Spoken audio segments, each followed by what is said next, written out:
Hello and welcome everyone to our Krampus one-shot this evening. Um, Sorry for the late start, had a couple of technical glitches, but I think we're all on track now and we're looking forward to having a fun one-shot. So, to set the stage, the backstory of this one-shot. All of our players belong to the Proud Mantle Thieves Guild. And the guildmaster has recently caught wind of a white dragon nest nearby and sent her best strike team out to retrieve all the valuables. When the party arrived, they were met with piles and piles of gold and platinum coin and a sleeping platinum dragon, not a white dragon.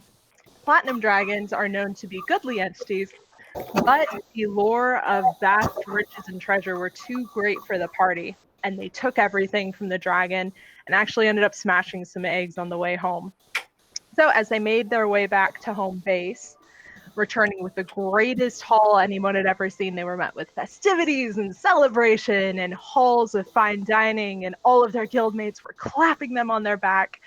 At this time, would you guys like to take a moment to describe what your character looks like and how they're feeling in this moment? Let's start with you, Shoddy. Hello, everyone. My name is Prince Ferdinand von Anhalt. I come from the most noble family. You've probably heard of them, the von Anhalts. I wanted to make a name for myself. I didn't want to just live off my family's money, so I wanted to, get into adventuring, as the kids say. I love shiny things. I love pretty things. And in this moment, I'm feeling very proud of all the pretty things I have. The egg smashing was an accident. I was just ever so distracted by all the shiny things. But it's probably not that big of a deal, right? So that's who I am. For visuals, Ferdinand is about 6'2", a little bit more on the muscular side, but not super strong. He has longer blonde hair and blue eyes, the dashing German prince. And that's Ferdinand.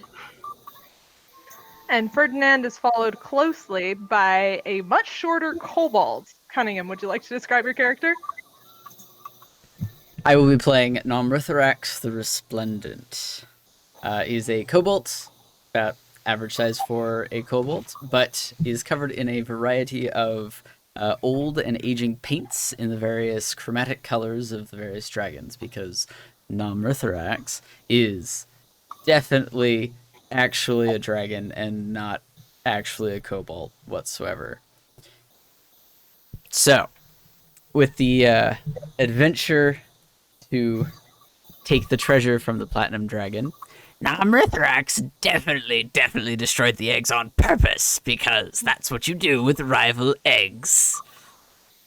I'm trying to reclaim all of my power, because I'm a dragon.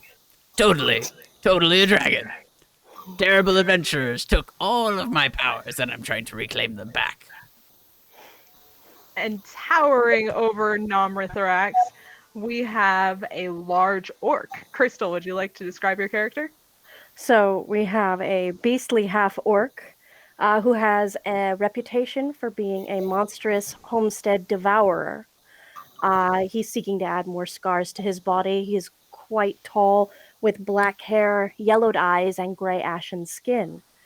For him in particular, well, did one of them over there, them sticks things. He's beating with the sticks. He tracking those eggs, crack, whack, whack, whack, whack, whack. Yeah, one of them little things right there. We cracked one of those little son of a bitch right in there. We cracked that one and I ate them all in it. They were perfect, man. Nodding at that absolutely comprehensible spattering of language, we have our warlock. Sabrina, would you like to describe your character? Absolutely. So I am Skull. Skull is a changeling. She is a changeling warlock, and she is quite young. She is only about 16 years old, so she has not had a whole lot of life experience, but she is a fully fledged, grown changeling. She is very unlike most changelings in the fact that she is very comfortable in her changeling skin, so there has not been many modifications other than the fact that from her very pale grey ashen skin, she now has these beautiful blue glowing tattoos that ornament her skin everywhere. And she has one red eye and one blue eye, and she is in the service of her king, as an agent and assassin, and her king has sent her to take care of all of these dragons and their eggs. And so Skull is very, very proud of all of what she has accomplished. And she's smashed those eggs with glee. Probably with a little too much fervor for someone her age, based on what everyone else is seeing. And finally, following up the party, Eric, would you like to explain yours? Yeah, I'm Mizudis. I'm a rogue. I'm here for the money. Well spoken. I'm a drow elf, so I stand about 5'10". I'm 300 years old, been around, done some stuff, and just really looking for the money. That's what the main drive is for me. Very well. As this group of adventurers come in and push their way into the cistern, they're met with all of the guild coming in, showering them with lavish praise. You guys have done so well. Big pats on the back. And ale is shoved down your throat, as is tradition at the end of every big haul. You guys get plastered, like absolutely wasted, and fall asleep in maybe your beds. I need everyone to make a perception check at disadvantage. Or because we are drunk as fuck. I understand. Mm-hmm. I understand. Now, Mithrax, the Resplendent, would have preferred advantage. That's a 14 for me. 14. Same, 14.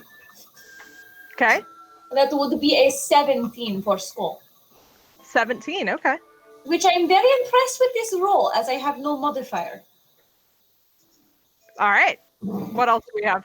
13 for Melon. Ferdinand is quite drunk. He got a 3. Brilliant. So, staying true to form, the party is absolutely smashed. You guys don't notice anything, and everybody falls asleep peacefully. However, you awake to a bitter coldness biting at your skin.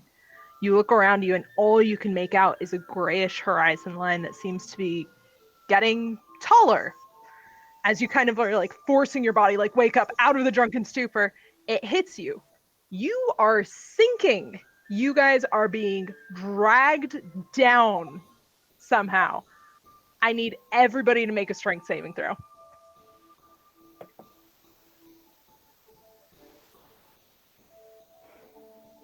In true Resplendent form, that is a natural 20.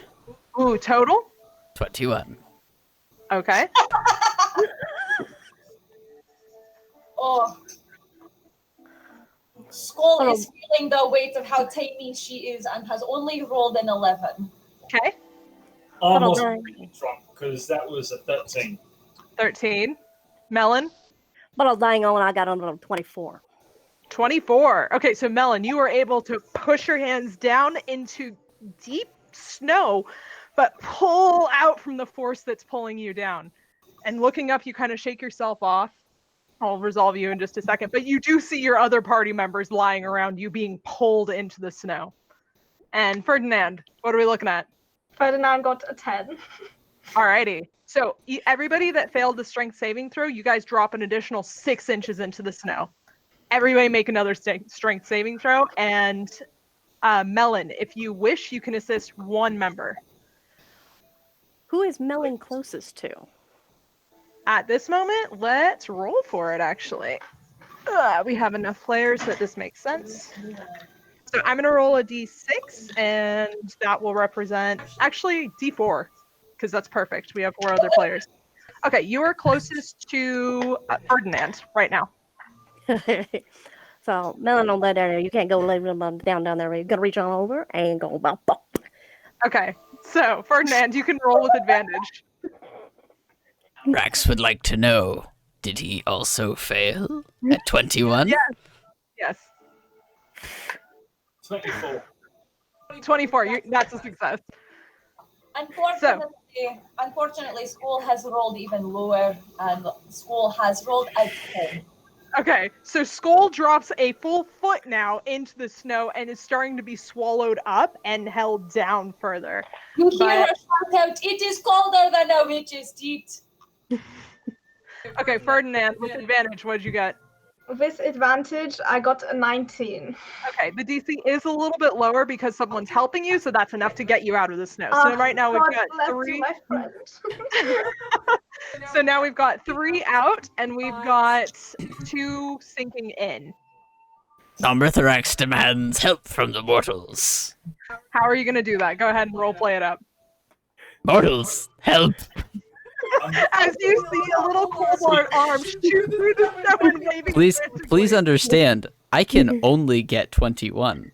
I cannot get any higher.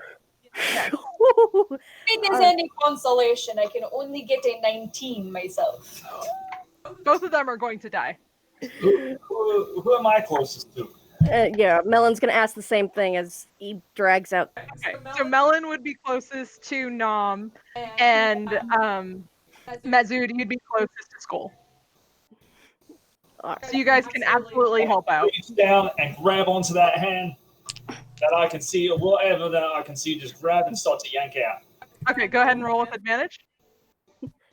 That would be for her, for me. For her. You guys have to work on your cores. You're trying to pull up through somebody's hand. Melon's gonna go down there and reach under there and grab any part that Melon can go get. Hey, Melon gonna go lift. Okay. Yeah, pull that one. Nomritharax the Resplendent gets 18. Ooh, you are on the line. 18 is the current DC to beat with an assist. Probably going to die. Skull has rolled 7. Okay. Okay.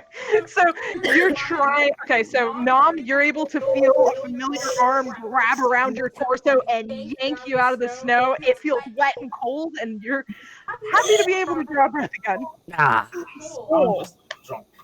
You are not as fortunate. Mazud, you feel kind of grasping but can't really find purchase on pulling you out. You drop another 6 inches into the snow. You are currently 18 inches beneath the horizon line of the snow. You guys are aware, and more than one of you can help and go try to pull Skull out. Melon gonna go reach over there. Nomritharax will assist his future vassals. Melon gonna go Okay. reach over there like plucking out the weeds and go pluck Yeah. out the weed. Gonna get that little Okay. weed. I'm gonna say with everyone helping, go ahead and make one more strength check at advantage. The DC has been lowered again. At advantage. Don't die. I mean, to be fair, I rolled a 7 at advantage last time, so I do not have a whole lot of faith in these dice right now. I rolled a 10. You I'll guys tell are you digging what. through and cannot find Skull. Skull, you dropped an additional 6 inches. You are now 2 feet under the snowbank. And you're starting to feel an icy river underneath the snow that is pulling everything in. You have 2 more rounds to succeed before your character is out. How did I do that? I didn't do that. Way to go. All right, does anybody have any utilitarian things they would like to offer at this point to try to help her out?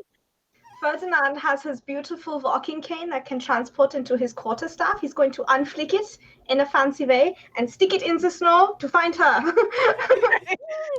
So you guys watch as, with a flamboyant flair as always, Ferdinand whips out his walking stick, which extends into a really beautifully ornate quarterstaff, and just starts snapping at the snow frantically, trying to find Skull.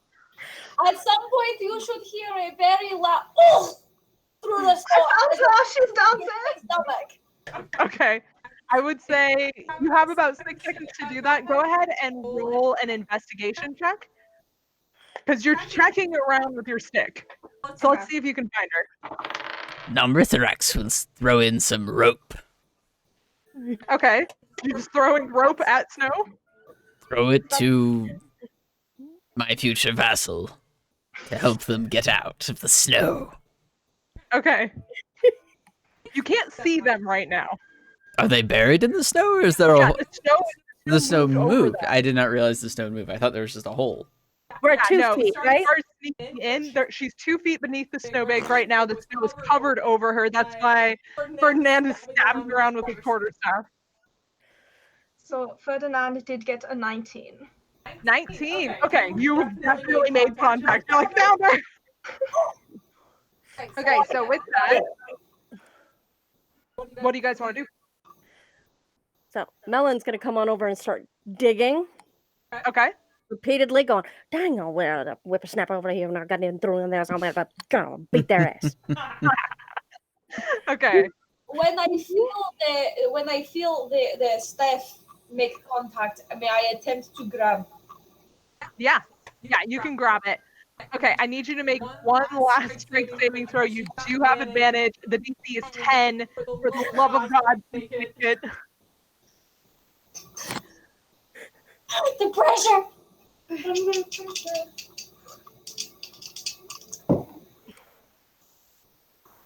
I rolled an 11. Oh my God! Okay, Ferdinand, you feel your quarterstaff kind of quiver, and with Melon's help, I'll say both you guys grab and start pulling, and she's just holding on to this quarterstaff for dear life, and she finally crests the top of the snow. This is a small thing to do. Well done. I am officially putting these dice in the jail and getting a new set. Very well.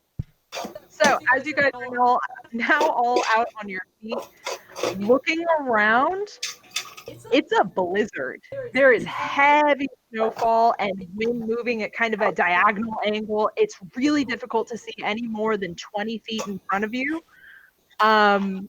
If you guys would like to try to get your bearings, I will allow anybody that is proficient to make a survival check. Mithrax is proficient.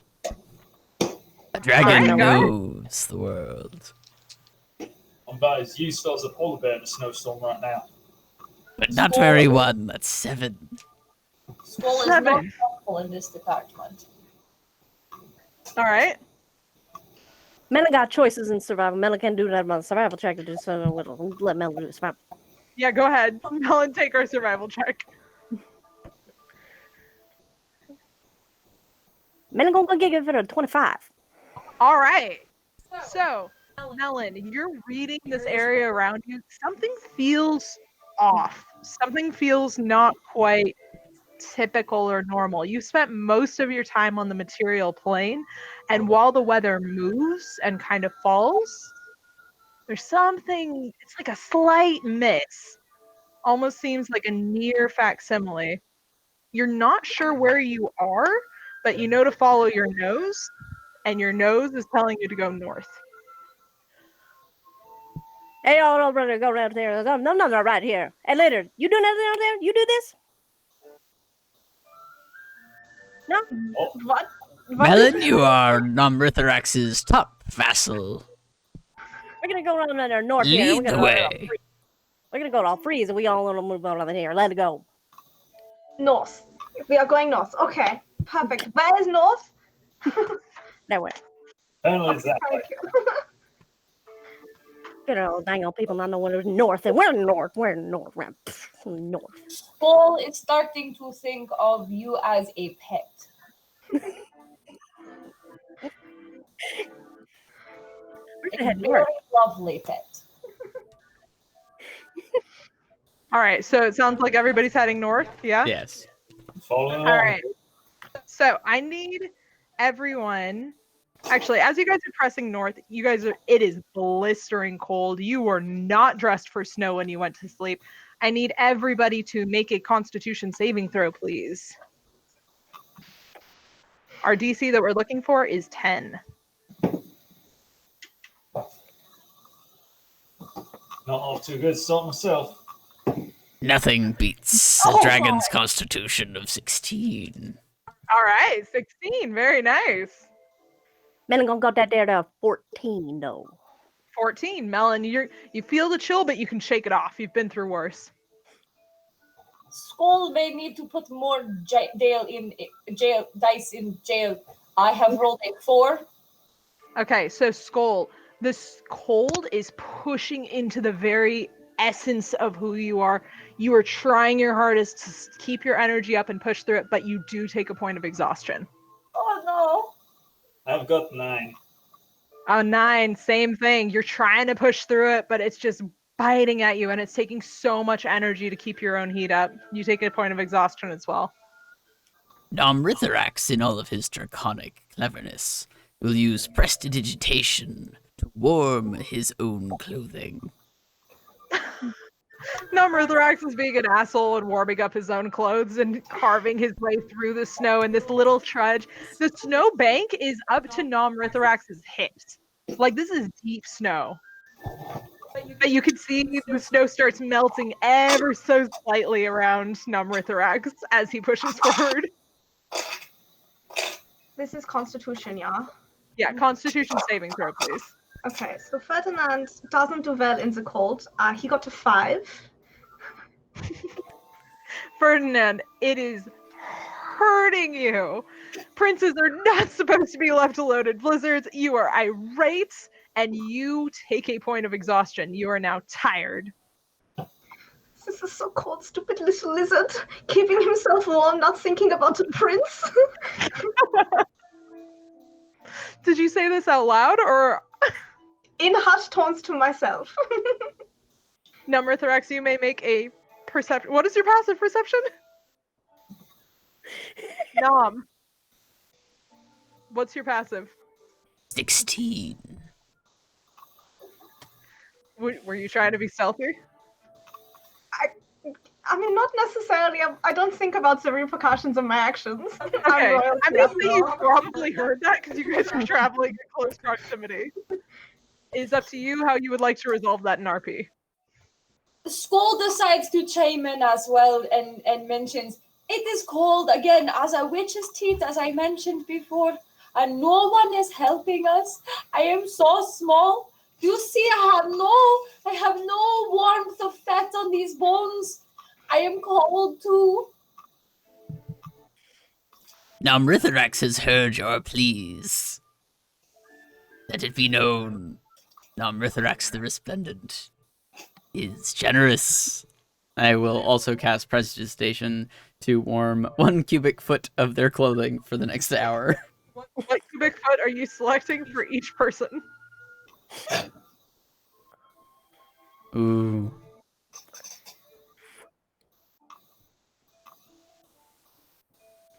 Shirts. We'll just go with chest pieces. General, like over your Yeah, heart? like core. I considered socks, but As you guys are complaining, you do feel a bit of a warm glow over your heart, and while it's momentary relief, it does not abate the exhaustion. So, you guys press on for about an hour in the snow until you come up to 2 very, very tall, very smooth, kind of deep azure blue glaciers. And you see a very slight crack in between them. Thrax the Resplendent knows much of the world. With his knowledge of cartography tools, do these look like any known landmarks? You can go ahead and make a history check? Yeah.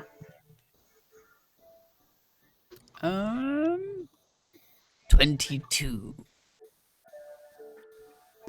Alrighty, so you're looking at it. Not ringing any bells. Nothing that you know of.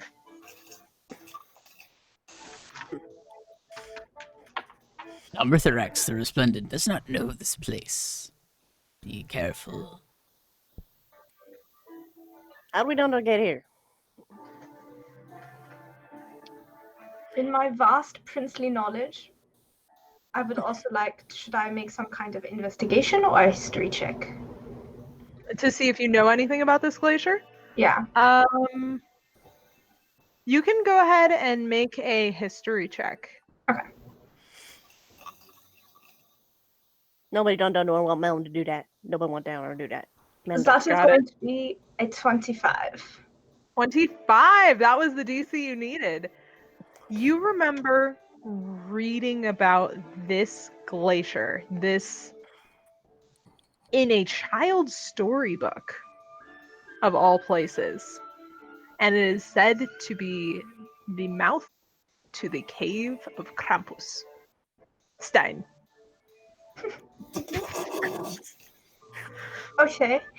Upon investigating, I turn to the party and I say, I remember this place. It's from my nanny, because I'm rich, used to read to me this book. This glacier is the mouth to the cave of Krampusstein.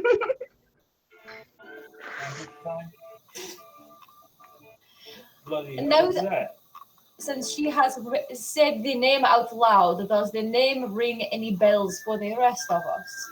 I will take history or religion or arcana checks if you guys want to see what you know about Krampusstein. I will roll an arcana check. Okay? I'll do history. And They're all the same sure from Poor Melon. Let it be known that Namritharax the Resplendent's knowledge is vast, with another natural 20 for a total of 26. Really? Oh, that's awesome. What were you rolling in? What stat? History. History. Okay. So, Nom, we'll resolve you first.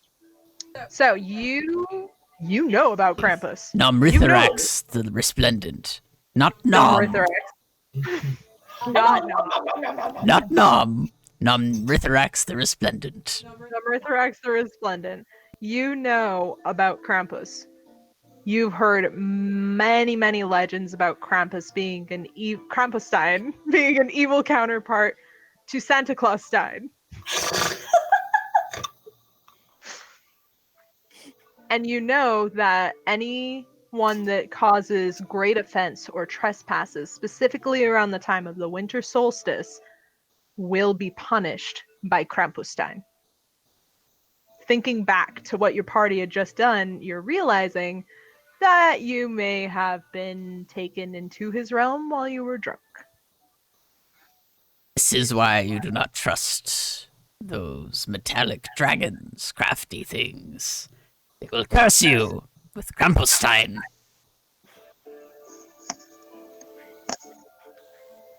Melon don't dare had a divine intervention, rolled a 21. In which stat? Yes. They're all the same. Just take one for me so I know what piece of information to give you.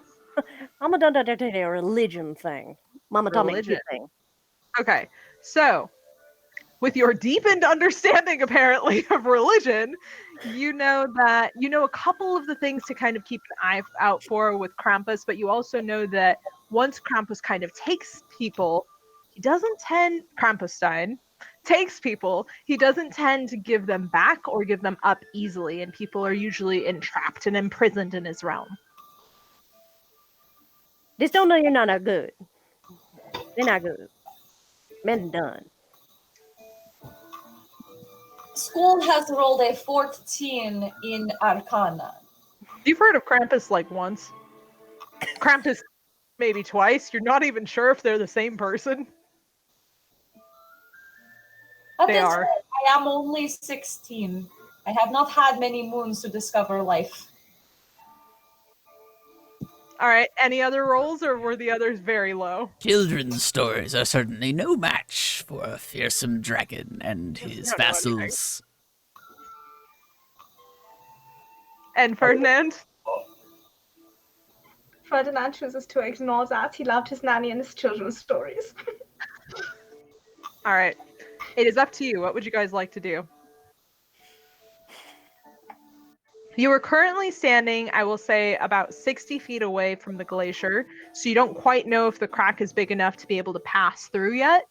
You're just standing at the foot of it. This is the first discernible thing that you can barely make out, What is? and it's more because of the way that the light is reflecting off of the blue, and the blue light is hitting you, that you're like, we're standing in front of a glacier in a blizzard.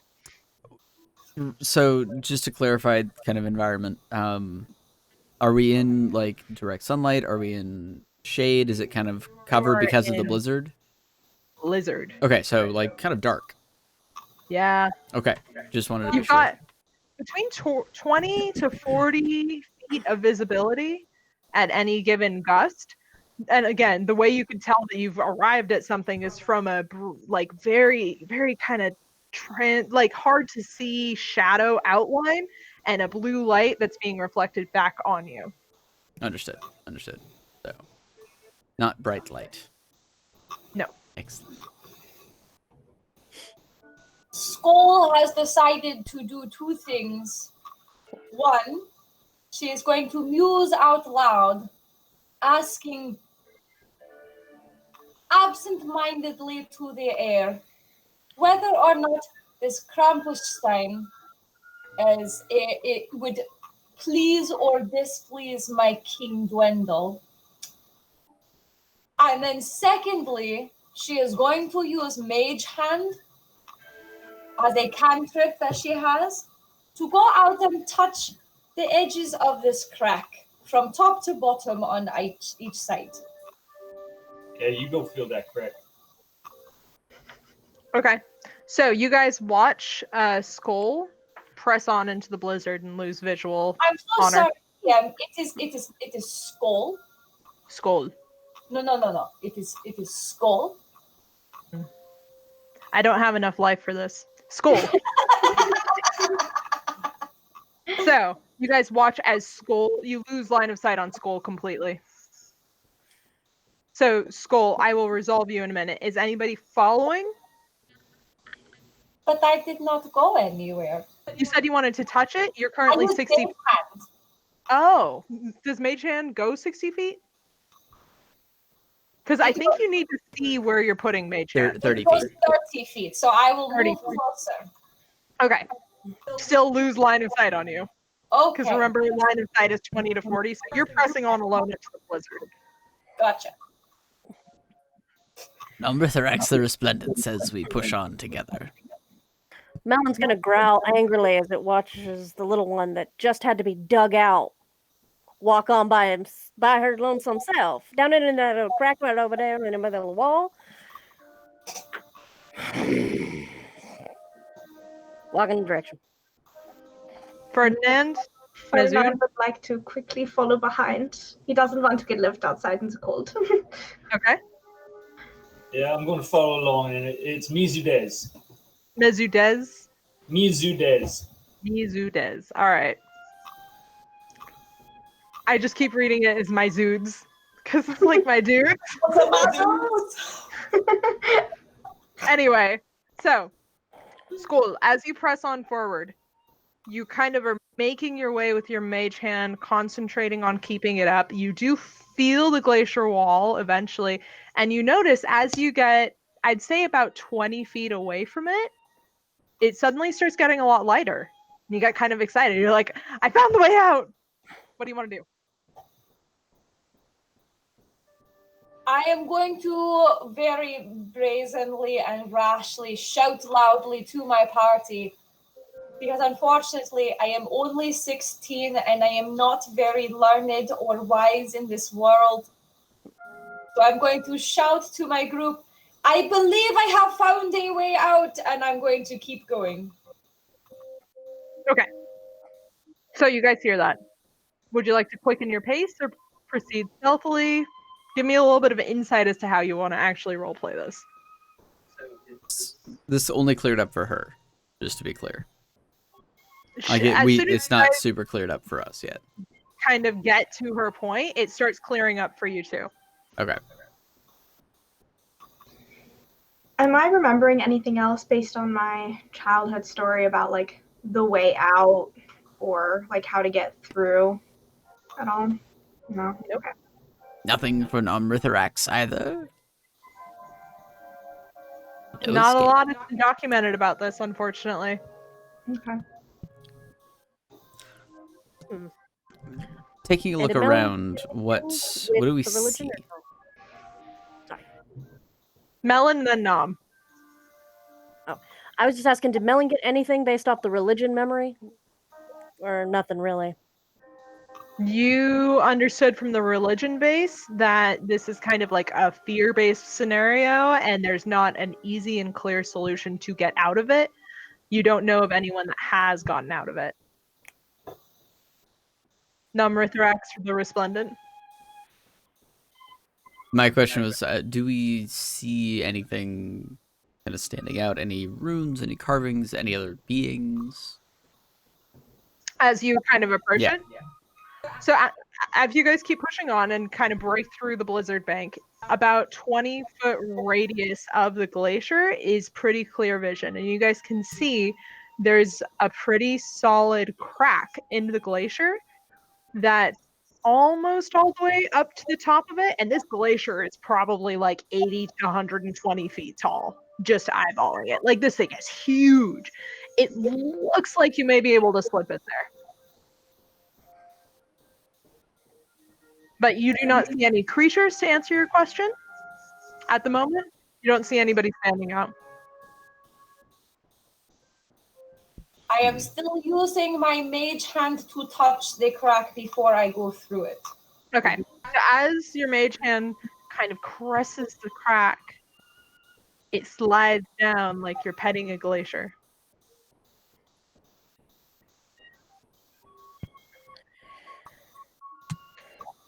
Since I am rather small, I am going to continue to approach the crack and see if my body can fit into it. Okay. So you walk right up to it. It's kind of misshapen and jagged, but you figure if I kind of contort my body, I should be able to get through this. You can't make out what's on the other side, though. Am I able to see my party anymore? Yeah, everybody's out in the clear now. You can see everybody. Perfect. So they see me attempting to get into this crack. Yes. So they see that I am barely able to fit into this crack, and I am the smallest of our group. I don't believe you are. You have a kobold in the party. Perfect. That being said, though, I am going to use my cantrip of Firebolt, and I am going to attempt to melt a larger hole in the crack. While you're in the crack? Oh no, I'm going to step back out and then I'm going to cast Firebolt, because it was a lot of acrobatic to get my body into the crack, which means not most of our party will make it through the crack. So I'm going to step out and use Firebolt to make a bigger hole. Okay. Go ahead and roll to hit. Even the electronic dice are against me today. I rolled a 12. Okay, the DC was 10. You hit. Don't worry. Go ahead and roll for damage. Good lord.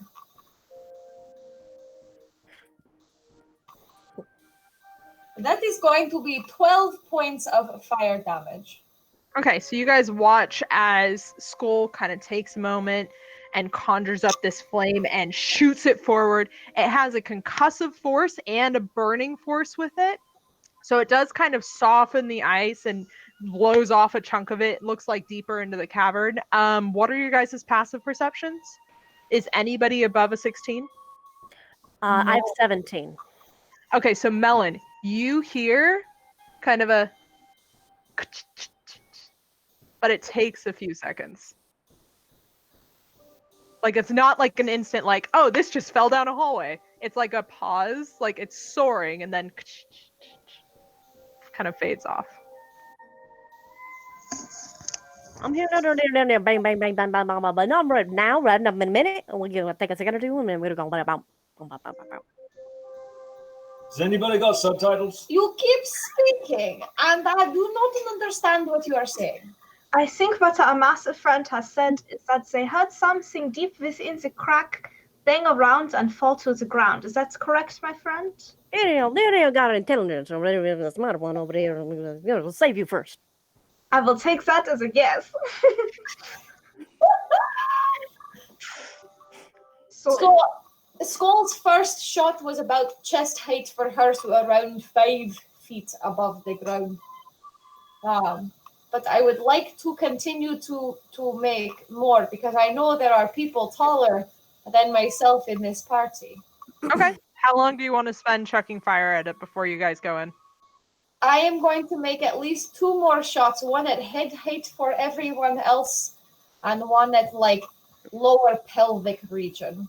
All right, go ahead and roll. Let's see if you can hit it. DC's 10. I'm pretty sure you got this.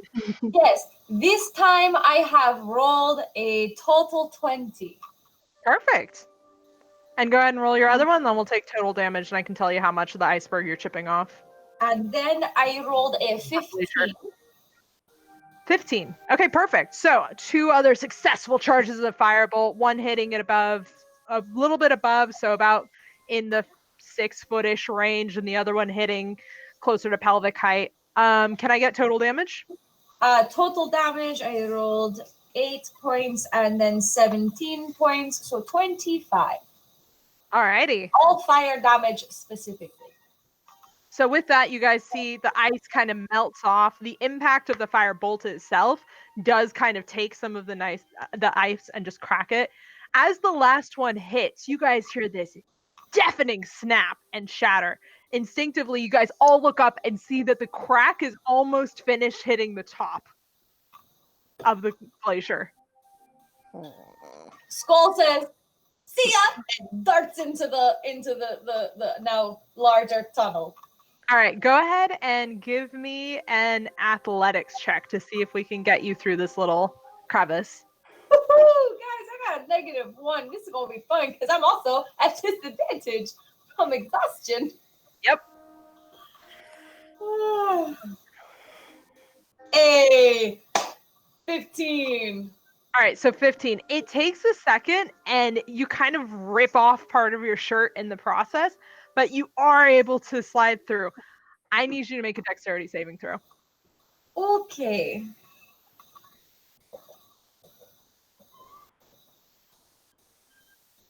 Nine. Okay, so as you kind of confidently get your foot on the other side of the glacier and throw your body with the force, you lose footing on the slippery ground, fall flat on your ass, and go sliding down into the cave. Who's going next? Do I see her sliding? Or do I You guys just see can't her see run? anything. All you saw was that she went through. You hear a nice loud fuck, fuck, damn it, god damn it. Okay. I'm gonna go running in. Like, I don't Running want in? to be anymore. Okay, so I need a dexterity check from you. Or sorry, not dexterity, athletics. That's good for me. It's disadvantage, so Yeah. probably that one. No, I mean it's 11, but I rolled a 6 first. Then it was a 5. Okay, so 11 total. Correct. So you're able to kind of get through, but you are hurting yourself in the process. You take a kind of like a strained muscle. I'm going to say that you take 2 points of bludgeoning damage, forcing your body through that. Melon, be careful. This And sucks. I need you to make a dexterity saving throw the second you get in there. Okay, marking my death. Are you bloody fucking kidding me? Oh no! Nat Okay. one. So as you try to get there, you fall and do the splits and come down hard, and you start sliding down the ice, holding the splits. I want you guys to picture like bobsledding, right? Like going around the sides of an ice cave, sliding down while I'm doing dick sledding at that point. yeah, you're dick sledding. Let's be real. And all Okay. I'm gonna hear is fuck. And what are the rest of you doing? Can Murtharax tell roughly how far they're falling? You can make a perception check if you would like. I will. 23. You're kind of like hearing them trail off, Mhm. and with your echolocation abilities, you have no idea.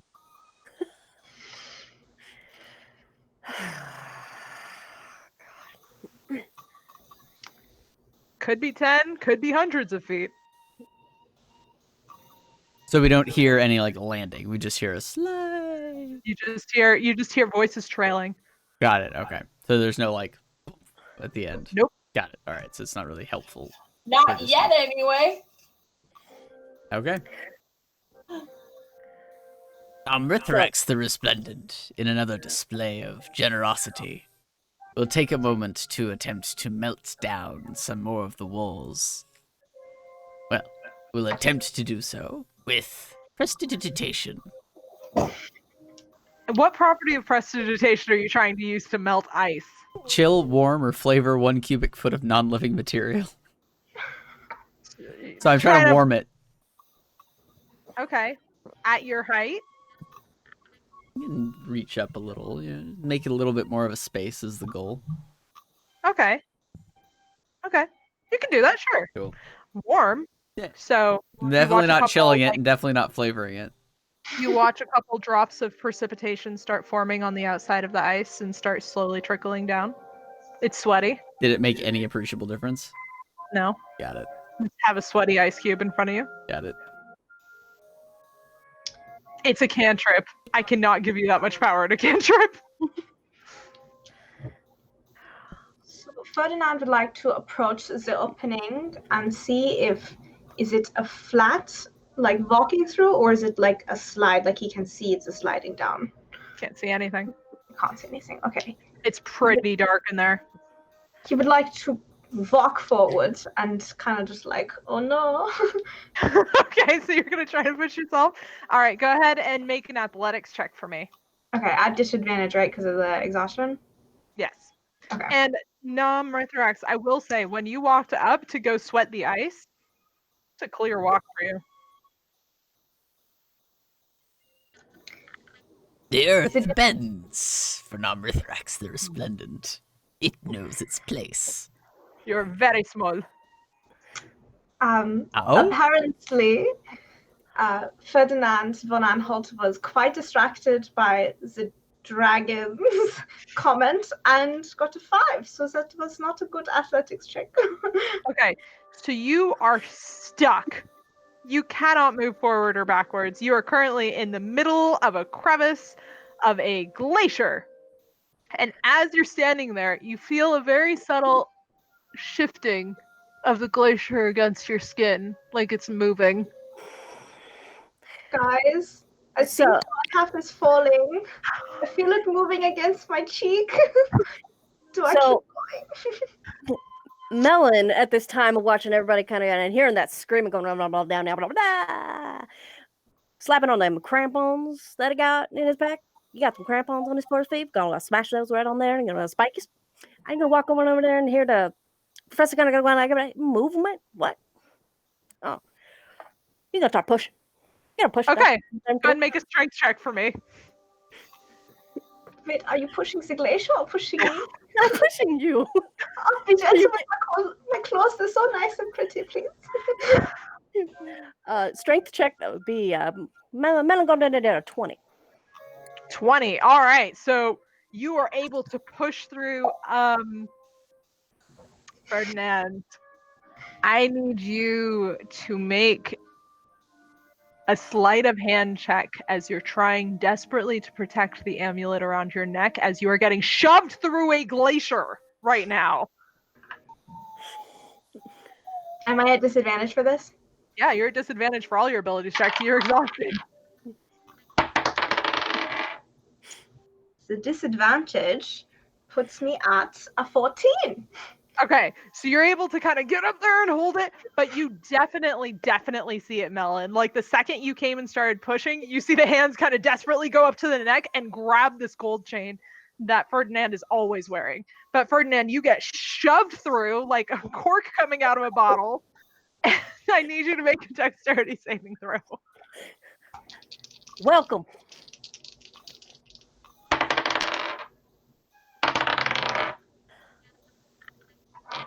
Do saving throws are also advantage? I've never done exhaustion on a saving throws are straight. Okay, well the first one that I rolled was a 20, and then with my dex that makes it 29. Okay, so you start slipping and you catch your heels on this incredibly slick surface, and you're just standing there catching your breath. You are standing on a platform that is maybe a foot wide. Don't push me anymore. Oh God. Do you have dark vision? Can you remind me? I don't, but I could cast dark vision. You can cast dark vision. Apparently I have it as a 2nd level spell. It's your call. It is very dark and you cannot see anything. Yeah, I think I would cast Dark Vision at this point. If I really I'm on the Okay. edge. I need to What's see. the radius of that dark vision?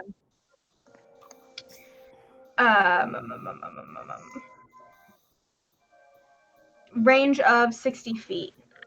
Okay, so 60 feet in front of you, you see you are currently in a circular room, and there is a very tall, petrified tree shooting up the middle of it. You are looking down an ice slide that has been carved out and curves around the tree and goes down farther than you can see. Do I recognize anything about the symbolicness of the tree based off of my childhood story knowledge? Nope. Oh, okay. You're swimming in new waters now. Melon, what you doing? Man, I'm gonna go down there and see easy go. I will go. So man, I'm gonna go down and force his way through in there. Gonna get in there. Okay, give me an athletics check to see if we can get through. Man, like athletic. No, like that. 15. Then on there, 24. 24, you're able to really slickly get through. However, you do bump right into Ferdinand, who goes, you can make a strength saving throw if you're trying to not fall over. I would like to not fall over, yeah. Okay, this is going to be against the 20, what was it, 20 or 24 that you just rolled? Man, I'm going down there, 24. 24. So you have a 24 coming at you. You're trying to resist. Right. Both of them were 11, so that with the strength makes it 12. So I am not holding on. You go, as you're trying to get it's kind of a visual, like, what the hell is going on? What am I looking at? You see this thick, thick tree, and you're like, what? And you get BAM! Right from the back end. You're pushing yourself through a glacier, and you go sliding down the slide. Oh my god, for the love of Krampus! And you are going face first down. Oh. And Melon, I need you to make a dexterity saving throw, please. And Numrithorax, you are up next, so please consider what you would like to do. Melon don't roll that nat 20. Nat 20, total of what? For dex saving? Yeah.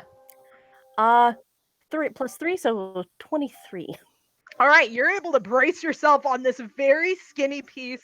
Do you have dark vision? Yes.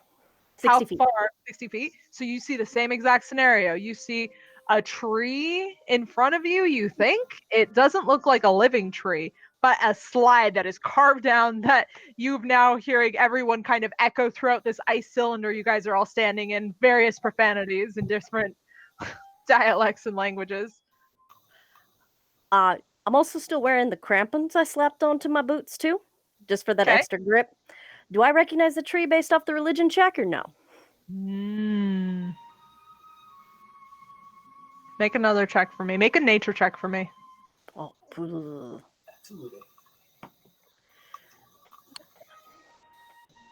that is going to be.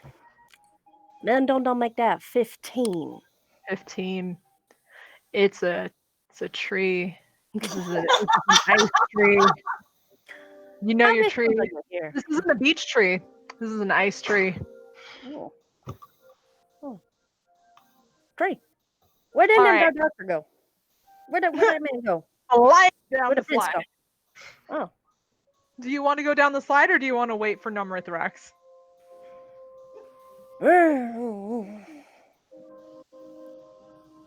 Hey down there, lizard, you coming? Where you hiding? Numrithorax. Numrithorax the Resplendent will come. I'm gonna proceed. Okay, you can walk in. Yep. Yeah. I need you to make a dexterity saving throw once you do walk in. Because you're walking between Melon's legs and avoiding his melons. 24. 24. So you're able to, you're like, what? Okay. Slippery, but I got this. Do you have dark vision? Yes. Okay, same thing. You see an ice cylinder room Mhm. with very smooth sides. You see a giant petrified tree standing in the middle of it, and a slide going down that 3 of your companions are currently still screaming profanities on. I think it is quite hilarious that the 2 of us with 120 feet of dark vision just went straight down a slide because we failed our dexterity. It is funny to me. Yeah, Let's say I'm a little tired. you guys couldn't see anything. You pretty much got there and ate shit. Yep. It is funny. I'm still split in half. Yeah, oh god. At this point, you probably hear. We're going to have to perform healing magic on his crotch at the bottom. Possibly. No, it's okay. It's been ice the whole time. All right. So, Melon, Nomrithorax, what are you guys doing? Does Numrithrax recall anything about this tree? What would you like to try to make? I was just wondering if the 26 in history had any mention of trees or any like in the what I was recalling from earlier. Petrified trees have been used and associated with various folklores that you recall of, but this tree in particular, I don't think you have any information that would place anything about it. Okay.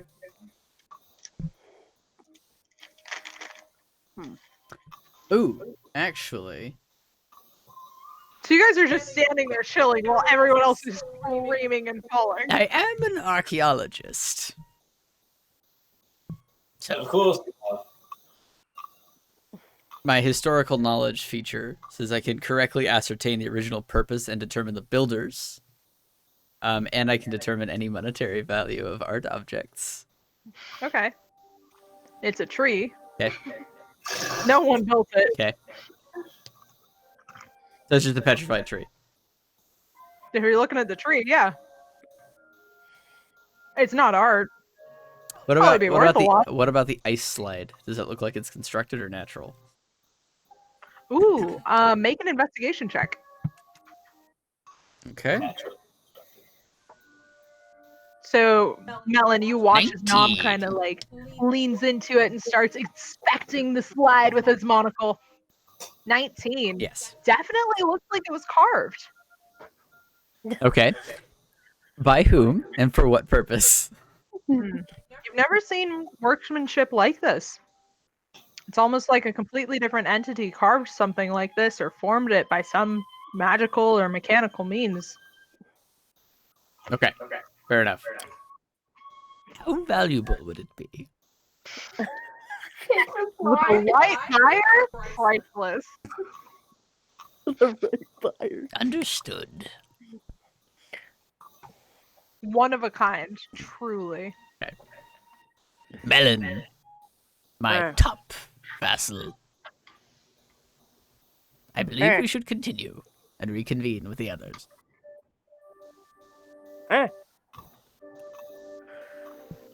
Melon is going to attempt to step first onto the slide to just see how slippery it is with his Okay. gear on. Make another dexterity saving throw. It's gonna be great. As we all know, slides are more slippery than platforms themselves. Oh, I know.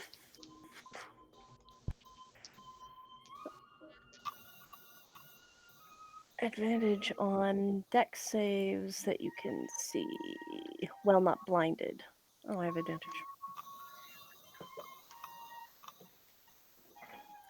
Advantage didn't matter. It's a 14 on Melon.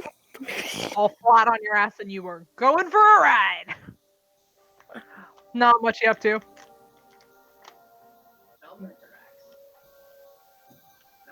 This wisdom will sit and scoot.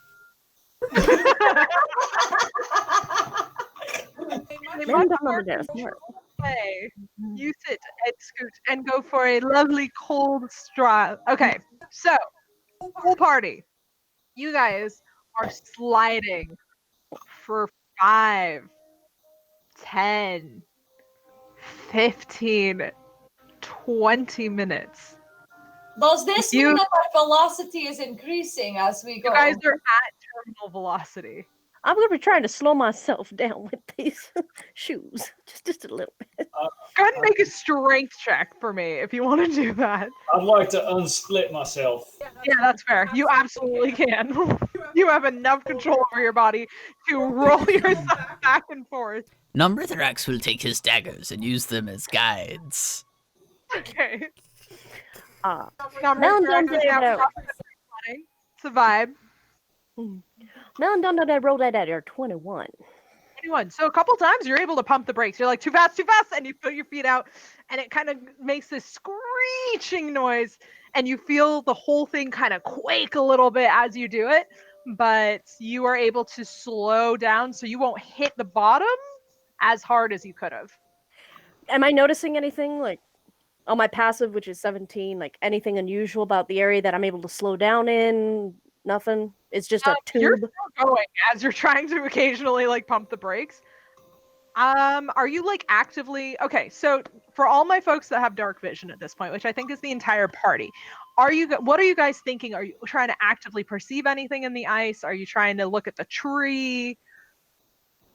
Tell me what's going on. I did not know there was tree because I started falling so I would fast. say after 5 minutes you would realize there's a tree.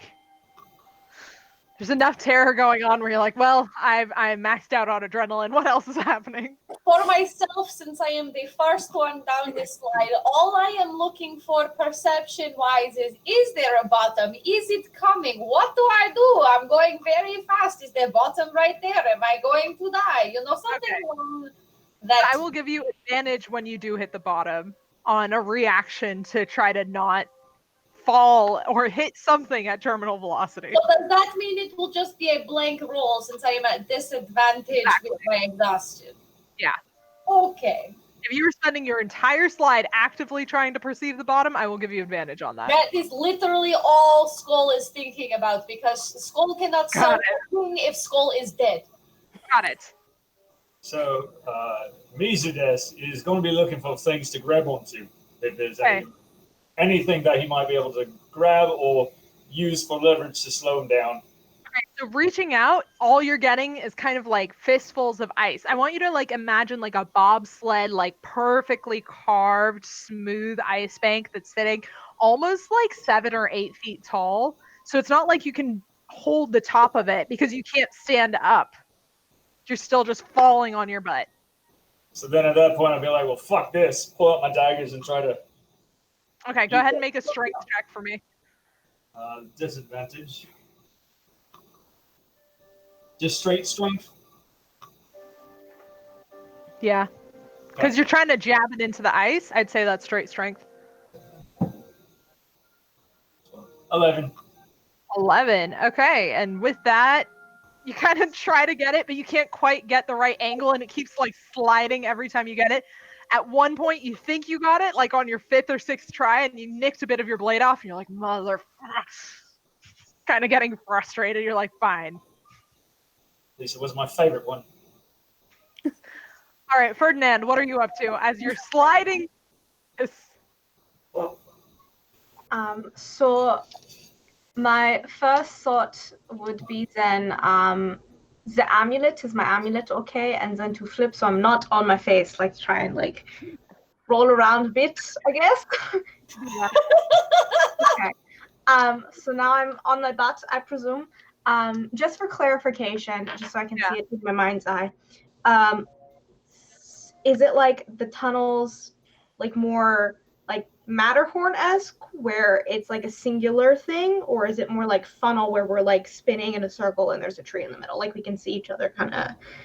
Funnel, but you can't see over the snowbank, so you can't quite see each other. You're just looking up, and you're like, you remember where the light is pouring in from where you guys entered, and you remember what the top kind of branches that you saw of the tree were. You're like, and I am still going down. So it's kind of like terminal velocity toilet kind of situation. Yep. Okay. So like if I looked up over my head, I could see everybody else falling above me. If you look up, all you can see is really the tree, I would say, because you can't see over the like this sides of the slide are sitting at like 7-8 feet tall. Okay. Like it's not like a little slide where you're like, oh hey neighbor. It's just like this is a wall. Okay. Almost. Yeah. Got it. I would like to use my quarterstaff in a way to kind of stop myself, but I would like to be mindful of it not breaking because it's very pretty and I love it. Okay, so you're trying intellectually to comprehend how to use a quarterstaff, which you pull out and you realize it's not touching either edge at its full like width. So you're just like, not touching anything, and then you're like, I would have to jam it into the ground, but that would hurt the quarterstaff. So I would say you would know enough of your own weapon to know that this is not the right tool for this. Okay. Then in that case, I don't know. I would like to just like use my hands or my clothing as a way to kind of friction stop myself as much as possible. Just kind of like please. Okay. All right. That's your actual that. All right, for sure. Nom, you already said what you're doing, so you're good. So Skull. Finally, after 20 minutes of this nonsense, since you've been actively looking out for the bottom, and you have dark vision, yeah? 120 feet. You see an ending where it slopes and kind of curves back to the slide. Like almost, I would say like 75% of an oval where it would just shoot you straight back on the slide. And it looks like there's like a wall to the right-hand side of it and then more of an opening to the left. Well, I'm sorry. My visualization is failing me a little bit right now. Can I hear the description one more? So, ending of the slide, you are seeing a slick curved wall that almost arcs back over into the slide itself. So like you would be stuck in a little circle going like this. There is a wall on the right side and it looks like there's a hall down to the left side. You have like 3 seconds to react to this. So tell me really quick if there's anything you would like to do. Because you're only getting this description because you spent your entire time actively looking for the landing. I am going to shoot I'm going to hold on, let me get the right spell here. I am going to shoot a firebolt at the thing in front of me as a way to like propel myself off down the opening that I see on the left. Okay, so you want to shoot the curved wall? Yes. In an attempt to move myself to the side. Rather than trying to pull out the dagger or any weapon. Got it. Okay, so go ahead and roll the hit. Okay. You have advantage, because remember I did say I was going to give you advantage on whatever you were rolling here. So it's a straight. Roll. So that's an attack roll though, correct? Yeah. Not the check, ability check. Okay, thank God. I said I'd give you advantage. 27. 27. You were able to chew, and it successfully pushes like a fireball, I imagine to be about this big, into that wall. Let's really hope that doesn't act as a damage point for anybody that decides to slide up the wall. It does not divert you because it's not pushing any momentum back, but you have damaged the curved wall. And you go sliding over the hole. What kind of clothes are you wearing? That is a good question. Gently. I am wearing a circlet of blasting around my head. Great. I am wearing light leather armor.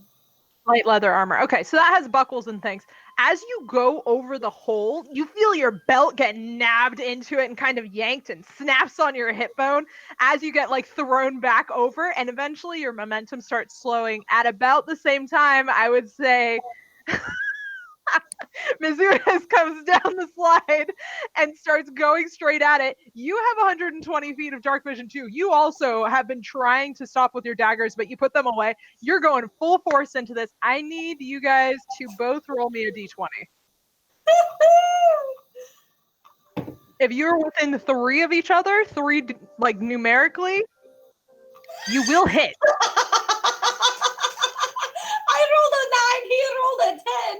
Oh God. Okay, so you guys hit each other full force. I'm gonna say falling for that long. I'm gonna have to roll this. Okay. What is happening? You hear Skull shouting at Mizudes, I am not into you in this way. Get off of me. That was my ball sack again. 20. You take 20 points of bludgeoning damage. Ooh. Each of you. From that collision. Oh. Because Mezudes did not get a chance to slow down on the wall. You guys are both now at still as Ferdinand, you can hear kind of saying something on the way down. You guys have a chance to scramble for like half a second to get out of the way. I'm going to attempt to side roll out of this little loop that I know we are stuck in because I have seen it before I got to it. Yeah. Mezudes, are you going to follow suit? Yep. All right. So, Ferdinand, ahead of you, how long does your dark vision spell last? An hour? Okay. Sorry, I was muted. 8 hours. 8 hours. Okay, yeah, you can see this. So as you come around the way, you see them kind of quickly scamper off. You recognize your friends. You are not able to stop yourself in time for not going up into the loop, the loop-de-loop. So I'm going to say you go up the loop-de-loop. You're wearing like a robe. I'm wearing fancier clothes and then like a cloak over it. Yeah. Okay, so are you sitting on your cloak right now? I would assume that I would be sitting on my cloak because I was trying to like position myself in the cloak. Okay, so you're able to slide pretty easily. You're not getting caught on anything with that hole there. You do kind of get a bit of a twinge, and you go around, I'd say, about 3 times, and eventually just come to a natural stop. You finally stopped moving after 20 minutes at terminal velocity. Catching your breath, hearing someone large coming down the slide behind you. Melon, you are now coming down the slide. You have a chance to get out of the way. Do you want to take it? Yeah, I would like to run as much as my little legs will carry me. I don't have little legs; they're just weak. You kind of bolt down and you get your bearings pretty quickly, and you're able to get out of the way. Melon, you're not able to stop it. What are you wearing? I'm wearing my mithril plate armor, and I have the crampons still attached to my boots to try to slow myself down just a little bit. Mithril plate. I would say as mithril plate goes over that hole that was carved, it is gonna ding the back of your metal, like right where the ass is. So anytime you sit down now, you're going to feel a stabbing pain in your ass. Remember this for your RP. And you, with your weight, can slow down a lot faster. I'm gonna say it only takes like 1.5 rounds before you kind of just slide back down and you're like, ow, ow, ow, ow, because it's kind of turned in and stabbing you now. And lastly, Thorax. Within, I'd say, 15 seconds of that. And because you guys left in such close proximity, you've been slowing yourself actually with your daggers. Did we have you make a strength check for your daggers? Can you make one for me now? Strength check. That is a 17. 17, you're able to do it. Blades will take damage if they're not magical. That's fine. Okay. And would you be casting like prestidigitation into them? Same way you have been doing? I mean, for what? Warm them. No. They're just blades. Okay. So they take a little bit of damage. That's fine. Yeah. But Now you are able Mithrax to will be speaking to his blacksmith. This clearly does not pass the test. No, it does not. 20 minutes in a glacier. It'll do that. So your blade does take some damage, but you are able to slow yourself. You do go around, I will say, twice. But you stop yourself quick enough to not hit Melon directly in the back. All right. Everyone is now gathered at the bottom of the slide, and you guys are looking down a fairly long tunnel that is very dark. What would you guys like to do? Skull has decided that she is no longer enjoying the being on the ground, so she is going to pull out her broom of flying, and she is going to sit atop her broom of flying rather than walk on this stupid ground that turns into slides underneath her feet. And she is going to use her 120 feet of dark vision to see what is down this tunnel as far as she can see before proceeding anywhere. Okay. So looking down the tunnel, you see kind of the ice walls cave and kind of organically shape. It doesn't feel as smooth as it was on the slide, but it just kind of keeps going down. The ground beneath your feet is well padded. It's not like freshly fallen snow. It seems like it's more of a traversed walkway. My feet are not on the ground. No, I'm just saying what you see. Okay. And then obviously next to all of you guys in the middle of this slide, you do see the base of this very, very large tree that's, I'd say, about 15 feet in diameter. I turn back and I say, as fun as that was, Melon, I say, you go first, friend. You walk down tunnel. You have special shoes on. You go down tunnel. Melon's gonna stand up going, oh, no, he's gonna smack my ass like that. Nobody smack my ass like that. I'm in my thank my mama, but maybe nobody else. Oh, damn.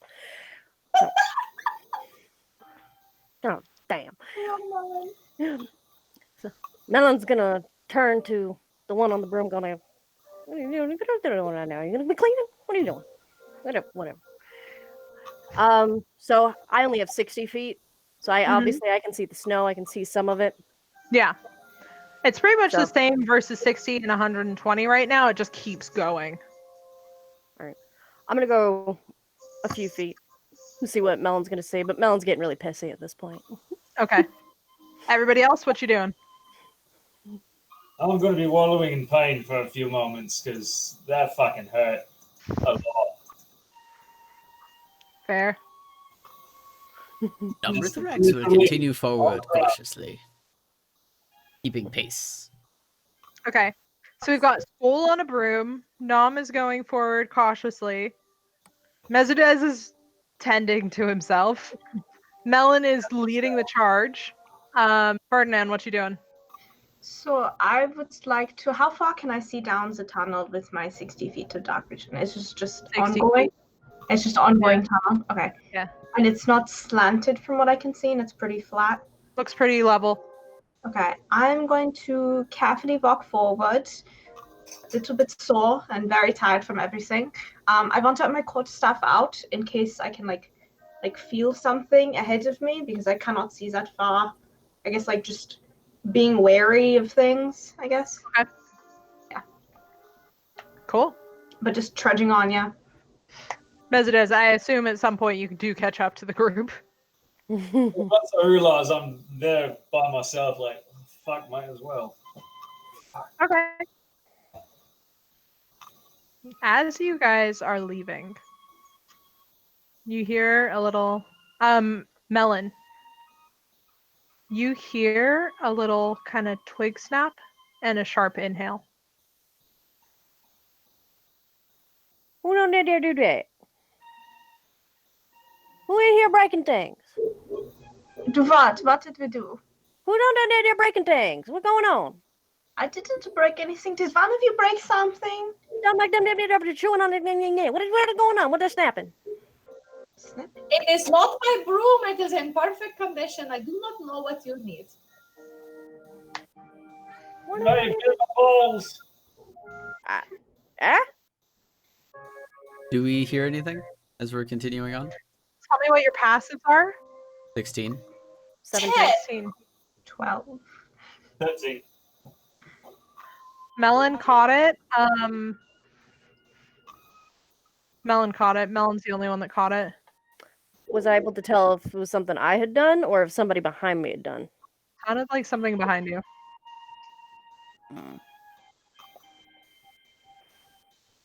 Oh, no, lead all the people on whatever. I keep going. I go. Get it done. I'm cold. My ass hurts. I'm going.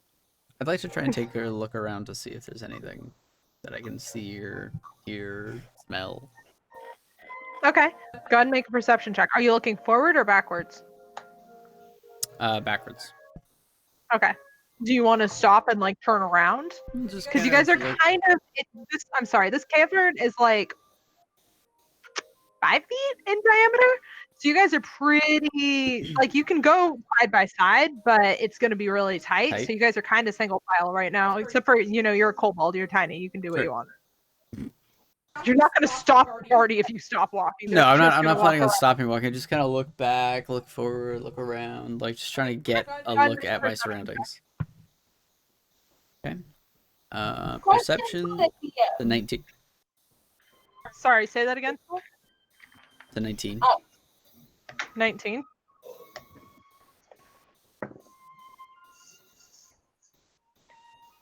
You see just out of the corner of your eye on the cavern that you just came through, one of the branches twitches and disappears from view.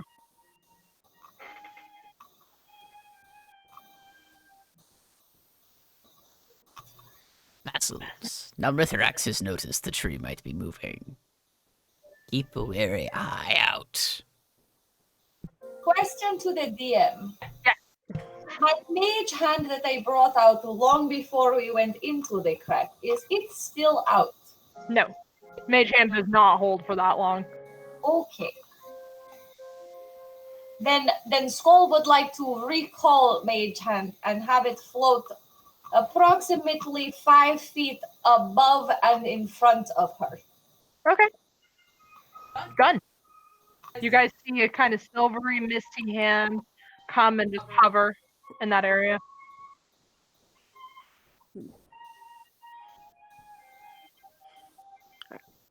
Well, with the warning of all of that fun stuff, Melon is gonna. Oh shit. You guys all hear a really loud snap from behind you. All right, Melon's gonna pull out his Morningstar. Gonna. Goddamn! I'm gonna kick one of your damn asses. Who the hell? I'm going. Break. What the hell? We're trying to get into the ring down. I want to get home, and I want to knock this ice on my ass. None of us did anybody. Who made that noise? Was it one of us? Skull, in a panic, decides to shape her changeling self to look like the Prince Ferdinand, just in case this is someone who wants to take a rich person, just to confuse them a little bit.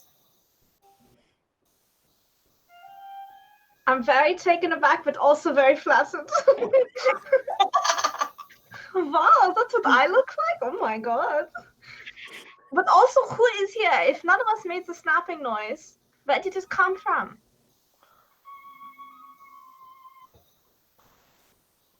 No one notices anything. No. Can we tell that it came from the direction of the tree? Yeah, definitely. Okay.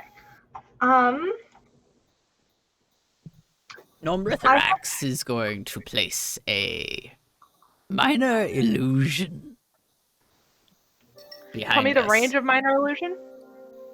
The range is 30 feet. 30 feet. And it's a 5-foot cube. So you said that the passage is about 5 feet. Yeah. So I would like to cover the passage with what appears to be ice. Okay, clever. I like it. So you guys watch as Namritharax turns around. What is your spellcasting focus? My spellcasting focus? Yeah. Well, for this one, Namritharax is going to surreptitiously pull out a bit of this. Use a component pouch. Okay. And try to subtly, away from everyone else, do it, and then just kind of wave his hand, like the magic is coming from within him. And you guys watch as this shimmering kind of ethereal mist takes place and a ice wall appears behind you. Do any of us see the little fleece trick, or do we think that it came from the magic within? I definitely did not see the fleece trick because I am neither Roll a intelligent or wise. Do you want me to roll anything to try and conceal it? Roll by the hand. Hell yeah. I mean, my passive is 17, so.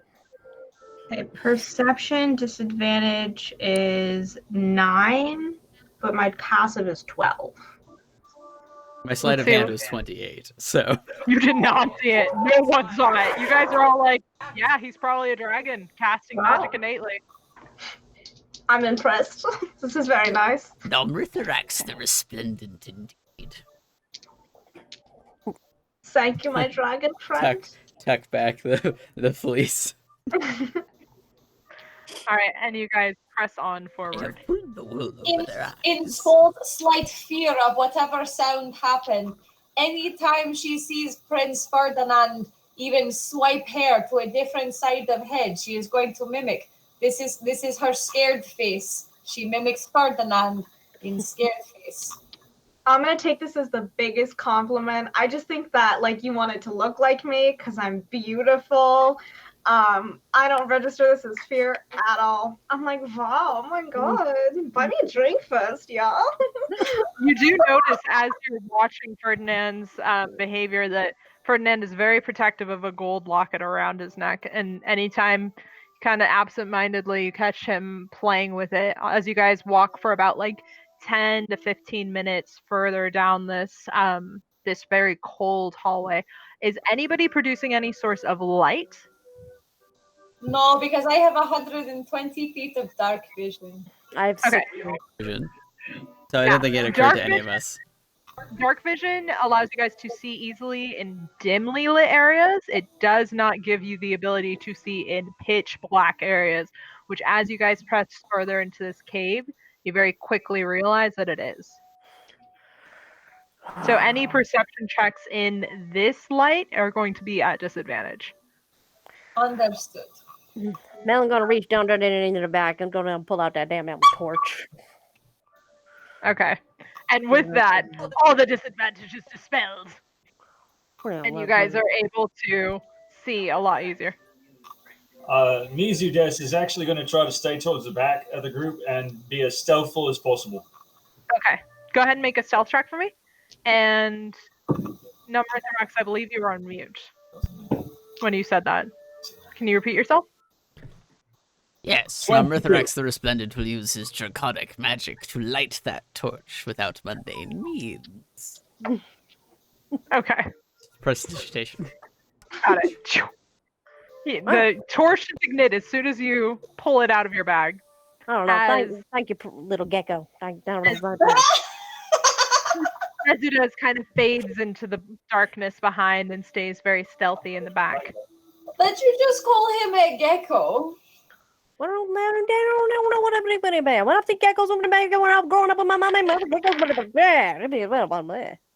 Rex the Resplendent is a dragon. Dragon. Not Do that wizard. something. Alrighty. So, Okay. as the party presses forward for about, like I said, 15-20 minutes, you guys do come to a solid wall of ice. Looks to be like it's a dead end. Do I notice anything? Do I smell anything? Would you like to go make an investigation check? Kind of go up and see what you can find out about it? I'm gonna get close enough to it to just trying to see if I can smell it or anything weird like Okay. Nomritharax will use Mage Hand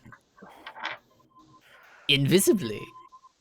'Cause I Melon, can go do that, right there. to go and touch 16. the wall. Okay. So I as can you're also do the same thing with my mage hand, but mine is not invisible.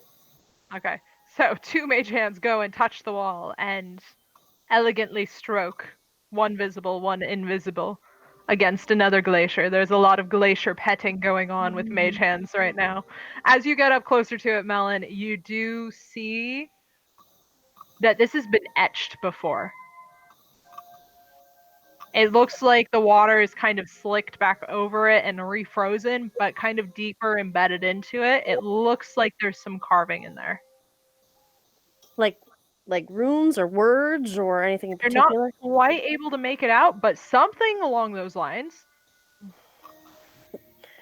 I didn't writing in there. I don't understand. I don't know, whack. I don't know what you want to do with it. We got writing in there. Can you describe the writing that you see? Maybe it is a language that I know. Writing don't look like carve. Do I recognize the language, knowing that I know Celestial, Common, Deep Speech, and Infernal? Do I see any of these patterns in what she shows me? So you go up and you start kind of looking at it. I need everyone that's going to go check it to make an investigation check. Yes, ma'am. I'm going to be just about hiding in the shadows, keeping an eye. Okay, so 3. You can't even see it. Wait, I thought she was drawing it out for me. Oh, Melon just don't tell you that a car. Melon don't understand what it can't see. I'm on a torch. You look. So to clarify, this is what looks like a wall with carvings behind a wall of ice. Is that right? Yes.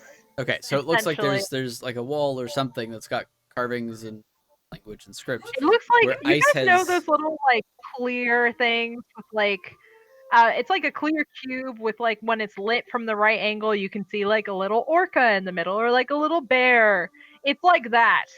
Like the runes are sitting in the middle of an ice block right now. Oh, okay. Like Yeah, like that. like okay, exactly. so an etched glass thing. Got it. So not a wall, just a okay. It's a wall that is blocking you. Right, but it's not like a wall with a layer of ice over it. Like we can chip through it together. Got it. Okay. In all of her stupidity, Skull asks, should I light it on fire to see deeper within? Allow Nomritharax the Resplendent to investigate. Okay. So what did you roll for investigation? I was going to ask, because I'm an archaeologist with historical knowledge. Do I get advantage on this? Bless you. Thank you. Yes. You would get advantage on this. Okay. Has there been any I'll take my reaction first roll. from That is a anybody that I 19. look like Ferdinand? Okay. Ferdinand reacted. What did you say? 19. 19. What languages do you know? Common, Draconic, Thieves' Cant, and Uncommon. You can clearly see that there are runes there. You've never heard of anybody carving runes in the middle of an ice block before. And you can't make out what it says. It doesn't seem to be a language. Okay. Yeah, it doesn't seem to be a language that you recognize. Okay, not one that I recognize. Never mind one that I speak, but I just don't recognize the script.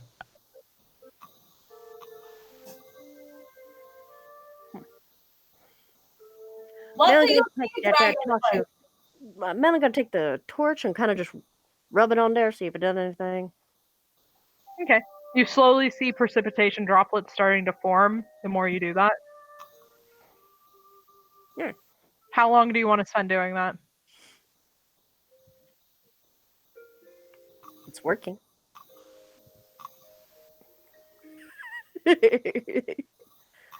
Obviously, it's not going to be big enough for Melon. Since nobody had answered Skull's question before, and now she sees Melon putting fire to wall, she is going to step off to side and use Firebolt at an angle to get across the front of it to take a layer off of the ice wall. Just smear a firebolt across the... You're trying to get an angle to shear off of it? Yes. I would say you kind of position yourself, and with the width of it and the fact that it's a flat plane surface and you are in like a cave, you can't quite get an angle that is sharp enough to shear. I'm assuming it's going to go slightly deep on one side. And just try to run the firebolt all the way along. Yes. Okay, so you kind of want to stand next to it and like try to skip it off? Correct. I see, okay. All right, go ahead and make an attack. Because she sees Melon doing the fire, so she wants to do the fire. While she's doing that, Nomritharax would like to look for secret doors. Okay, go ahead and make an investigation check. It is going to be an 18 to hit the ice wall.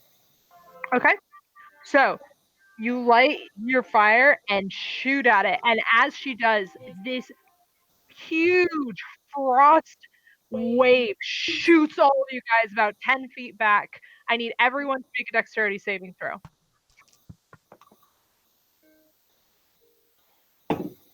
Natural 20 plus 2, 22. Very nice. You take 9 points of cold damage. 27. 27, 9 points of cold damage.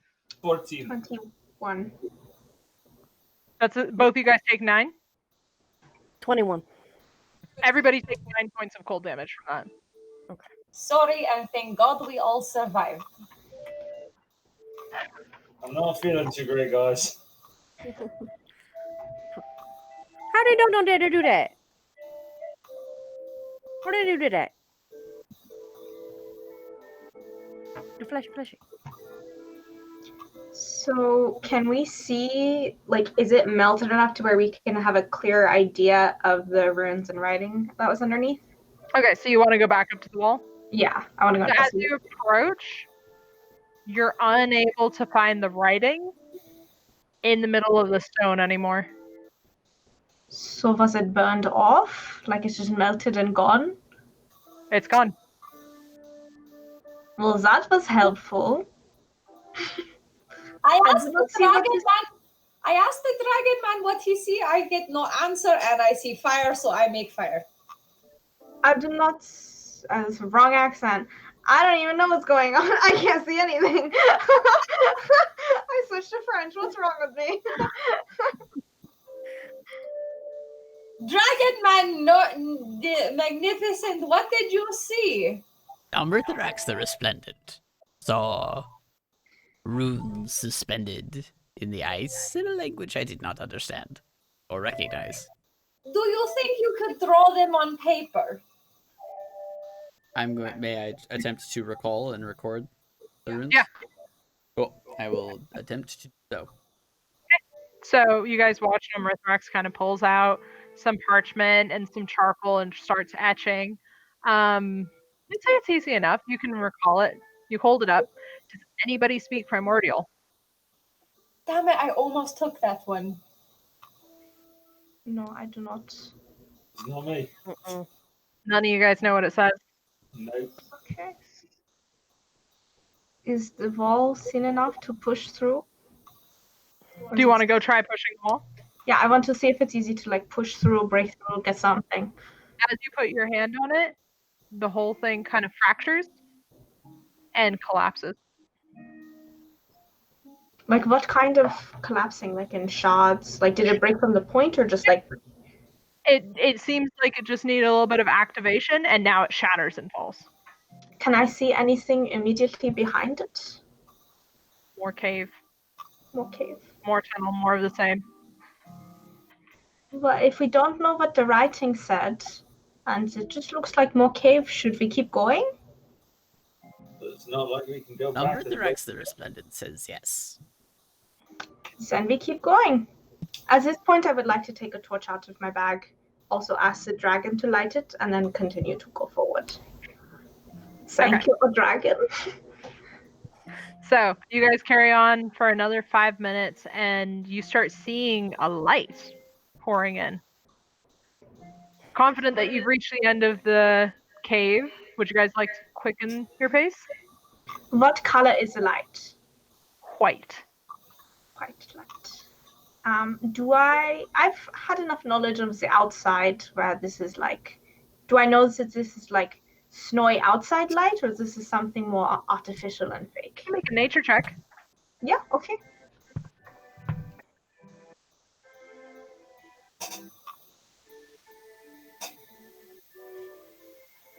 That is going to be a 13. 13. You're not quite sure. Okay. I don't trust it yet, based after getting hurt. I don't want to be too quick. I'm just going to keep the same pace. So you guys press on into the light. Can we get the map up? Is there anything that Skull sees in the 120 dark vision / light from the torch into this light? Is there anything that she sees? You have an opening of about 5 feet wide, and it's very bright out. In all likelihood, you're going to have to get out there and let your eyes adjust before you can see anything, because you're kind of being flashbanged right now. Perfect.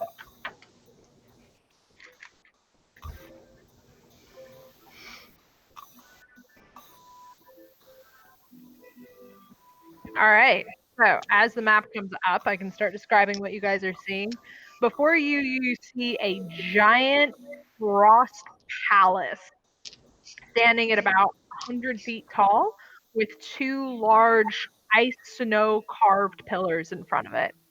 It doesn't look like there's a doorway in the beginning, but you see a wall that is a little bit receded, and you see 2 flat walls in front of them that kind of, you see the way that you guys are angled, you can see that there's stairs that kind of go up each side of it.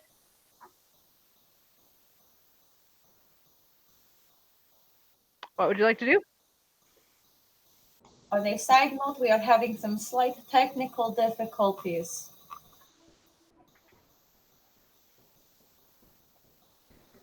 Our DM camera is showing, but we have no map or everybody else on this stream.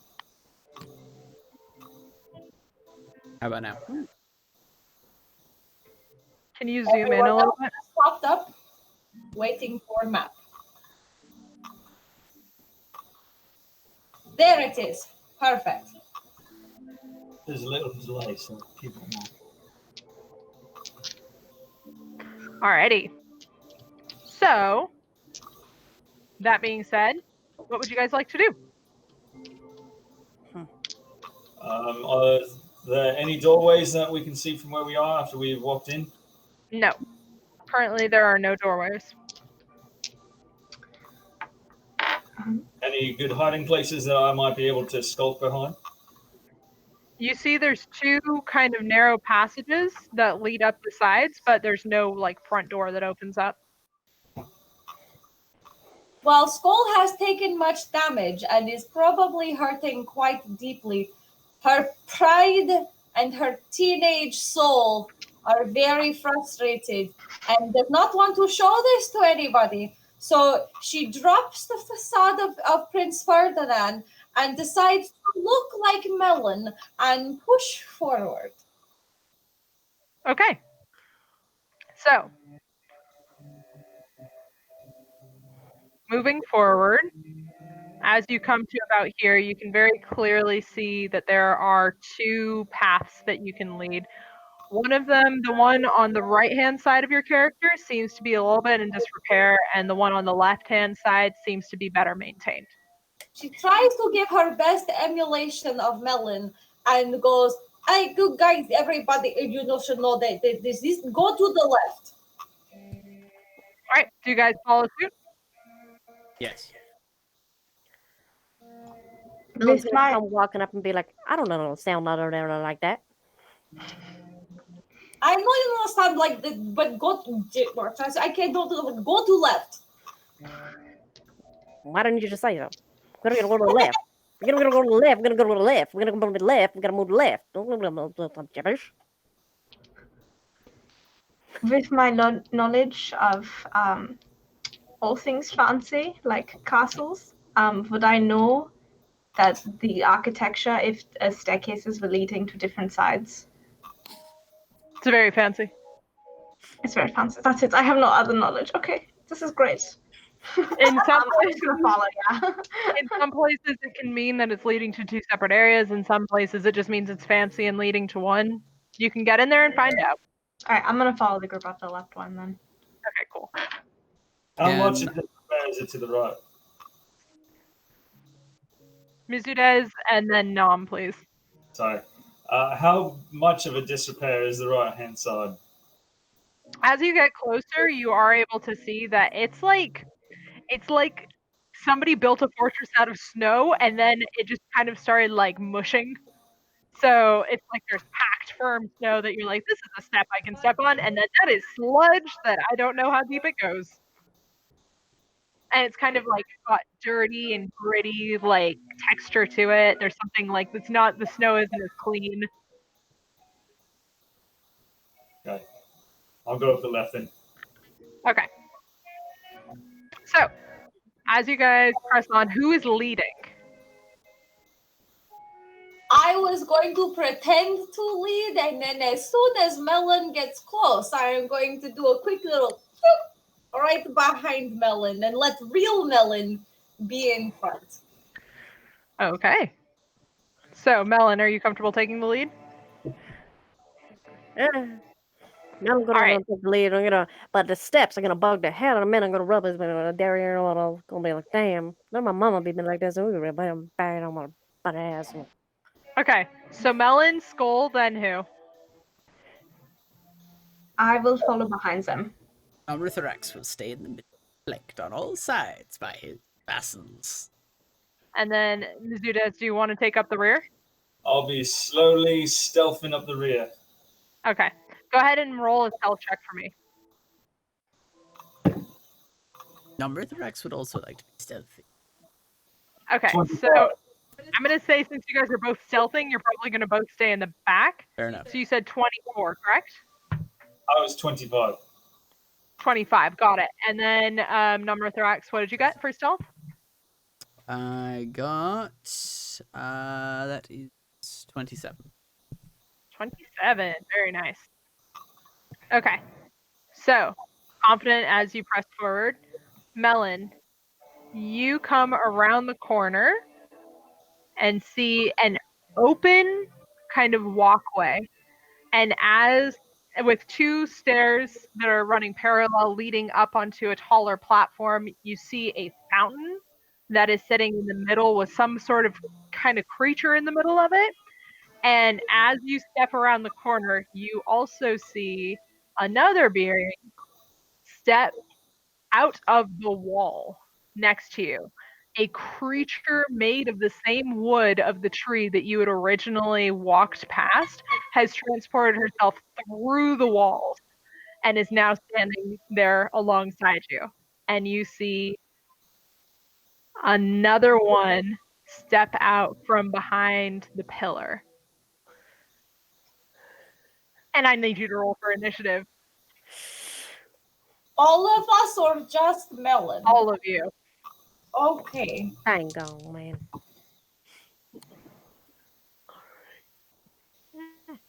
Will you be calling brackets? Yes, I will.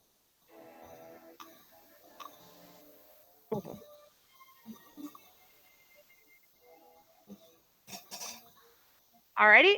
So I need anybody that is 20 to 25. 23. Also 23. Okay. Dexterity scores +3. and Nomrathorax. 4. Okay, so Nom is going to go first, and then followed by Ferdinand. 15 to 20. 19. Perfect. 15 to 20. 19. Perfect. 15 to 20. 19. And 10 to 15. Ferdinand And- has rolled a 15, and I have rolled a 10. It's Mizudes. Mizudes, excuse me. 15 and 10. Got Ferdinand on the mind. All right, so Of With course, that I in do. Ferdinand is gorgeous. How do you not have Ferdinand on the mind? with that in mind, Numrathorax the Resplendent, you are up first. You currently do not have line of sight on any of the enemies, but you heard Melon kind of react. Yes. How did them do that? The tree running out of the corner. Shoom. What would you like to do? And then Ferdinand, you're on deck, so think about what you want to do next. I was first? Yes, Got it. So I do not have line of sight on you do not. any of these things. Correct. Okay, I'm going to approach just ahead of Skull. Still trying to keep quiet and low. So that's 10 feet of your movement. Okay. I'm gonna move a little bit further. I want to try to get up to that wall to see if I can get like a around. Okay, so you want to go behind Melon and try to see? Kind of next to Melon, like there. I can't see anything, can I? No. All right. I'd like to attempt to hide behind Melon and stay like as much. You're behind. maintaining your stealth check that you just rolled. Okay. That's fine. So I now see the brigand creature. Yeah. Whatever it is. You can see the edge of one of them, and you can see fully inside another one. This creature is standing at about 10 feet tall, made of ice and wood. Ooh. Okay. Then in that case, I am going to, for my, let's see.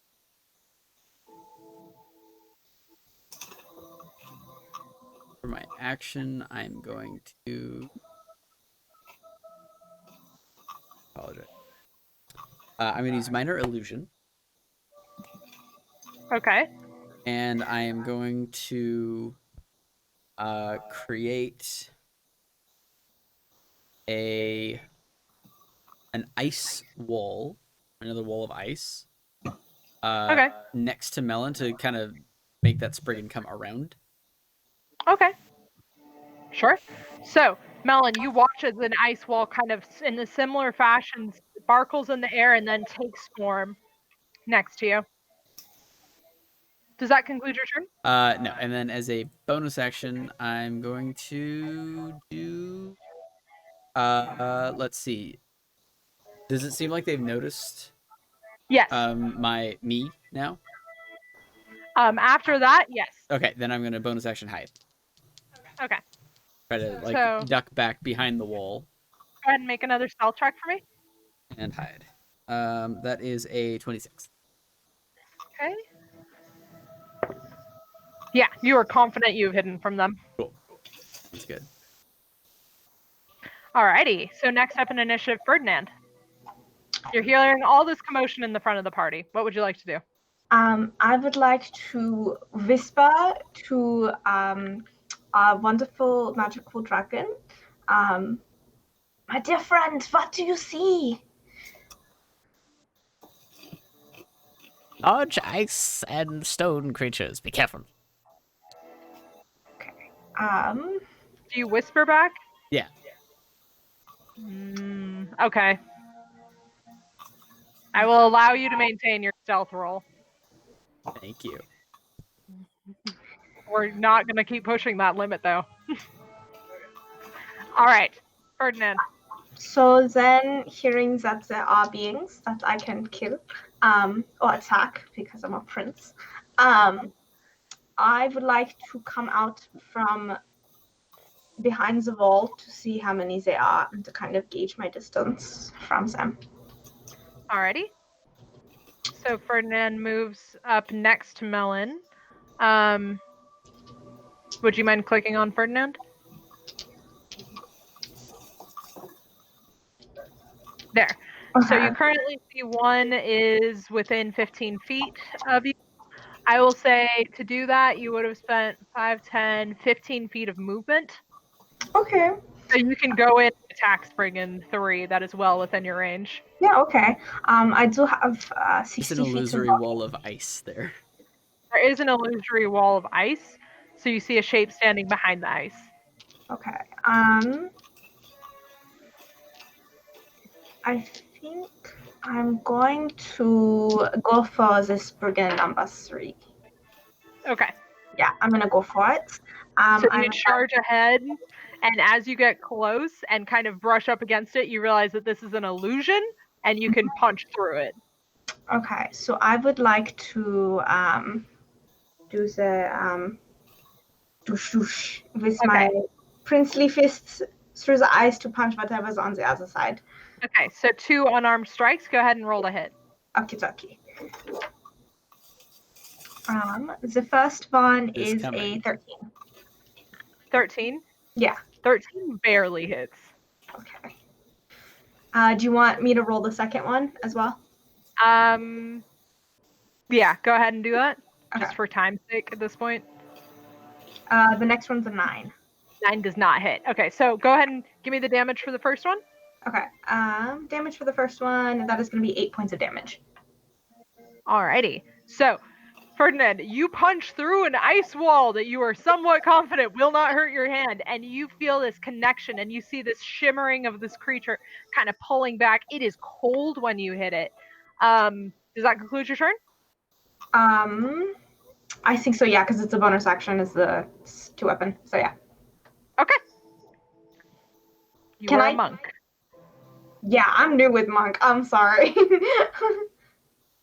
So you have the ability to do a stunning strike. You have the ability to do a lot of special things. Remember you were reading through them earlier today? Yes, I remember. I am going to sorry. Yes. I am gonna do the stunning strike thingy because I hit it with the melee. Does a fist count as a weapon? Yes. Yeah, okay, cool. Absolutely. So I'm gonna spend a key point to make the target stunned. Okay. So that is a Constitution saving throw. DC's 13, right? Yes, DC 13. That's a natural 20. Never mind. So go ahead and mark one key point off. Okay, and then that would be the conclusion of my turn. In terms of like feeling through the ice, could I feel like the texture of whatever I hit? Yeah, it was cold and hard. Okay. Like, it felt like it was wood. Okay, so I could assume that it's the same thing that's over there. Yeah, I'd say that's reasonable. All right, Okay. so next up in initiative, we have Melon, and then Mizudez, and then Skull. All right, so Melon is going to watch the prince try to duke it out and go like, get in there, get him there. And Melon is going to lunge himself straight through the ice, because obviously he's witnessed it works, and Right. attempt to slam into whatever this creature is to take it down. All right, so you want to go for a grapple? Yes. All right, so go ahead and roll. I think this is a contested strength check. Okay. Right? Yeah. I think so, yeah. Alrighty. So that is a 14. The name of the creatures we're battling right now is something that 19. in the new shadow. 19. Okay, so 19. you are successfully able to charge through. Okay, so Ferdinand, you watch this orc come barreling through the wall, easily passes through it, no big deal, and takes them down. So you are a pretty tall orc. You're standing at about what, like 7 feet tall? Almost 6'9", but I'll say Yeah, 7. This Melon thing says is 7. Yeah, Melon 7. This thing has 3 feet on you. Like, it is huge, and you just barreled into it and took it down. It is now grappled in your arms. Does that conclude your turn? I don't think there's too much more that I can really do with him grappled to the ground. I'm just basically gonna hold him. So at that, I'm gonna end my turn at that point. Hold on, I'm gonna yell, "Come on in here, everybody! Come on, get ready to hold down. You don't be betting no more there." Okay. So, next up in initiative, we have Mizudez. Perfect. So, what I would like to do is, since I've seen this battle engage, I'm going to stealthily come up the stairs to the point where I can see something. And the first Okay. thing I can see is I'm going to chuck my broken dagger at it. So that puts you at 30 feet right there. Perfect. My So you range see an ice wall next to you, and then you see a clear spriggan ahead of you. So I'm going to take my broken chip dagger, use my sneak attack action. Okay. To do it.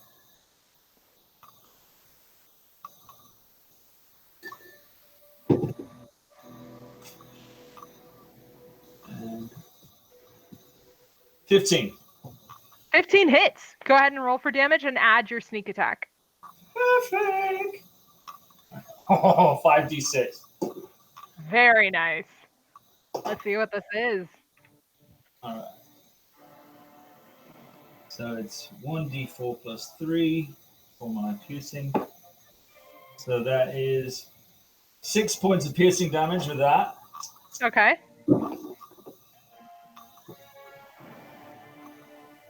17 points of, I believe it's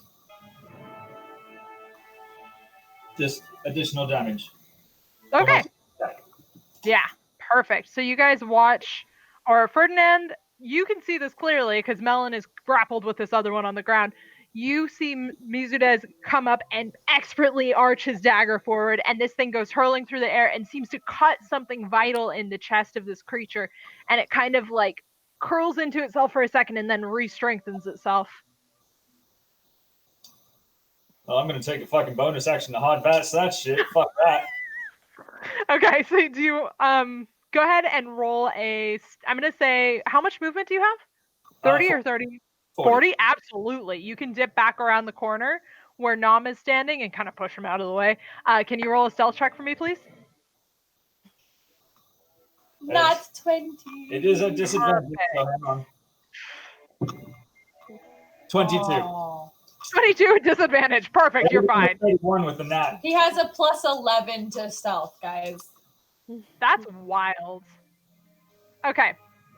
So, that being said, next up in initiative, we do have Skull. What would you like to do? So Skull would like to take her movement to get to the corner where she can see the thing that clearly just frightened the ever-loving pants off of her friend Visedes. And she is going to cast an Eldritch Blast at its face. Okay, the one that's right in front of you, right? Yes, that is correct. Go ahead and roll to hit. And how many Eldritch Blasts do you send at this level? It is a cantrip, so it is only one. That scales depending on your warlock level, so check into that, because I think it's a cantrip, but like it'll do 2 bolts or like 3 bolts. I just want to make sure that we're getting your full damage in. I am not seeing it anywhere on my list except for cantrip. 2 beams at 5th level. Sorry? 2 at 5th level. Okay, so you have 2. You get 3 at 11th. Okay. Well, okay then. So is that like reflected on the app that we use that I'm not mentioning? In terms of damage, or does she have to roll twice? For each one. Okay, so and you get to... can target the same creature or multiple different. Okay, so your action is going to send 2 bolts, so you can roll for each bolt. Good, because the first roll was a natural 1, which is a total of 10. Ooh, rough. Goes wide, hits the black pillar column standing behind it, and the Spriggan kind of like it makes slides sense. back. I'm running around the side. Yeah. So go ahead and roll to hit with your second one. The second one is a 15. 15. 15 does hit. So you're able to make contact. Can you give me the damage? It is going to be a D10 of magical bludgeoning, I believe. I believe force damage, yes. So that is going to be 6 points of force damage. Very nice. And then it takes a solid hit to the shoulder and just kind of pops it back into place and just kind of cocks its head ethereally and looks at you. I would like to use the rest of my movement to move backward towards Nam, because I am very confused why this did not work as well as it should have. And then I am going to take my bonus action to use one of my poisons to coat a dagger that I will be throwing at it come my next turn. Okay. Can you apply poison as a bonus action? Yes, it is one of my specialty things that I picked up. Yeah. Okay, perfect. So you guys watch as Skull kind of rifles through her satchel and pulls out a very careful vial and starts dripping it ever so slightly on a dagger. So next up, we have my dudes.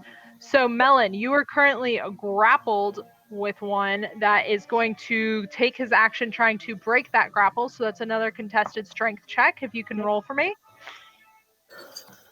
I'll take a picture. Melon don't get that on that 20. Yeah, this thing kind of like struggles to move from you. Realizing that it can't do anything, you feel this kind of like inhale and the body shudders and it just kind of tenses. Not sure what's happening, but that's the conclusion of his turn.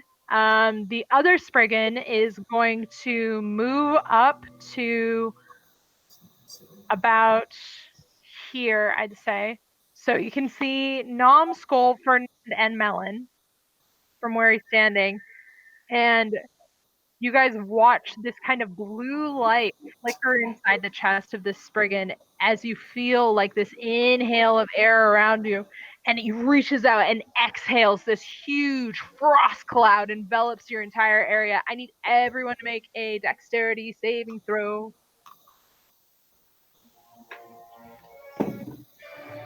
Finally. Skull has rolled a 16. Yeah.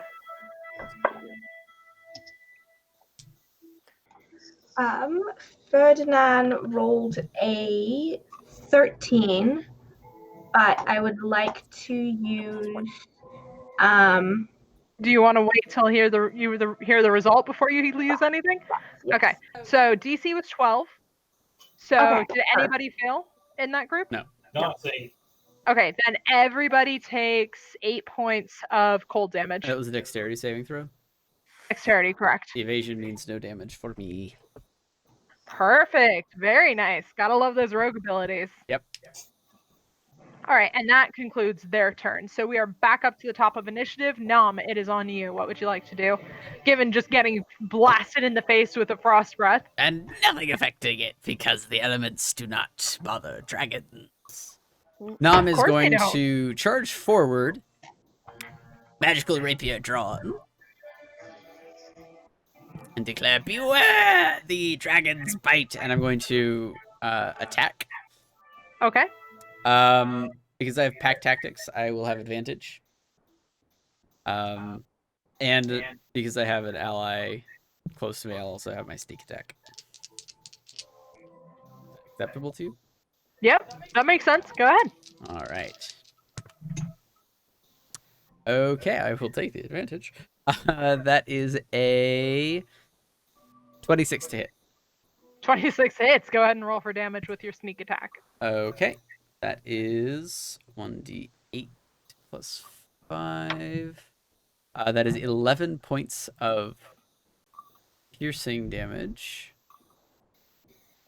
11 points of piercing damage. All right, so Ferdinand, you watch the tiny but ferocious Nomrax, the whatever, resplendent, slash into this thing, cutting the tethers of some of the like vines that's holding its arm in place.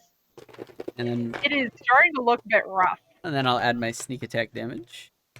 So that is. Can you give me your total damage? Yeah. Sorry. We are at 5d6. Right.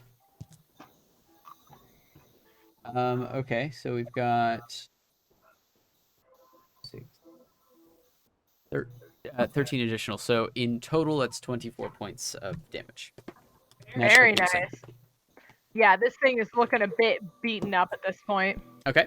And then I am going to run back away around the corner. I am mobile, so I attacked it with melee. It does not get an attack opportunity on me unless it has sentinel. All right, excellent. So then I'm going to do that, and then I'm going to bonus action sneak hide. Okay. That is a 28.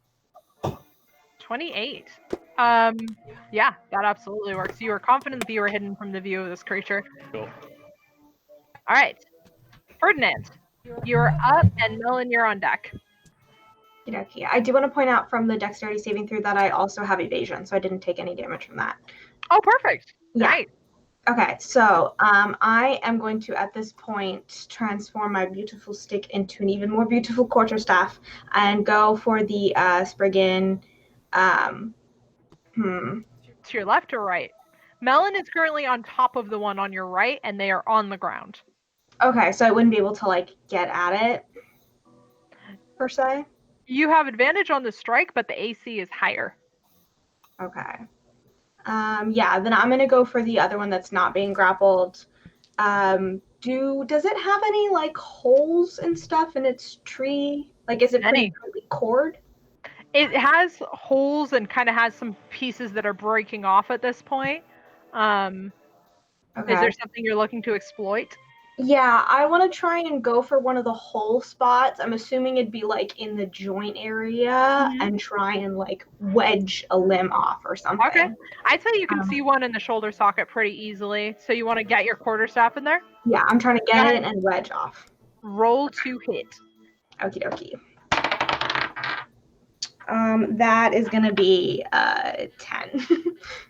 So you try to get into the specific point and you aren't able to find purchase and it kind of snaps away and you're so worried about your quarterstaff for like half a second that you yank it back and you're like, okay, it didn't snap it. It didn't snap it, but something to keep in mind. Okay. Any bonus action?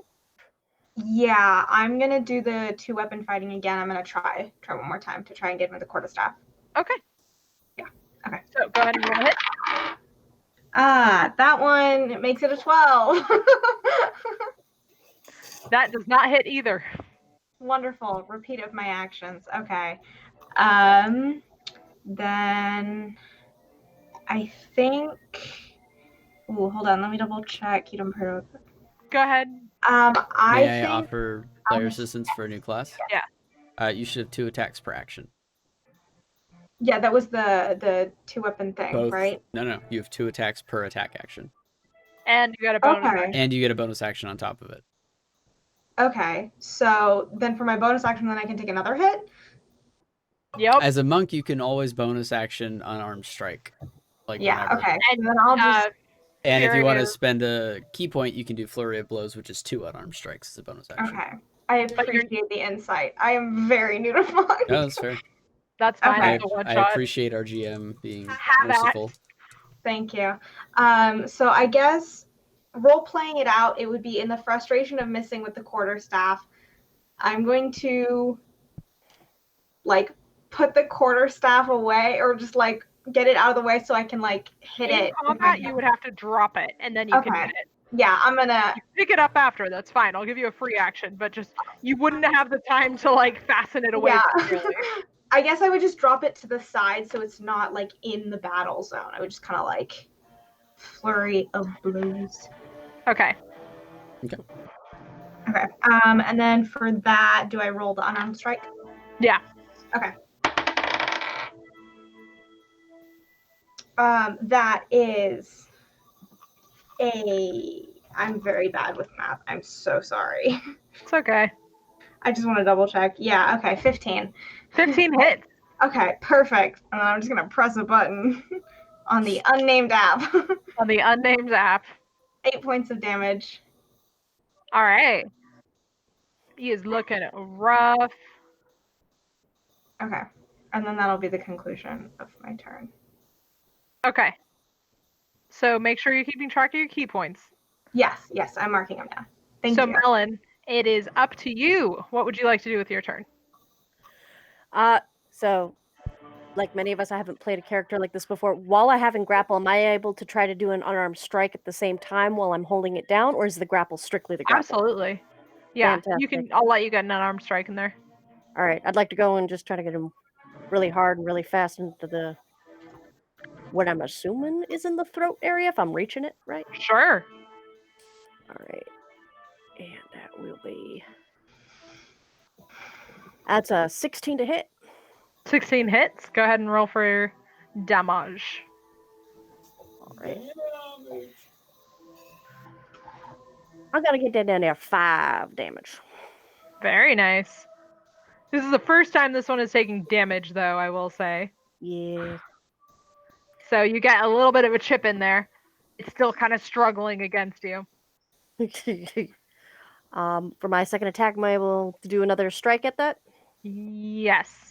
You are a barbarian and a blood hunter. So yeah, I think you get two attacks per action anyway. So yeah, go ahead. You can do your other one. All right, and oh, that was a 19 down. 27 to hit. That absolutely hits. Go ahead and roll for damage. Be another 5 for that melon over there. All right. So you're able to get a couple good jabs in there, but still keep them grappled. I'm gonna start yelling, "Get here, over there! Got this many that are thrown over here. What's going on with you guys over there? What are you gonna do? Hiding over there behind the wall. What you gonna do?" And Mizudez, hearing that fabulous war cry from Melon, it is now to you. What would you like to do? All right. So at this point, I'm going to pull out my short bow, knock an arrow. That's my action, correct? I'll give you a bonus action for that. That's okay. just pulling out your short bow. I'm all right with that. I'm gonna try to use another sneak attack to peek around just enough so I can hit that motherfucker right at the top of the stairs. Okay. We're going to put you at about there. You have clear line of sight. You can go ahead, and I'm going to give you one shot on this because you pulled out another weapon. Of course. Appreciate it. Shit. No! What did you roll? Not very well. Hang on, let me see. It could have been much worse. Let's just put it that way. Altogether, it's a 14. 14 hits. See? No problem. These things have a very low AC.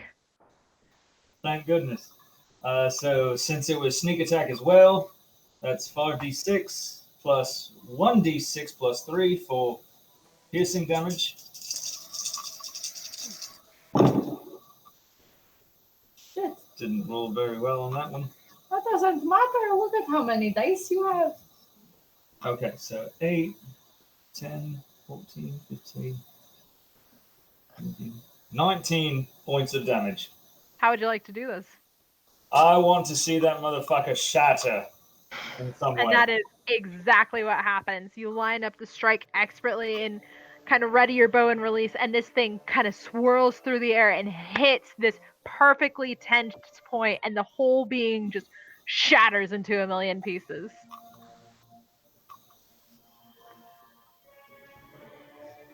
Alrighty. So, does that conclude your turn? How much movement did I use? To get up there, you'd used about 10. You have 20. No, to do what I want. So I'm going to then use the rest of my movement to essentially get behind that other tree, or actually get around the illusionary wall. 5, Because I didn't 10, know it was an illusion. 20, 25, 30, 35. Yeah, you can get about there. Perfect. All right. You good? Yes, and at that point, I'm going to drop my bow. Okay. So, Skull, it is to you. What would you like to do? Skull would like to move to the other side of Ferdinand, puffing herself up because she still looks like Melon. Be nice, brave, and strong. And Skull would like to hurl her dagger that is now coated in poison at this brigand number 3, just to see what happens. So this is a dagger, and then if that works, then there is also the Constitution saving throw for the poison. Okay. So the AC on this one, because Melon is covering the Spriggan, the AC is going to be 2 higher. So as long as you can clear a 15, you can hit. All right. But you do have advantage on the strike. Because it is being restrained by grapple. Regardless, my first roll was a 14 plus a 6, which is a 20. So I'm just going to take that, because even if I guess, should I roll to see if I get the nat 20? Do you guys want Go to for it. Yeah, absolutely. Always Holy worth going for it. shit. Did you really?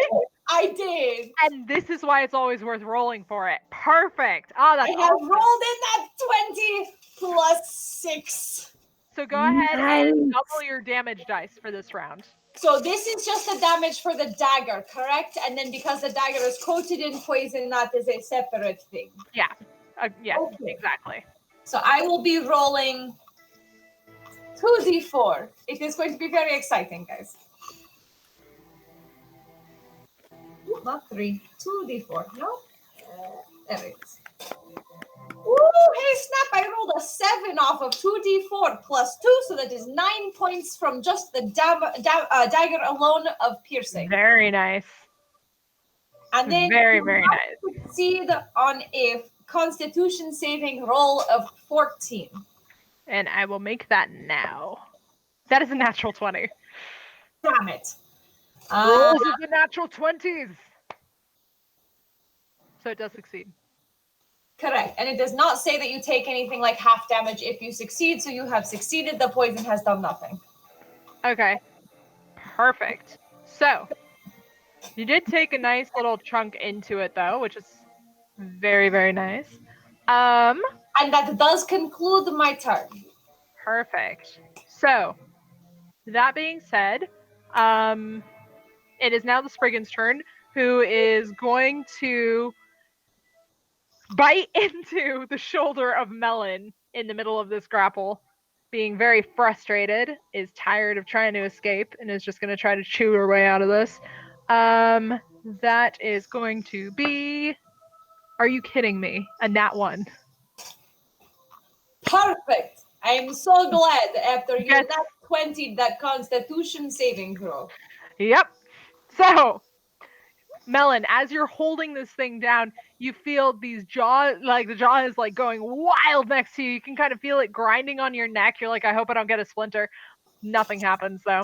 And that is, yeah, that's his turn. You have this thing locked in place. All right, so next up in initiative, Nom, you are up on this poor Spriggan. Rithrax the Resplendent will run around to there Okay, and stab. that makes sense. Yes, but he does. All right, good old pack tactics. I will take it. That is a 21 to hit. Absolutely hits. Okay. Oh, nice. That is a 12 from there and sneak attack damage. Sneak attack because you have allies in 5 feet. Yeah, and I have advantage on the attack. Okay. So both will account for sneak attack damage. Fair, fair. Okay. So that's 6, 13, 16. Wait. 16, 21. 21 and 12. 33 points of piercing damage. All right. Yeah. That is a lot. This thing is not looking as hot as it was a few minutes ago. So next up in initiative, we have Ferdinand, followed by Melon. And I'm going to stay there. Okay, so Ferdinand would like to pick up his beautiful quarterstaff off the ground. Okay. And then Reaction. Yeah. Are they on the ground or are they standing up? I missed that. They're on the ground because Melon is grappled them to the ground and is holding them. Okay. I want to do the same, like looking for a loose spot in the twirling of it, to kind of like get a good jab in Okay. the quarterstaff. So go ahead and roll with advantage because it is restrained. Well, the first roll was a 20. Natural 20? Natural 20. Hey, that's awesome. So with the quarterstaff, it's going to be a 27.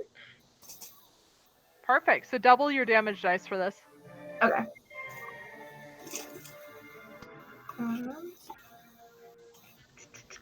So both damage doubled. That's going to be a 12 total. 12. Very nice. Yeah. All right. So that is 1 strike with your quarterstaff. Is there anything else you're doing? I can do 2 hits with the quarterstaff as well, right? Just to double check. Yes. Yeah. Okay. So feeling Also, very. I'm gonna say you got the ankle and kind of like knocked it off. So there's no Hell missing yeah. your foot. Ferdinand is feeling very powerful and very, excited. He's hurting something. Ferdinand is feeling himself. He's so sexy when he's killing things. He wants to go for another hole, so he's gonna go stabbing elsewhere. This is fun. That is going to be a 12.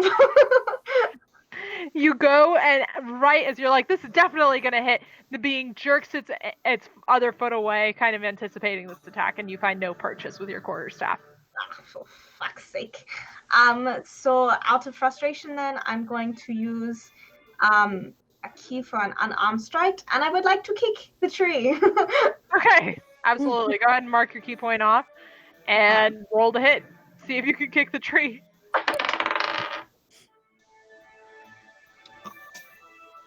That is a 13.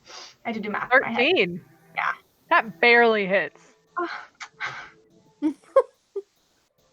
Go ahead and roll for damage. okay. That is going to be 5 points of damage. All right, this thing is looking really, really rough at this point. Okay. As Ferdinand kicks off the other foot.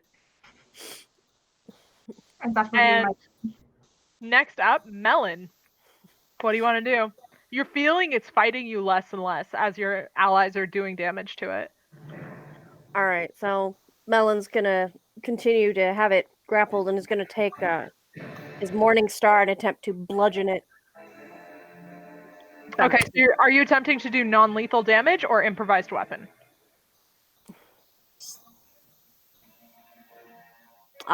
Using my Morning Star? Oh, you...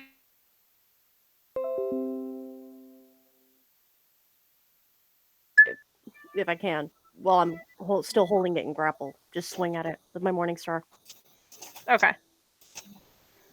Cunningham said wait, and I'm trying to figure out why. You're on mute. Our stream blipped. One moment. I want to make sure we're up and going. It blipped? Yes, OBS disconnected. So How long have we been DC'd? Does anybody have us up? I do. It has been maybe like 5 seconds. Don't even stress. Okay. cool. Yeah, my mom's yelling. Or I hear somebody saying something, but I can't pick it up. Somebody said something. Alrighty. And I believe we're back. Sorry about the difficulties, everybody. So, Melon was in the middle of pulling out his Morning Star to take a strike at this tree creature. So why don't you go ahead and roll to hit? That's gonna be down there at 23. That definitely hits. Go ahead and roll for damage. It does look like it restarted as a new video, but we are currently going. So for that first hit for Melon, that's gonna be there then in 13. 13 points of damage. How would you like to do this? Melon wants to hold the tree down and just crack it. Like straight down the skull. So you guys watch as Melon cracks this thing hard. The skull fractures and splits in half and falls. And as it falls immediately into the snow. And what was holding you up, Melon, as you were holding this down, you're now face down on the ground. And with that, I would like to create the soul trinket. What? So, when life ends in your presence, you're able to snatch a token from the departing soul, a sliver of its life essence that takes physical form as a reaction. When a creature you can see dies within 30 feet of you, you can open your free hand and cause a tiny trinket to appear, a soul trinket. The DM determines the trinket's form or has me roll on the trinkets table in the player's handbook to generate it. Okay. All right. So, seeing this a moment of opportunity that the rest of you guys have not seen used in a long time, you watch as Mizudez opens up his hand and this little tiny gravestone appears, like an ethereal gravestone that's about 2 inches tall. And you guys watch as the soul kind of energy, this ethereal, like blue drift smoke comes and wraps itself around and buries itself into his hand. You now have a soul trinket.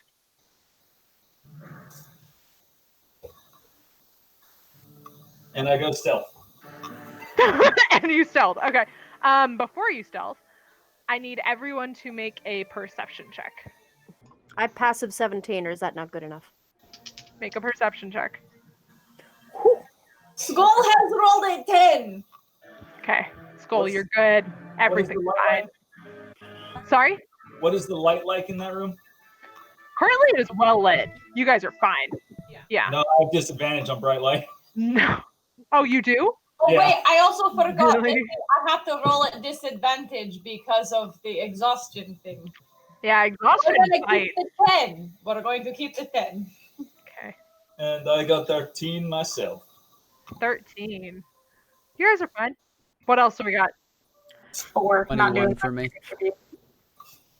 Melon rolled under there, 16. Okay. So, Numbrithrax the Resplendent, always Nom, vigilant.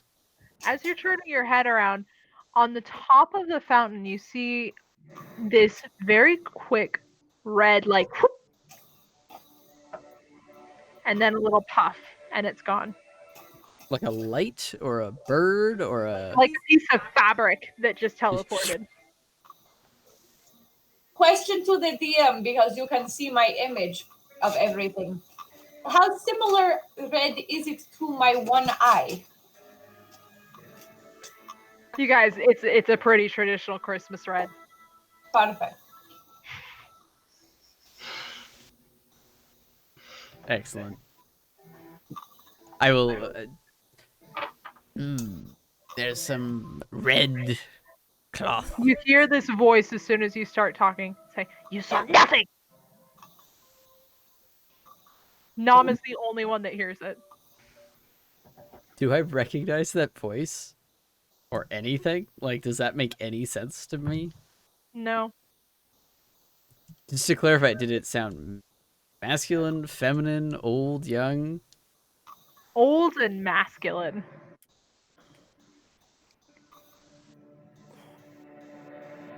Numbrithrax? So nothing. I'm gonna point in the direction and cast message. Okay. What are you? And I'm gonna try to surreptitiously cast it, like, because I have to use the copper wire, but I'm like, I'm gonna... Roll a sleight of hand Okay. as you're trying to hide this from your party. That is that's a 30. You guys have no idea. I have a plus 12 on sleight of hand. Picking his nose, you guys can't really tell what's happening. Picking... And just stretching his arm as he casually points back there and casts his spell. Admiring and feeling my delightful dragon teeth. Nom, your spell does not find anyone to cast to. Okay. So no one in... Got it. Cool. All right. So Is there quick anything check-in. left of the bodies that we have killed? Nope, absolutely not. They just kind They've of shattered. Shattered and sunk and swallowed by the snow. Quick check-in for my players, because we've been going for a while. Do we need to take a break? I'm good. I'm fine either way. I am quite well to keep going. All right. What was that? Melon, you are Melon, you're muted. muted. Did you say something? Melon, would you like to take a break? Just 3 minutes? All That's fine. We can absolutely take a power break for 5 minutes, everybody, and we will be back on in just a few. Alrighty. Find out more about this red swirling cloak. Enjoy a word from our sponsors. Nobody. Find them for us. Send them our way.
And welcome back, everybody. Thank you, thank you. We are still in peril, so I want to make sure we have our music going. All right. So, it is now a brightly lit chamber, so I will say, all of you guys notice at the top of the platform, a creature emerges and evaporates out of thin air. Standing at about 12 feet tall, you guys see this creature that is humanoid in form with goat hooves as legs, two giant horns coming out and around from behind his head, a long white hair and goatee, draped in a red robe with white fur trim, black boots, and a black belt with a gold buckle, but a demonic, angry face, growling at you, and starts beating his chest. And as he beats, the entire palace kind of starts shaking. I need everybody to make a dexterity saving. Now that we have seen his form, is there any recollection of who this may be? Oh yeah, for all of you guys that were discussing Krampus earlier, 100%. Krampus died. I would like to shout out as soon as I see it, Krampus! 23. 23. You're cool as ice. You're fine. Menon don't like that 19. 19 saves. 18. 18 saves. 16. 12. Ferdinand, in your exclamation, the first time he beats his chest, you fall flat on your ass and go prone, and as does Mizudez. Can I use evasion in this situation, or does this not? No, unfortunately, the evasion would not help in this moment. You don't take any actual damage, but you two are both considered prone. Okay. And as he does that, he leaps up in the air, clearing an astronomical distance, and lands right about here.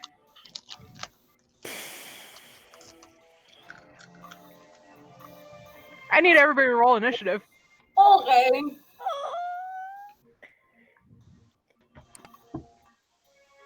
He looks so happy. So Yes, they're happy. so happy. Question to the DM for Skull. Yes. I know I did not know much about this creature person thing, but now that I have seen it, would I inherently know whether King Gwendol would want me to fuck his world up or let him be an ally? No, you have no idea. Okay. This Then was I not will in be- any contract you have ever received from your king. Then I will be following the lead of both Melon, who I am still physically in the form of, and Nomrithrax, who is the person who I have seen deal the most damage. And my very young self is like, those are the bastards that I would like to emulate because they are very powerful and very strong, and I wish to be that. Very So well. Whatever they do, I'm going to follow suit with something very similar. Okay. So I need 20 to 25. 28. Jesus, Nom. All right. 15 to 20. I have an 18. Fear. You said 18, Ferdinand. Yeah. What I have? I have 15. Oh, okay. 10 to 15. 13 for Skull. 15. 15. Gotcha. 11. Mizudez, what'd you got? 11. 11. Gotcha. Okay.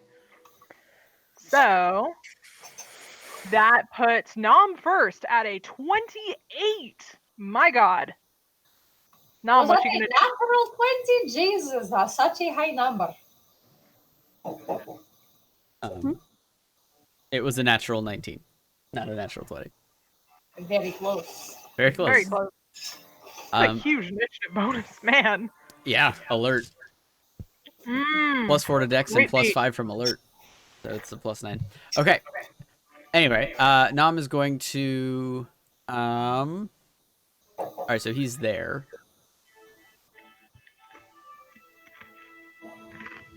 Okay. Not expecting him to be there. That's fine. Nam is going to as an action.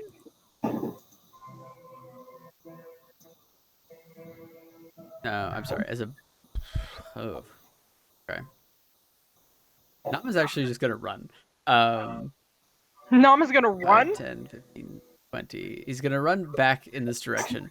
But first things first, he's going to cast Chromatic Orb. Okay. As an action. And I'm gonna do fire damage. Fire. Okay. Alright, so Nam pulls out his components and it makes it look like he's spitting the magic out of his mouth like a true dragon would. Okay. That is that is a natural 20. Nice! That's awesome! I need more dice. That's Oh, dear. 8d8. The Dice Goblin's cavern opens. Seriously. He has a whole clamshell to hold all of his dice. Display your horde. That is okay. We understand. Ours is in a fish tackle box. Yep. You know, that's not the worst idea. Mine's just a toolbox. Yeah. Alright, so 8d8 fire damage. Alright. That is 10, 20, 30, 37 points of fire damage Very nice. from Chromatic Orb. As I pretend to spit it out of my mouth like a dragon would. Do me a favor, and for flavor, roll a sleight of hand check Sure. as you're trying to do this out of your mouth. Sure, 28. 28. Yeah, Yeah. I got a plus 12 to sleight of hand. It's not hard. His whole shtick is built off of this. Just pretending to not cast spells. Fair and enough. then he's going to So you said that's 28? 28 sleight of hand. Oh, what was your damage? Oh, shoot. Put all my dice back. I thought it was 37. 37. That's the one. 37. Yeah. Why not make not? it 47? Yeah. No, 37 points of fire damage. Yeah. I could go auctioneer on this. We gotta get a 47 over here. We got 47 over here. We got 37 over 47. We gotta get it. Ellen running an auction would be perfect. Let's be real. It would be 90 perfect. points of damage. Okay, and then Nom Rithrax is going to dip out and bonus action hide. Okay. That is a 25 to hide. Yeah, you are well hidden. Okie dokes. All right, so you guys watch as what? Does Skull see him hide? No, not with your passive. You saw him run, but you didn't see him hide. Okay, so you guys watch as Nom from his mouth shoots out this orb of fire that just envelops this creature and wraps around him, and he kind of like brings his arms up and down and flamboyantly just like move away from it. Looks a bit singed. Does it look like it took more damage than one would expect? You don't know. You ran away. Fair enough. Those of us who have fire damaging powers, would we know? No, it looked like it took a very normal amount of damage from that. Okay, so next up in initiative we have Ferdinand. Just a quick clarifying question. In my knowledge, now that I know that this is Krampusstein, would I know of any other like particular weaknesses? Like, would I have that knowledge? No. No. It's like my only memory, like the children's book kind of thing. Like, I don't have any practical knowledge. Great one. There has been no intensive archaeological dissertations written on the nature or form of Krampus because no one thought he was real up till today. Okay. All right. Well, based on what Ferdinand knows, Krampusstein is not very nice, and he would like to hurt Krampusstein because he was scary when he was young. so it's time to take out some catharticness. I don't know how to speak English. Yep. I am going to go with my mage hand and do the 2 hits. Not mage hand, I'm sorry. I'm like, wait, I was what? just thinking of mage's hands. My bad. Quarterstaff 2 times. Okay, so you got to move 5, 10 to get into melee. Yeah, okay, so that is going to be 14 and 7 is 21 to hit. Okay. 21 hits. Perfect. And then, do you want me to roll the second hit as well and give you total damage if it works? Yes. Okay. The second one is going to be a 26. 26. Yeah, that hits. Okay. And just give me total damage. So total damage is going to be 6 points of total damage. 6 points of total damage? Yeah, I didn't do so well on the bludgeoning rolls. Wait, with both? Yeah, with both it was. Oh wait, no. Sorry, total is 11. The last one was 6, and I was like, oh, so Okay, I'm like, that's really low. 11. My bad. My bad.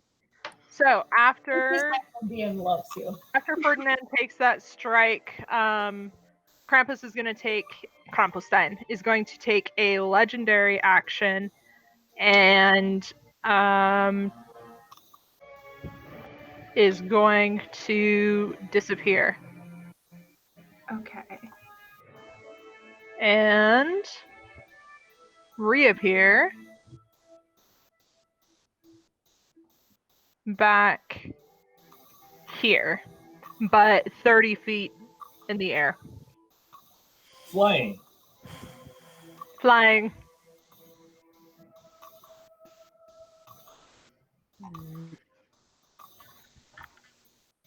Krampusstein. Okay, and that is actually up next is Krampus's turn. Krampusstein.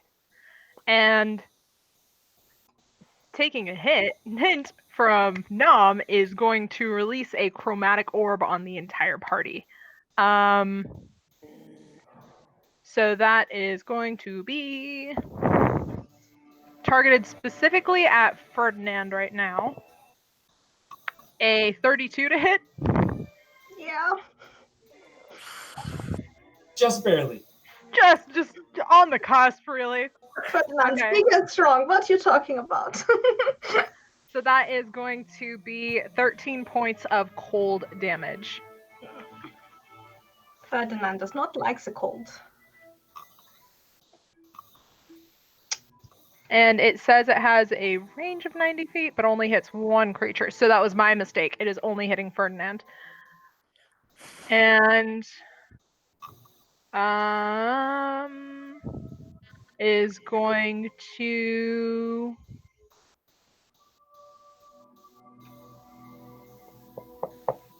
yeah, that's going to conclude their turn. So next up in initiative, we have Melon. Oh, we're going up there. No, you only have 5 there. All right. Oh, God. I think I'm in range. Guys.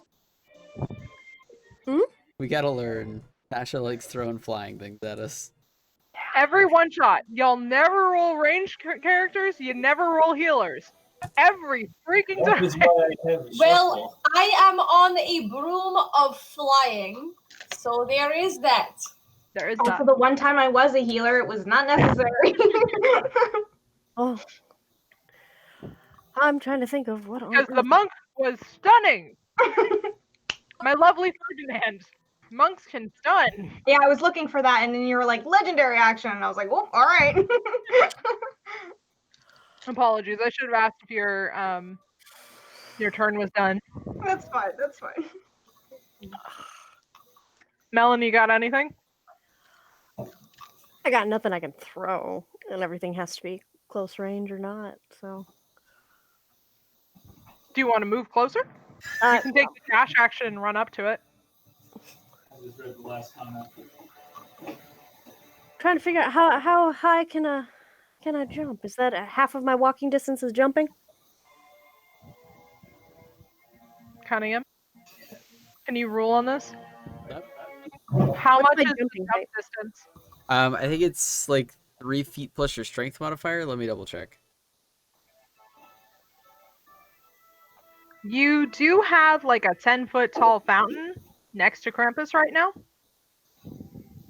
Looking around, trying to like ascertain the lay of the land. That fountain is at about 10 feet tall. Yeah. If you're doing a high jump, you're trying to get higher. If you move at least 10 feet in the air, it's 3 plus your strength modifier. Okay. If you are doing a standing high jump, it's half. I mean, I guess I'm gonna try to dash up to between Krampus and the fountain. How far can I get with that? About You got 30 feet, right? Yeah. That's No, about 40. 40? 40 Then you feet. can get right there.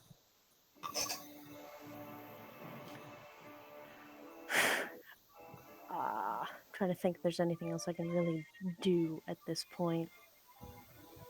Because I can't really reach him, but Said he's 30 feet in the air. Mm-hmm. yeah, I can't Just really reach confirming. him. I've come running up roaring at him at this point. Very, very angry that he's in the air now. Because there's not much else I can really do, unfortunately. Got it. Do you want to take your action to get on top of the fountain? To climb on top of the fountain? Because you've used your movement, you have your action, you have a bonus action. You can either hold your action if he comes down and be like, I'm going to attack him as soon as he comes into like striking range. You can try to climb on the fountain. Okay. Actually, I'm gonna use my bonus action to do the blood curse of bloated agony on him. Remind me what that is again? Is he that close Brutal. to me? Yeah. Just tell me. It's curse a creature that you see within 30 feet of you to painfully swell to the end of your next turn. For the duration of the curse, the creature has a disadvantage on strength and dexterity ability checks and takes 1d8 necrotic damage if it makes more than one melee or ranged attack during its turn. Very cool. So I'll do the blood curse of bloated agony because now he's 30 feet of me. Mm-hmm. So you guys watch as this svelte form that was slimly fitting this starts becoming bulbous and wretched as this belly appears and falls over, looking much like his counterpart, a Mr. Claus. And I think I'm gonna end my turn on that one because I'll do the next one. Alrighty. Skull.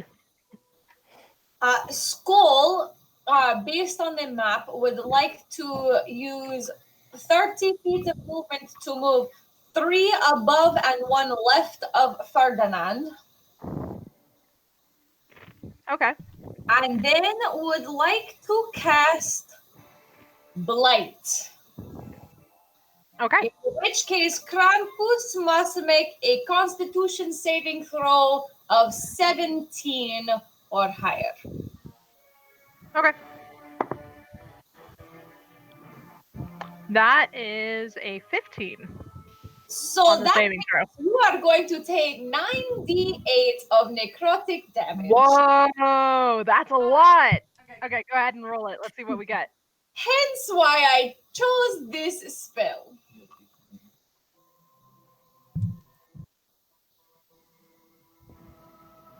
Okay, I want y'all to understand the con modifier is 9. And I rolled a still 6. failed? Jeez. I rolled a 6. Brilliant. Like, God. Keep doing that. oh, sure. Thank Awesome. you. Thank you. That's kind of you. What a holiday spirit thing to do. I rolled another one just to be cheeky, and I rolled a 3. We're gonna Mm. stop. Keep that dice. Keep that. All one. right. So that is going to be 55 points of necrotic damage. Okay, you guys watch this form writhe in agony, and he lets out this deep scream from the depths of his mouth. He looks like he's barely hanging on. Now, I know that a skull only has 30 points of movement, but the broom has a speed of 50. Does that mean I still have movement left since I am on my broom and that was not a concentration spell?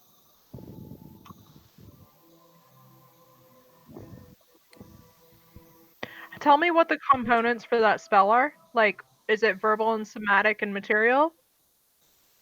For blight, it is verbal and somatic. Okay. So that means you would have had to been moving your hands. So I'm actually going to need you to make a concentration check to make sure that you maintain being on the broom as Okay, you cast the spell. so just a d20. Concentration check. So it's a Constitution saving throw, right? Got it. Cunningham? I'm sorry, for what? A concentration check is a Constitution saving throw. Yeah, it's just Constitution. A constitution check or a constitution saving throw? Save. Perfect. A 17. All right, you are able to maintain your grip, but I'm not going to say that you can go further with it. Okay. Then that is going to conclude my turn. Perfect. Okay, so next up in initiative, actually, that's going to be a legendary action. Krampus is going to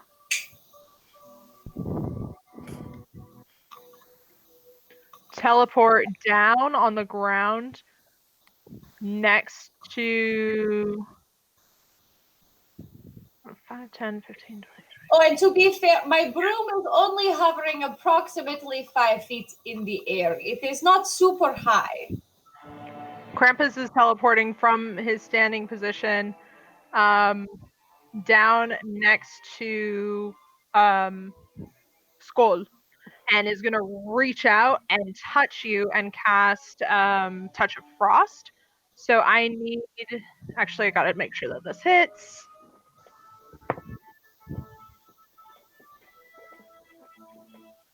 $14. My AC is 13. Okay. So that is going to be 2, 2, 2. Let's roll this. 7, 13, 17 points of cold damage. But it is looking rough. Was that a melee or ranged attack by any chance?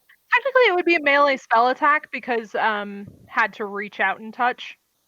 You should know that Skull is not long for this world, friends. If you are looking at Skull, even though she looks like Melon right now, she looks like The funny part about disguise self and shapeshifting is you're maintaining one form. Unless you're changing the form to look as though it's taken damage, no one knows how bad you are. Oh, I am actively doing that because I do not want to die. I cannot serve my king if I am dead. Okay. Melon, was there something we need to resolve with the bloated agony? It was just if you make more than one melee or ranged attack during your turn. But no. Unless you made more than one. No, that was only one attack against Skull. Yeah. That's the legendary action. I don't know if it counts. No? No. Okay. Okay. Your call, So but rules are written. it wasn't during his turn. It was out of turn. Okay. Never mind. Mizudez, you see all of this chaos unfold in front of you. As Krampus I'm is looking very injured. As you're on the ground, you need to take half your movement to stand up. So to get up, is that just movement? Yeah, just movement. Okay. To pick up the bow, is that action or bonus? Because you're on the ground, I'm just going to say it's a free action. You're just like picking it up as I stand up. Perfect. So then I'm going to take a bonus action to dash north. How far? The rest of my movement that I can with the dash. So Which is 4 what? squares. 4 squares north. So is your bonus action is dash? Correct. Got it.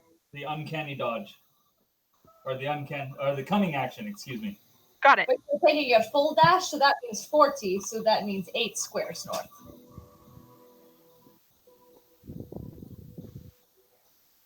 You are there. And you have one action left. Perfect. So I'm going to see if I can hit him with an arrow from there. Okay. Go ahead and roll to hit. And roll to hit. I don't see this going well. It wasn't flat. That was your call. Our tray was not flat. DM, is it okay if he re-rolls? It's not a crappy roll, but it was not a flat dice tray. Your guys' call. I trust your integrity. Do what you think feels fair. Barely got a little more. 16. 16 hits. Go ahead and roll for damage. Perfect.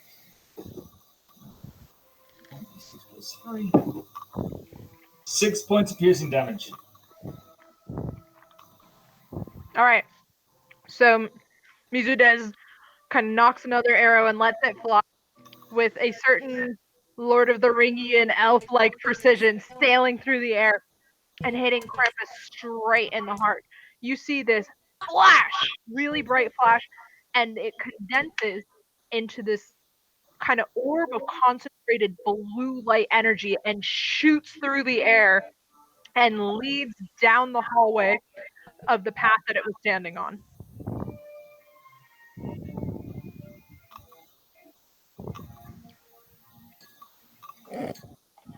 And another spriggan appears. Sorry. I was like, No.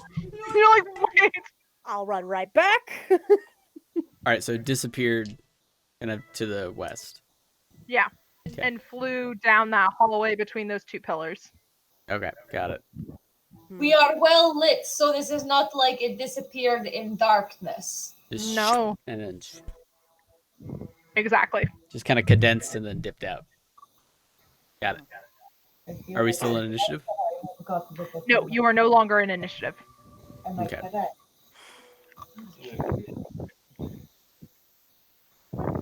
And I come around burying my teeth. He's gone. He went that way. Skull makes comment of, I know I am very strong and tough, and no one should underestimate me. But if anyone has healing potion or powers, I will not disagree. Should you choose to give them to me?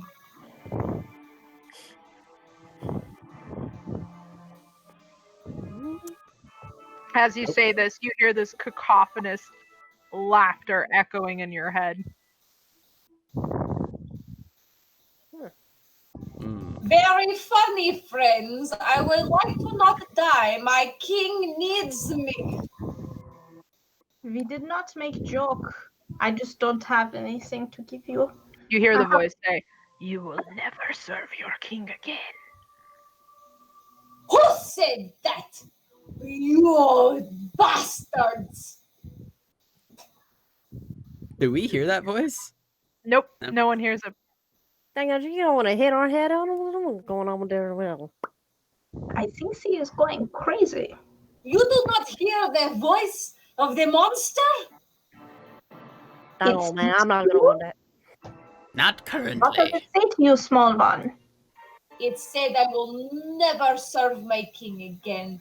I will have his head on a platter for King Dwendal. As she's saying this, Ferdinand, you hear in your head, "I know what you are, and I know what you are not. You are not Ferdinand." Who said that? And I clutch the little locket around my chest. Who is talking right now? Fear not, vessels.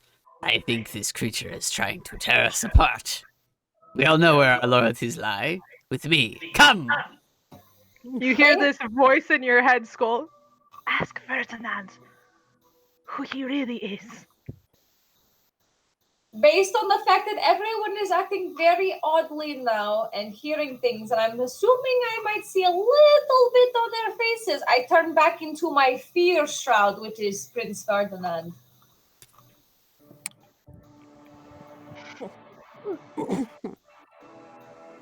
All of you guys start hearing this voice in your head.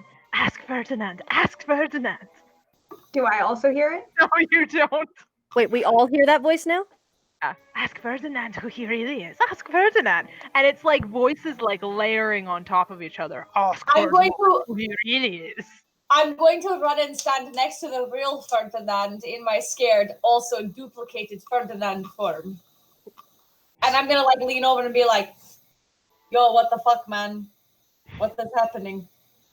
Who are you? What is you? Why? I'm like 6 foot tall, right? How tall? Ferdinand, you hear a voice. You are nothing. You've always been nothing. You will return to nothing when I am done with you. I'm not nothing. I'm Prince Ferdinand. Ha ha ha! You want to go whack whack and on your you better after that. I'm gonna whack. As I'm moving in that direction where You hear this voice. You are nothing but a kobold. You are not a dragon. Yes, I am. Come, followers. Let us be rid of this fiend. I walk over to Skull and go, "Oi, Ferdinand, who are you?" I am Ferdinand and Skull. Thanks. And I just follow after him. I love it. I'm gonna lean over and be like, that was a very nice Ferdinand. I love it. I feel I have learned much from you, Ferdinand. Puff out your chest more. Let me imitate you. And I'm just gonna stand a little bit taller and just like flick my hair and be like, oh, I'm so handsome when I look at myself. I'm going to very intentionally take the coif of hair of Ferdinand and put it the other way, just to see if Ferdinand notices. Wow. Dare I say you look bitter? I'm like no longer frightened and thinking about Krampusstein. I'm just like, wow, I'm so beautiful. And because Ferdinand seems so thrown up, I'm going to lean in one once more and be like, all right, who the fuck are you? I'm Ferdinand. I know not of what you speak of, and then I just turn around and walk off. You run or do you walk? I need to know for the visual right now. Do you run with flailing arms? I run like this. I am the real Ferdinand. As Ferdinand does this, as Ferdinand starts moving away, I'm going to make a point of the mock amulet that I have made to represent the one that Ferdinand is wearing. I'm going to flicker it to a dark black and back to regular form to show I know it is not real.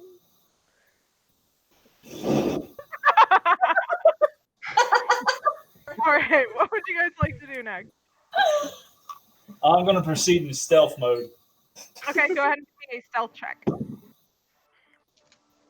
20. You guys can barely find Mizudez anymore. I'm going to literally follow behind Ferdinand, mocking the silly run, and be like, but really, guys, does anyone have healing of any kind? Oh. No. Also, I forgot it was disadvantage, but it's still a 20. You Right. rolled the same number twice? No, I rolled a higher number. Oh, gotcha. Think about, but I would have absolutely. I would have gonna cook you up a nice little meal, and you would have healed up. But we got no time. We gotta get it. What are we gonna do? I'm gonna do anything about that. We should go after Krampusstein. I don't feel safe to rest or anything until there is no such thing as Krampusstein. He could come back at any moment and kill us all while we're resting. We cannot rest. We must keep going. You just hear my voice from the shadows. What about the water in the fountain? If you want to drink its voice, go ahead. We're all waiting. The prince doesn't drink fountain water unless I it's may very be magic. fucking stupid, but I am not that naive. I follow the path of the melon, and melon does not touch water. So I not touch the water. Okay. You don't have to touch the water. Can I use my mage hand though? Because my stupid curiosity, wish to Mel know. is now looking at the water, going, what? Looking around, does it look like there's any form of like supplies, a door, like, or is it just the passageway that There was the door that's at the end of the passageway. there was? That the light. No, there is. I mean, there's a door. There's a door at the end of the passageway. Yes, the orb shot through. Got it. Understood. But there's no other like trinkets or gold or Vendors that are just standing there trans-dimensionally. you never know. You never know. No. Hmm. Everybody make a perception check for me. Oh Lord. What's the lighting here? It's brightly lit. Brightly lit. Britly lit. Brightly lit. Brittany lit. All right. Oh, that's convenient. That's a 5 for me. Disadvantage in 2 natural 19s. A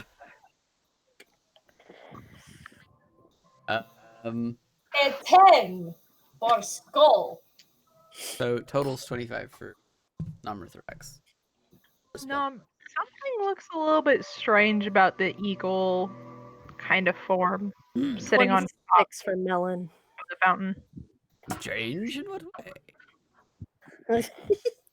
Like it has an extra limb? Do you want to go investigate?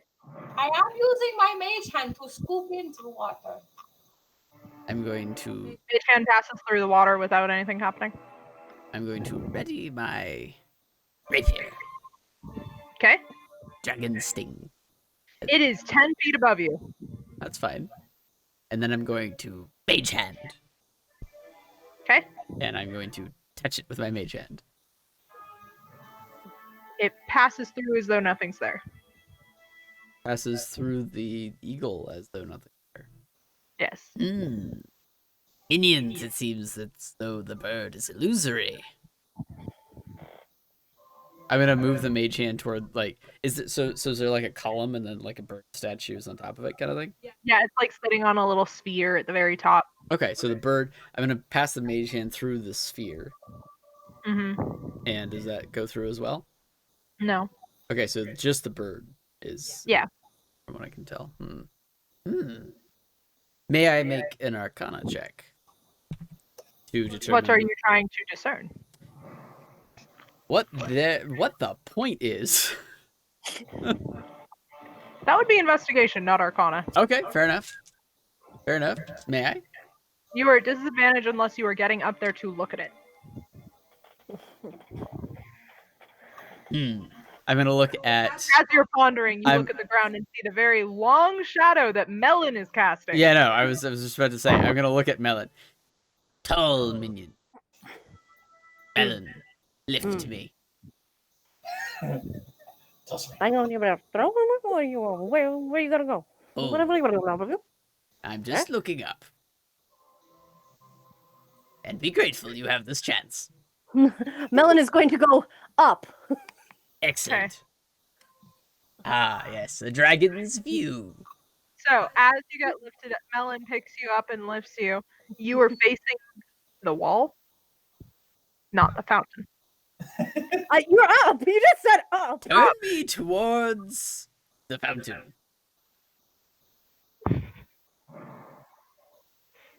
Melon moves his hands around. Oh my god. Move you around. Face the mountain pool. Hey, question though. Your head. Question. What was Nom able to determine which melon to go to? Because I also look like melon right now. But let's resolve this first. Hold on. Okay, so Melon, you are now. Ellen, face me towards the fountain. So I may look at the bird. now standing about 6 feet off the ground. Lift higher. Dang on, man, don't make up your damn mouth full of mind. If you want to go look at that bird up there, then fine, but you gotta tell me what you want. I want you to lift me and propel me in such a way. Do not throw me. Just hold me in such a way that I can see the bird without touching it. I am short as it is right now, and you are very tall. I would like to do it. Like me to get on Millen's shoulders and then pull the dragon lizard up? No, we do not need a 3-stack. Wait, I'm People. sorry. Are you trying to get on Skull Melon's shoulders now and chicken fight this? Roleplay Shoddy would love to, but Ferdinand is referring to the real Melon, unfortunately. Oh my god, you guys are ridiculous. I'm all Man, you're not like a you don't make no sense. Hey. clear view. All Would right, you I'm like going to. Am I close enough at this point with all this You are finagling? upping forward Perfect. now. May I make an investigation check? Excellent. Oh gosh. All right. Melon's gonna mumble, dang on 21. Gecko not taking the mind. 21? Yeah. So you're trying to see. You're Like trying to ascertain. I'd like to try and why. ascertain, like, this is clearly an illusion, right? Does it look like it might be concealing something? Like, is there something about like the orb that's got like runes on it, or like a button, or like is there something inside It the is- illusory bird? blocking something, What is that? but well, do you stick your hand through and find out? I stick my mage hand through and find out. So does your mage hand like feel around? It's going to. Your mage hand feels a button. Excellent. You didn't even need to get up here to do this. Where is the button? In the middle of the eagle. Oh. Well, I didn't know it was there. Fair enough. You said the mage hand passed through it, and now suddenly there's an Yeah. object in the middle of it. Well, now you're investigating. I thought you were getting in there and doing it. No. I just You just got closer to move your mage hand more precisely. Got it. yeah. Well, you said I was at disadvantage to do investigation All from good. down there. Okay. There is a button. Shall we push it? Of course. Why not push button? There's Push no button. reason not to push button. Excellent. Let's back up away from the space. I'm gonna back up a full 30 feet. Melon, back away. 30 feet. I'm gonna follow suit and brace myself a little bit, like get situated in case I something will sit on happens. your shoulders. Okay. Okay. And then, as soon as everybody is 30 feet back at least, mage hand, push the button. Okay. So as you feel your mage hand depress down on this button, you see the illusory form of the eagle dispelled. Okay. And you see the orb that it had been sitting on, the spherical, perfect shaped object, starts lifting up Hmm. higher and higher, Hmm. 10, 15 feet in the air, and go whoosh and shoot down the hallway. Same path that the orb went down. I'm Well, guessing. That either helped us or not. Dang it, man, now we got what, floating herb, we got people in voice about everything, we got the person over there going to want to drink the water. I don't know what's going on when you Never mind that. Let's continue.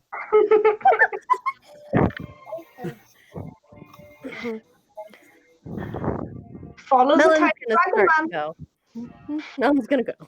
All right. Okay. Onward. I'll hop down. That's fine. Are you still Okay. on my shoulders? Because I No, didn't, I didn't put you down I'll yet. hop down. I'll hop down. You're jumping off 7 feet. I'm putting us off mute. I'll climb down. I can lift you down. That works too. All right. Ready to go, Let's- get go over there. You're gonna go over there. Alrighty, let's continue. All right. What would you guys like to do next? I guess go down the hallway and investigate to see where the orb and the Krampusstein went. Go. Ferdinand takes off running, We're moving. barely on his way. We are Are you moving coming? as a group. I, Rithrax the Resplendent, declare that we shall be moving as a group. Skull will follow Melon. Fine, everybody. Hurry up. I'm still stealthing towards the back. Okay. I Make have a stealth check for me. Has anyone seen me do this?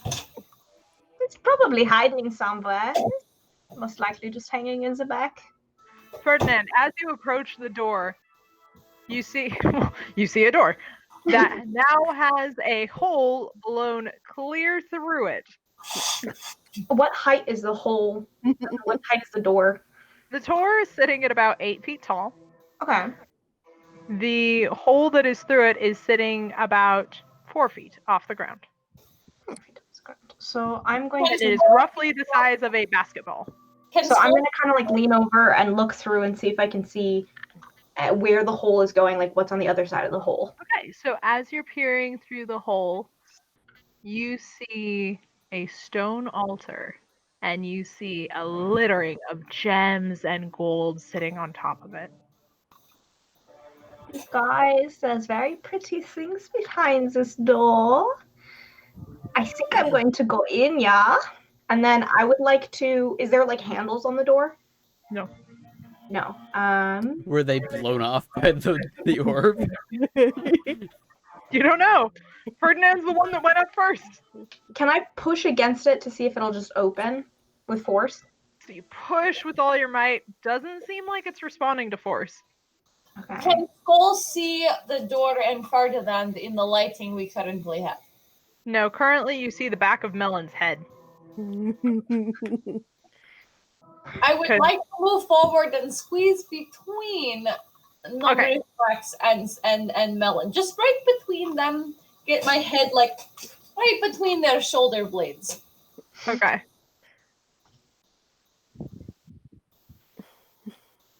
Nom is off of Melon at this point. Yeah, you guys just decide where you want to be at this point. Yeah. That's fine. Okay, so Ferdinand's head is kind of blocking a hole. No one can really see anything other than that. The flowing blonde locks of Ferdinand. I am going to reach over and grab the back of his shirt and go, what do you want to know? And I'm going to pull him back. As this is happening, Ferdinand, you hear a familiar whisper saying, "You're a Githyanki. You're no prince." I am the Prince Ferdinand. I don't know what this voice is saying. I'm Prince Ferdinand. Dang it, I'm going to ask you what your name is. I don't know if you remember your name. You got to get out of the way. I will stand here. You can let go of me now. Thank you. What did you see? When Melon pulls the Ferdinand, is the opening available to vision now? I mean, somewhat. You're still behind Melon, who is 7 feet tall.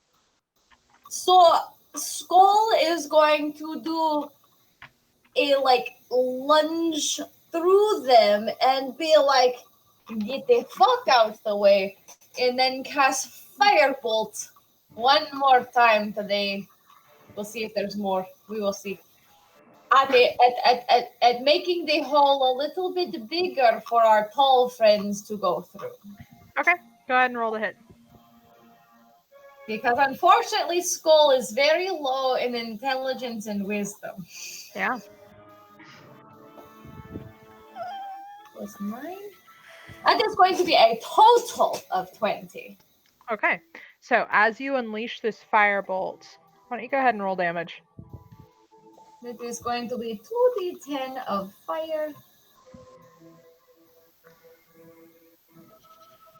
Which is 9 points of fire damage.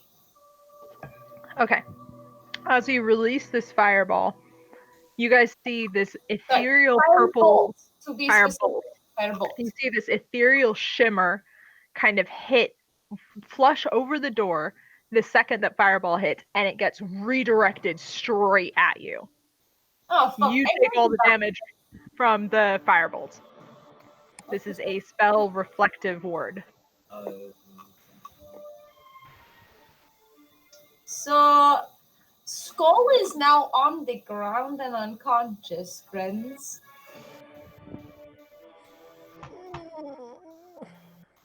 If anybody is proficient in medicine, they can make a medicine check to attempt to stabilize Skull.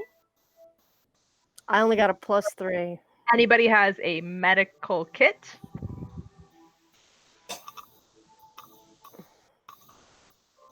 Stabilization only if we're proficient? Say that one more time. Are You you cut out. allowing stabilization only if we're proficient?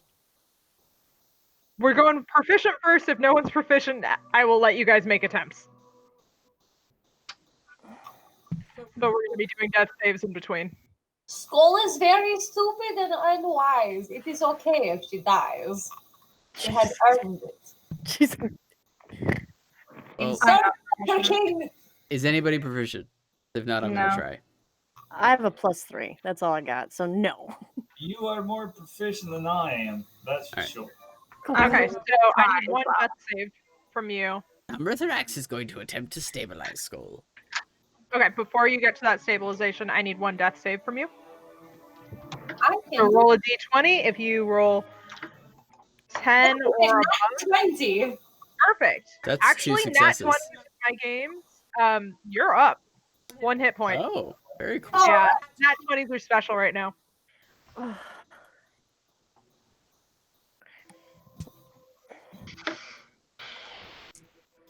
So, Nom, right as you go over there with Melon trying to, like, touch her, she goes, and you guys are like, oh, God. Hang on, man. If you're gonna pretend, I don't need nothing to deal with that. Because I go into full panic mode of almost dying, you see me like flicker back and forth visually between Melon and Ferdinand. And you guys are all like, what the fuck is happening? Drop to your real form so we can see how hurt you are. Stop. What is this Ferdinand Melin thing? Let us see what you look like. You almost died, for God's sake. Because I am That's a good idea. scared, I stay looking like Ferdinand, but then I make myself look super bloody and fucked up. Oh, this is not pretty anymore. We need to fix you. Okay. What would you guys like to do? Okay. I don't have anything that can help in this situation. Let me see. May I make a general, either intelligence or wisdom, but a general assessment of kind of the feeling that we have, like the environment that we're in? Like, can I get the sense of whether or not it's even remotely possible to get in a short rest? You can do whatever you want to do. 4 hours in the lair of Kramping. 1 hour. 1 hour for a short rest. Mm-hmm.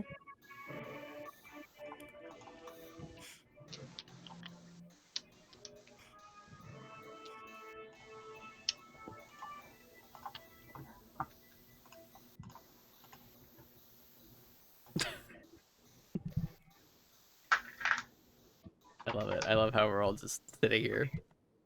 Oh no, we're What not. do you guys I'm want to fine. do? I'm going to take a ball bearing out of my kit and see if I can throw it through the hole. Okay. Passes through cleanly. I'm going to attempt to use my mage hand to go through the hole. So your mage hand kind of shows, and then that glimmer happens again, and it can't pass through it.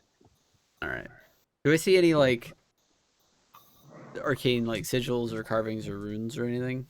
Would you like to go investigate it? Sure. Okay. So you go up and investigate. You can pass through, like your hands can. I'm And just as you looking. get there- I'm not interested in touching things. Oh, I just Okay. want to look. so as you look, you see 3 gems that have been exposed by the hole that was blown through the door. 1 red, 1 blue, and 1 green. They're like inset into the door, Yes. like they were like built into the door and now it's blown out.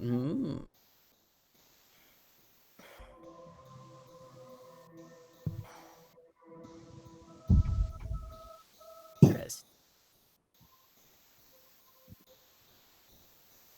I'm going to take one of my dinged up daggers. Okay. And use it to kind of try to pry out the little gems. Do I notice what he's doing at this point? Yes. Are they wait? Are they small or are they like they look like they're larger and that just pieces of those? They're small from what you can see, and it looks like they're faceted in almost like a mechanism. Wait, what do you think you're doing over there? Ferdinand comes over. There are Do these I also see gems these here. gems? You see the exact same thing. 3 gems that are faceted in. Seeing as how I have jeweler's tools, I would like to go into my kit and pull those out and see if I can gently remove them from the facets that they're in. As you touch New the red top one, minion. as you touch the red one, which is the closest one to you, you hear this ding. I'm gonna do it one more time just to make sure I like really heard it. Ding. Okay, then I'm gonna try doing that to the other ones to see if I hear something. Hold on, don't do that. I'm trying to concentrate. Way too hard to think about 2 tunes at once. Okay, so ding, and then the green, or it was red, blue, green. So the middle one is blue. Ding. Ding. Okay, so we got 3 tones. Just 3 tones. for the tone for the tone in a proficient of the players. So we got a high tone, a mid tone, and a low tone. Yep. Got it. Okay. And so The red one has been touched 3 times. Now. So it's ding. the ding, red, green, ding. blue. So it's just, yeah, it's red. No, it's red, blue, green. So the red was middle, the blue was high, Red and the is green was first. low. Red is first. Ding. Thank you, Crystal. I love you. Red is your high tone. Blue is your mid tone. Green is your low tone. Okay. Unless you want a 5-to-1, so. I think 3 tones is plenty. Canonically, would I know what like Christmas songs are? Yep. Users? Okay. Yeah. So Especially with the 26. And you're remembering something about Christmas music and Krampus-sein. Krampusstein. Skull is barely Dude, alive. Skull is barely alive in any capacity. You are sitting there desperately tending to your wounds. Right, so Skull is barely alive, and this music is wreaking havoc on her brain, and she's like, "What the fuck? Who the fuck? Where the fuck am I?" Shh, rest, Oh, in the small one. Would I? Oh, I'm trying to like cycle through all the songs. Would Ferdinand know like a very common like Krampus Christmas songs that I can make out of these 3 tones? I'll let everybody roll a history check or an intelligence check to see if they would have an idea of what song this would be. 20 for non-Mirthrax. 6 for poor desperate little Skull. Skull is very distracted right now. What with being almost dead? Yeah. Well, That's plus 13 for I Ferdinand. have the point of exhaustion, so my skill checks are shit. 18 for religion for Melon. Okay. So, Nomrithorax, resplendent as you are, you remember something about a tune going dun dun dun dun dun dun dun dun dun dun dun.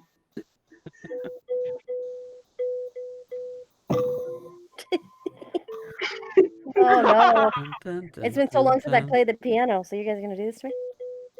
Okay. I'm Well, are you Now. going to do it? May I attempt, with this tune in mind, may Nomrithrax the Resplendent, in all of his dragony wisdom, and his collection of things, even esoteric ones and non-material, attempt to replicate this song on the gems? Yeah. Absolutely. Do you need me to roll I'm for gonna it, or pass just over try my to do it? jeweler's kit to him so he could like do it gently without disturbing anything. You guys conferring amongst yourself. Now, with that roll, you guys have figured out the puzzle. Takes you a few seconds to get it. And as you do, the door slides open. And before you, you guys see nothing. Just kidding. Wrong part of the map. A frosted humanoid standing just out of vision. I need everyone to roll for initiative. All right. It's a doorbell of death. That also plays jingle bells.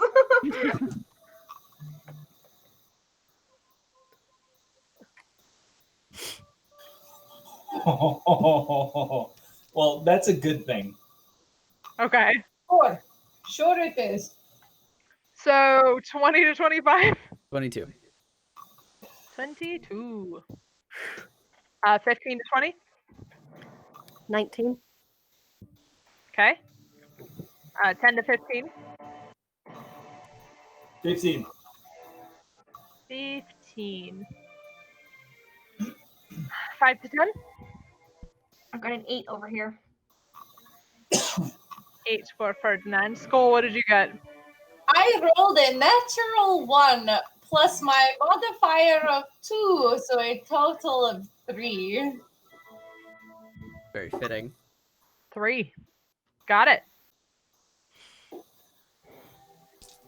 All right. So, Frost Krampus goes first.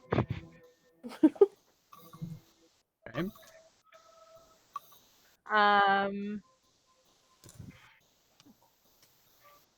And he is going to lunge at you guys. Specifically at Skull, because for whatever reason, is this really how you're standing right now? No, I mean, if we're gonna be, I poked my head between them. I should be level with them. well, true, but if we're being fair, Nam and Ferdinand were at the front They were doing the music. doing the music. Skull was chilling, and I don't know where Mizudez was. I was hiding towards the back. No one does. He was hiding. Cool. So there. All right. Okay. Like, if we're being fair, that's reasonably where we would have been, because Nam, Ritharax, and Ferdinand were very, very front, getting their jeweler's kit on. Yeah, and the most action I did was peek between people's shoulders and go, ha! And then walked away, and then we took you away because you got blasted back. Okay. So as Frost Krampus comes around the corner, he opens up his hands, and you guys see this cone of icy, frigid, icicle air shoot at you. I need everybody to please make a Constitution saving throw. On? That includes me. Con. Okay. Skull will die on this round. Skull has rolled a total of 7.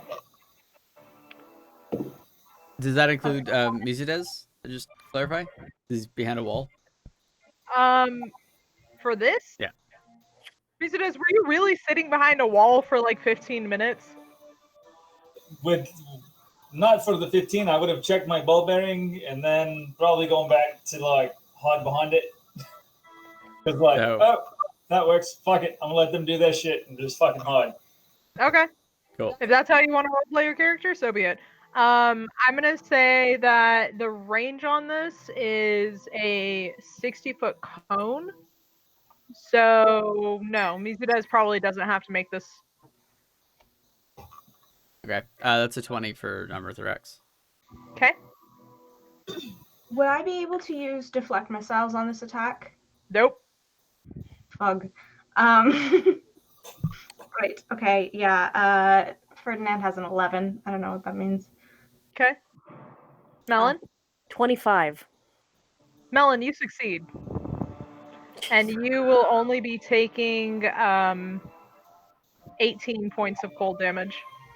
All right, so to be very frank then, based on the number of damage that would mean at full, Skull is beyond repair, and Skull is dying. Skull is going to be unconscious again. So the rest of you that have failed, you have to go way above your max in order to be fully dead in one hit. So the rest of you take 36 points of cold damage. Gee. Definitely glad I missed that one. None of you but Mazudez sees Skull pass out again. If Mizuda sees you, he's taking the brunt of it. No one saw it. Damn. I'm sitting there behind the wall and I just see this. What the? 30 what? What was the number one more time? 36. 36. Thank you. Oh, Good. no. Not looking so great right now. Not at all. All right, and next up in initiative, Nom. Okay. Well, with that, where is the Frost Krampus? Is it to the left or the right? Because it's kind of in between blocks. There? Okay. Okay. Want to be clear. So, I am going to...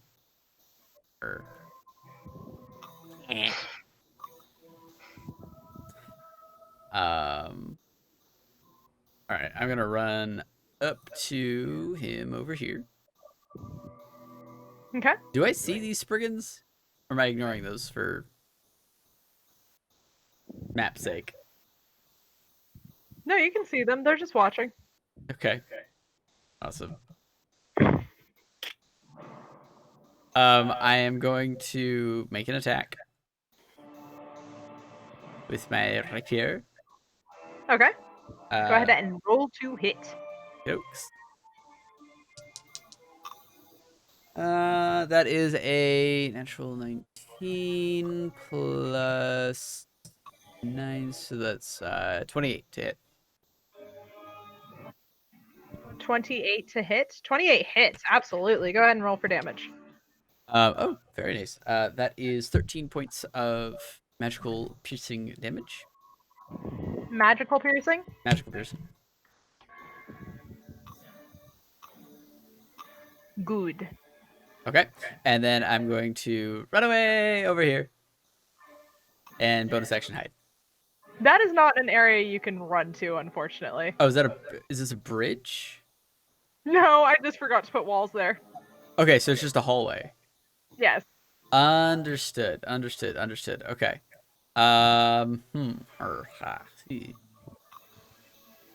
You're like, and then I leave the castle. I stab the king and leave the castle. I'm gonna go here and hide behind Melon. Actually, before you leave that room, I need you to make a wisdom saving throw. Okay. Oh no. Wisdom saving throw. That is a. Sorry. Wisdom save. That's 20. I can. I Okay. hit someone's cell phone. Nom. Yeah. You see the shinies.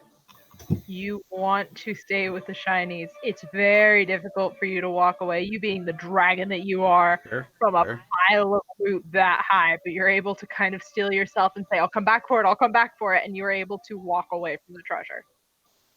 The treasure is mine anyway. I can leave whenever I want. Very well. All right. So next up in initiative, we have Melon. All right. So I'm gonna rage. Very nice. Go ahead and mark your rage. I've marked my rage. So I'm going to rush over to Frost Krampenstein. Rah! Yeah, I'm bang. I'm gonna actually swing my morning star at him. Alrighty. To see what I can do. And that is this one. That's a nat 20. Ooh, nice! Of course that hits. Go ahead and roll your double your damage dice. Ow! Okay. Roll. Okay, so that's 10 plus, and you said double my damage? Yeah, double your Great. damage.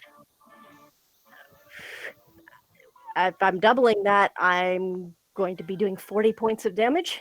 Nice! So Melon comes in, not at all dismayed by this Frost Krampus with a Morning Star and takes a huge chunk into it, does a serious amount of damage. So you said 40, right?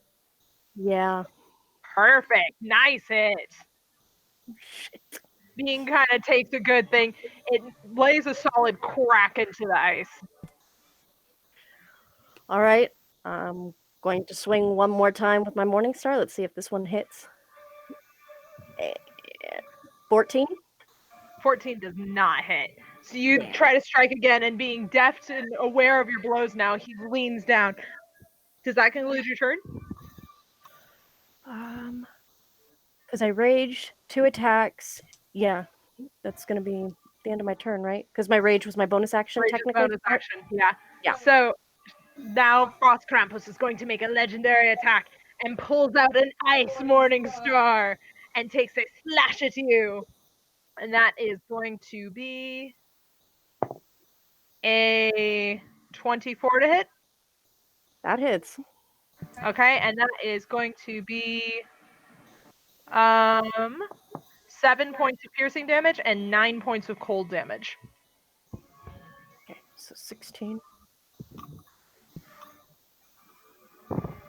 All right. I'm going to roar, but just keep going. Okay. So, next up in initiative order, we have Mizudez. Okay, so hearing all this commotion, I want to peek around the corner to see what I can see. Do I have line of sight on that Frost Krampus? With the way that the door is open and where your allies are standing, I'm going to say no. Okay. Would I have visual from the other side of that hallway?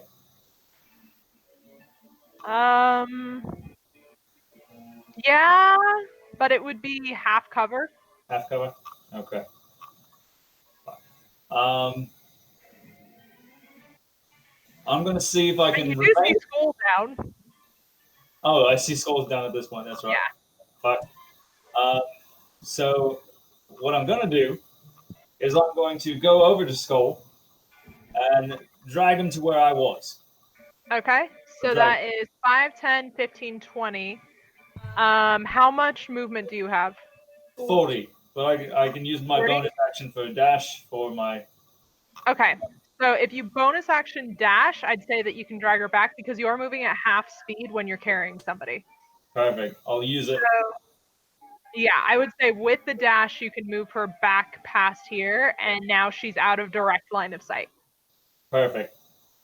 And then I may attempt to tend to wounds, but I'm not very good at it. Okay, so I will allow this to be part of your action because you just dragged her and you had to dash for your bonus action. You can go ahead and make a medicine check. Sorry. It is not going to work. Oh, come on. That would have been so good. Skull shall What die. is it? Okay, that doesn't work. Skull, when we get to your initiative turn, you're going to be making death saving throws. Okay, so that concludes your turn. That's your action, bonus action, everything to help Skull out. So next up in initiative, we have Ferdinand. The creature, the target of your ire, is here. He's here and he's within semi-range at this point. And although he's the color of many gems, he is not beautiful. He is not. He's very ugly. I do not like to look at him. I must remove him from my sight with death. I am going to go at him with my quarterstaff, the 2 hits. Okay, so you want to move into melee? Yeah, move into melee, please. Oh, sorry.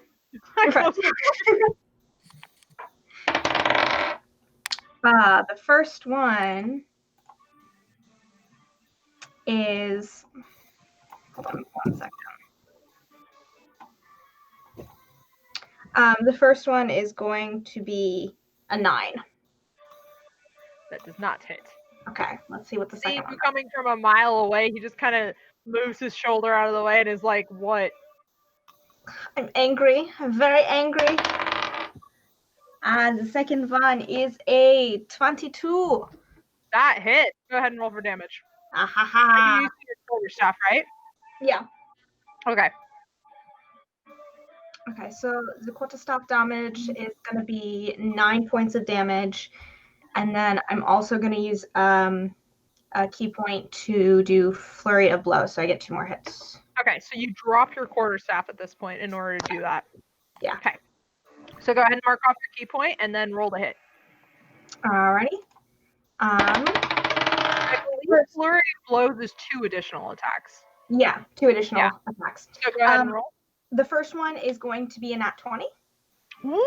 Nice! Okay, awesome. That definitely hits. Go ahead and roll the second one. Okay. And then I'm just going to write down just give you total damage at the end of all of this. Okay, thank you. Okay. So with double damage, that is going to be 12 for the first hit. Okay. And then I'll roll again for the other unarmed strike. That's a 10. Does it hit? 10 does not hit, 10 unfortunately. does not hit. Okay, so then 9 and 12 is 21? 21. Yeah? Am I doing the math right on that? Yeah. Yeah, okay. So then 21 is the total damage for all of my thwacks. All right. You want to do anything with your key? Like fancy? I don't know. I kind of want to, like, with the first hit, with the nat 20, I really want to just hit and see a couple, like, icicles, like, fly off from, like, the force going through. Okay. I mean, yeah, you can absolutely say that. As you do that hit, there's this kind of, like, shatter, and, like, a few icicles of his would-be hair fall off. I make you more ugly till you die. Does that conclude your turn? Yes, that does conclude my turn. Okay, so Krampus at this point is going to take a chunk off of his arm, snap it off, and turn around and throw it into one of the Spriggans, which animates and now comes to life. And steps forward.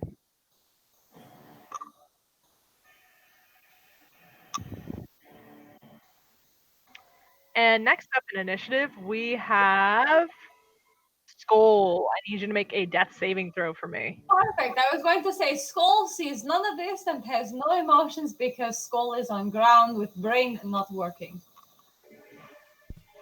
Skull has failed with a total of 3 on her saving throw. Okay. So go ahead and keep track of that. Thank you for unnamed website for keeping track of things for me. Alrighty. It is beyond helpful.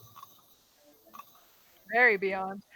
Next up in initiative, we have Frost Krampus, who is going to...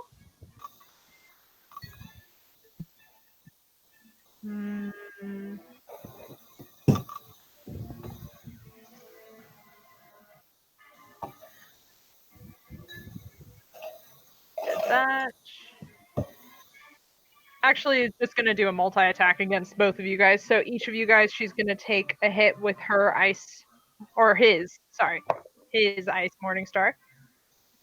First one is going to be against Ferdinand, and that is a 26 to hit. That hits. And second one is going to be against Melon, and that is an 18. I believe that also hits. Yeah, that hits. Okay, so that is going to be for Ferdinand, 7 points of piercing damage and 9 points of cold damage, and then the same to you, Melon. 7 points of piercing and is currently unconscious. Seriously? Wait, how much was it again? Because I didn't hear. 7 points of piercing and 9 points of cold. Okay. 7 points of piercing. For Flair, as he gets hit, he goes, and then falls to the ground. Okay. As Ferdinand falls to the ground, his form kind of shifts and shudders and changes. and Melon, you're the only one that can see this because you're close enough. Wearing the same clothing, you see a dark-skinned, alien-like creature. How did I not dare to do that? How did I dare to do that? What? Damn, man, that one hell of a head. When I transform into head, what the fuck was that? I don't understand what the fuck was that. Okay, so that takes care of Frost Krampus's turn. Next up in initiative, we have Nom. Nom, you saw Mizudes take away Skull. You've Yep. now seen Ferdinand go down. Understood. What do you want to do? I'm going to rush forward. In a Kobold Fury! Dragon. Draconic Fury.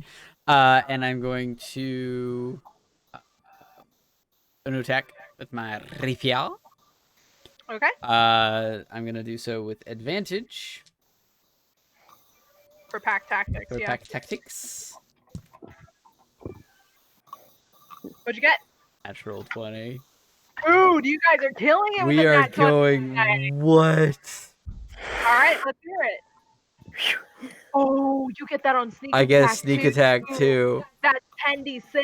Oh So my it's god. 2d8 and 10d6.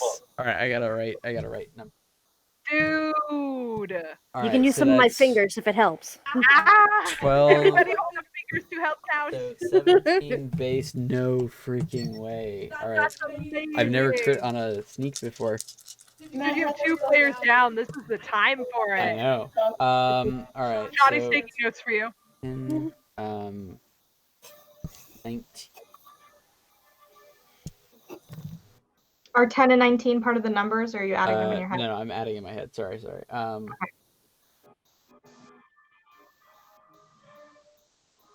This is gonna be so rough. Frostcraft is about to lose an arm.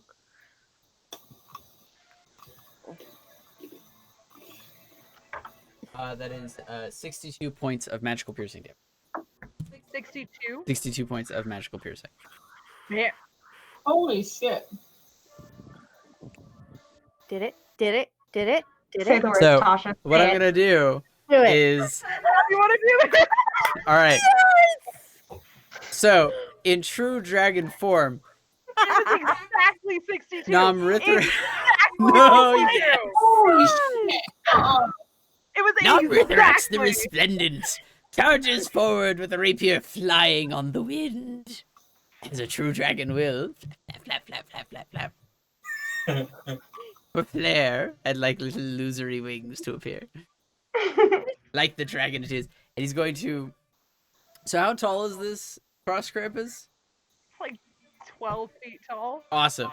So Namrithrax, flying on the wind, he can fly, because he's a dragon, and it's definitely not the magical flying boots that he wears. It's my wings, not my boots. Going to just charge forward and just pierce right into the mouth, like right into the gullet.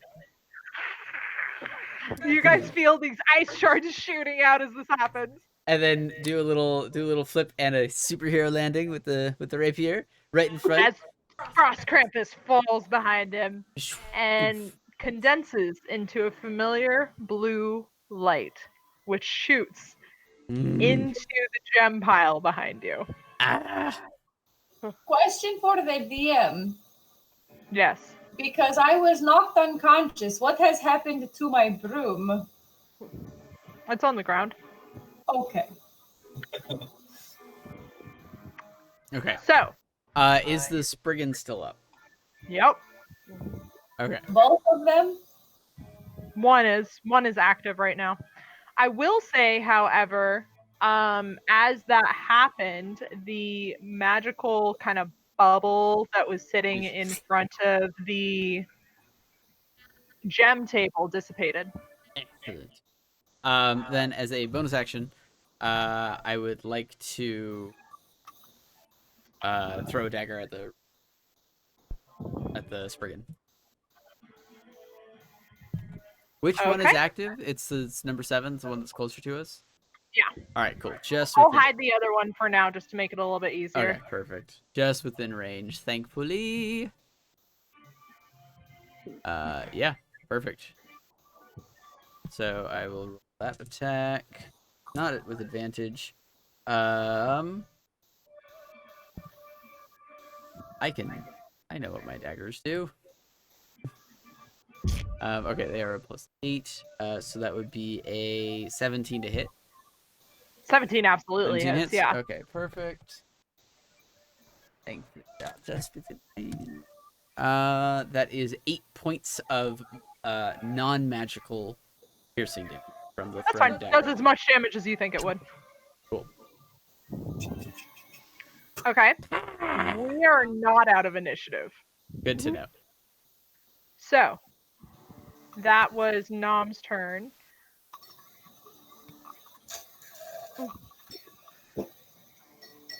At this point, you notice one of the gems on the table kind of starts shaking and lifts up about 10 feet from the table. Which one in particular?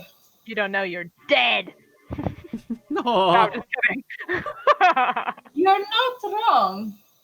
You're not This wrong. one in particular. Frostus has been unveiled. Oh, jeez. Frostus? Oh my god. Frostus Stein, excuse you. Frostus Stein. The full title. Frostestein, we The sing final form of Frost. Kramping Frostestein, has been unveiled. All right, so Oh my resumes god. the spot and initiative. So they will not be going again. They will not be taking another turn this round. However, they do still have legendary actions, which Sure. one will be enacted right now. So as this gem hovers, it blinds everyone with a giant flare of blue light. I need everyone. Except using this. I actually need Melon and Nom to make wisdom saving throws. Oh, Because that's the rest of nice. them is dying. Okay. I Wisdom say here, save. here we will sit with Symbol, so you remember. I'm gonna burn a luck point to Okay. re-roll that because that was atrocious. That is much better. That is a 19 for me. 19 succeeds. Nope. I rolled a nat 20. Much better than yeah, nice. Both of you guys shake it off. You kind of see what's coming and you close your eyes. You're like, no, I don't need to be blinded. And are able to save. Yeah. Whew. That was 2 of its legendary actions to do that ability. So it only has 1 more that it can take this round of combat, which is awesome for you guys. Yeah, it's great for us. So next up in We're initiative, only gonna die slower. Melon, it is your turn. Ferdinand von Anhalt is on the ground next to you. Would you like to attempt to stabilize, or do you want to go attack? So the only thing technically active right now is the Spriggan other than the crystal, right? Spriggan and Crystal. Okay. So I'm still in my rage. I'm actually going to take form of the beast. Okay. What My- beast form are you taking? Very wolf-like. Okay. Very wolf-like. Cool. So, and for that one, I'm going to do a full charge at the Spriggan and attempt my bite for that. Okay. My giant maw. Go ahead and roll 2 hits. Nom nom. Yes. 27? Shit. That absolutely hits, yes. Was that a natural 19? 19 plus 8. Yeah. Jeez. You are rolling so well tonight, Yes, dude. we I are, don't know dude. it. I No, don't it's know. awesome. I'm cheering for you. Oh, jeez. Don't Okay. feel bad. It's cool. I'm terrified. As long as nobody jinxes it, we shall be fine. Okay, for the first bite, that's going to be 8 points of damage. Okay. And for that, I also regain 4 hit points. Oh, nice, dude. And I'm going to attack with another bite. Okay. And I am going for 23. That absolutely hits. All right, fantastic. And then Yeah, you guys have already found out through hitting them. The Spriggan's armor class is 13. yeah, basically. You're pretty good. For that, d8 plus 4, 9 points of damage for that, and I will also heal 4 for that as well. Nice. Very nice. Very nice. Alrighty. So, next up in initiative is the Spriggan, who is going to take a bite at you, actually. So that is going to be 20. That does hit. Okay. And check and see. I'd love to see the stat block for this monster. Which one? Biting trees. I love it. I'm gonna be real with you. I re-outfitted a winter wolf. Couldn't have picked any number of like elemental creatures that have No. more plant-based attacks. I wanted the winter wolf. The irony was I was going to take that language. Really? Primordial. Yes. Oh my god. Apparently, there's a specific language just for winter wolves. Oh, Now that's you- That funny. would have been amazing. You take Mhm. 11 points of piercing damage, and you need to make a strength saving throw. Oh, good. Brilliant. You should be fine. Oh, And you're raging, so you should have do you have advantage on strength saving? yeah, I have advantage in already. I feel like I did not need more advantage. Basically not. And then I also have +1 on all my saving throws, plus on top of whatever I have. That is a 23. 23 succeeds, so you are not knocked prone. Fantastic. Nice. But I'm still you wearing still- my boots. No, I'm kidding. I'm good. This whole time, nothing can knock you off snow. You're wearing boots. If only. If- Alrighty. So next up in initiative, we have Mizudez. Perfect. So, Skull Lee- is sinking into the snow. Skull is Again? sinking. Mhm. Fuck. Right, all the way back there is snow. Stealthily peek around that corner, see what's going on. What do I see? You see Nom standing in the doorway, Ferdinand is down, and a lot of treasure. Nothing out of ordinary with that treasure? Hmm? Nothing out of the ordinary with that treasure? There's a gem hovering above it. But you don't know what that means.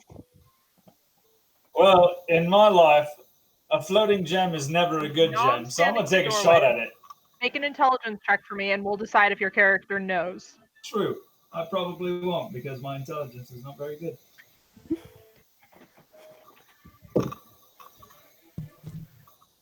Crystal, do you have eggs on a fire behind you?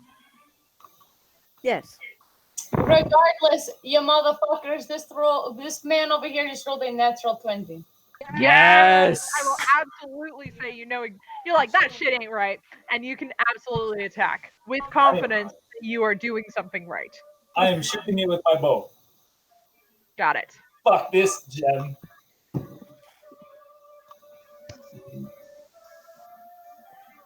That is a 13. 13. 13 does not hit. Shit. Arrow goes a bit wide. Sticks in the wall behind it.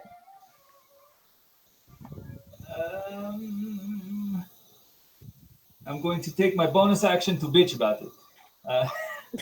Got it. So that is your action and your bonus action. That is a. So you have my movement. bonus action will be too high. Okay. 13. So you want to duck around the corner again? Yes. Okay. So does that conclude your turn? Unfortunately, yes. Okay.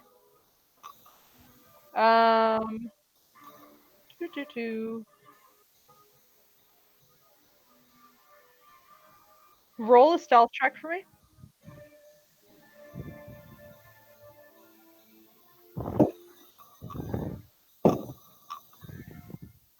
14. Okay. So you guys watch as Frostus kind of moves a little bit and shoots out a polar beam directly at Mizudez, who is not able to escape her passive perception. Shit. So that is going to be. I rolled a nat 1. Why am I balancing your nat 20s with nat 1s tonight? What is this shit? Ah! Okay. Krampus with that knows who's really in trouble here. Even with that 1, it's a 14. Does not hit. Oh my god. Okay. Goes wide, but you see a terrifying blue beam shoot over you. And that is all the legendary actions that Frostus has. Frostus. All right. So that now puts us at Ferdinand. Make a death saving throw for me. Alrighty.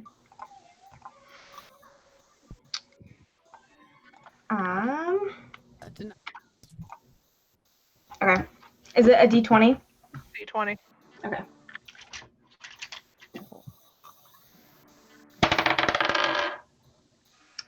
That is a nat 20. Yes! You want to Yes!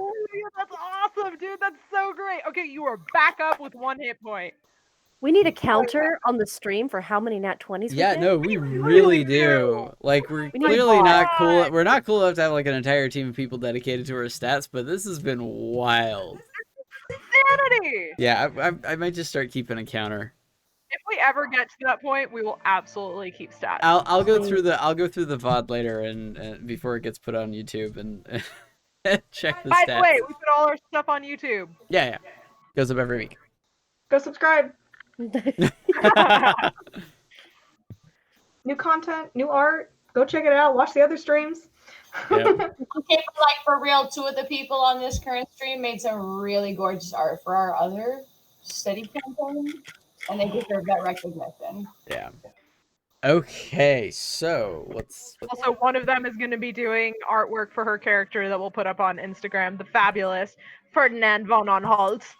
With his dark secret revealed, who knows? you like one of those like halvesy ones? It'd be fun. Yeah, that's the plan. Ferdinand, when you do wake up, you're like, oh god, wrong shape. Check the locket. As you kind of reactivate the locket, you resume your form. And then I'll be like, No, you Odd. definitely noticed too. I kind of squint. I'm just gonna like go back to laying down. Nothing's wrong. Okay. So, that was Ferdinand. Skull, you're making your second save, right?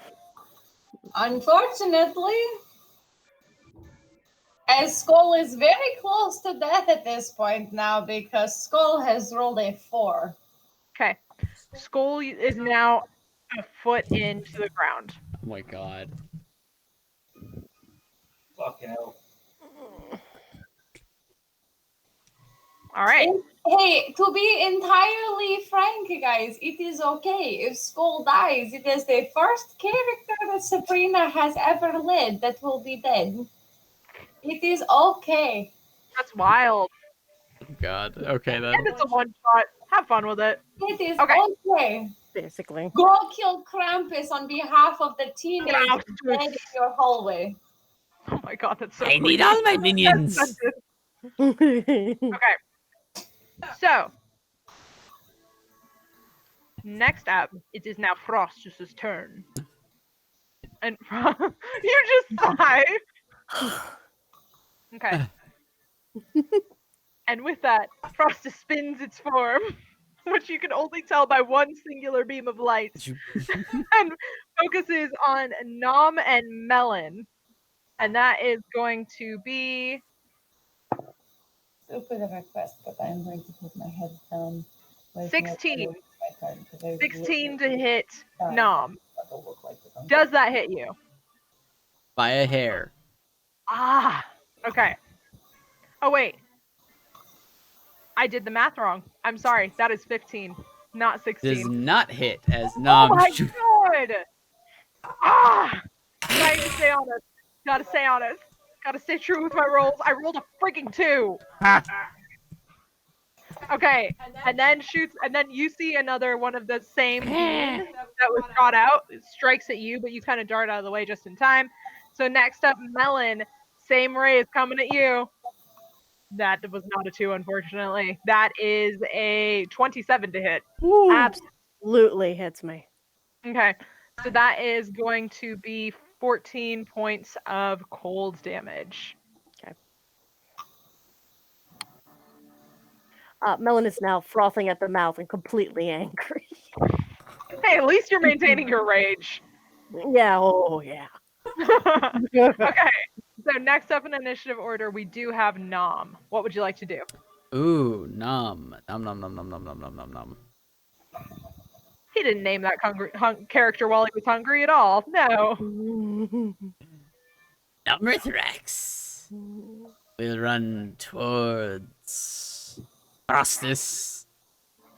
Frostus, who is Wait. currently hovering 10 feet above the pillar, which is 3 feet tall. Okay, So. hovering above. Yeah. I'm not worried. I can fly. Oh, right. Why do we keep forgetting that?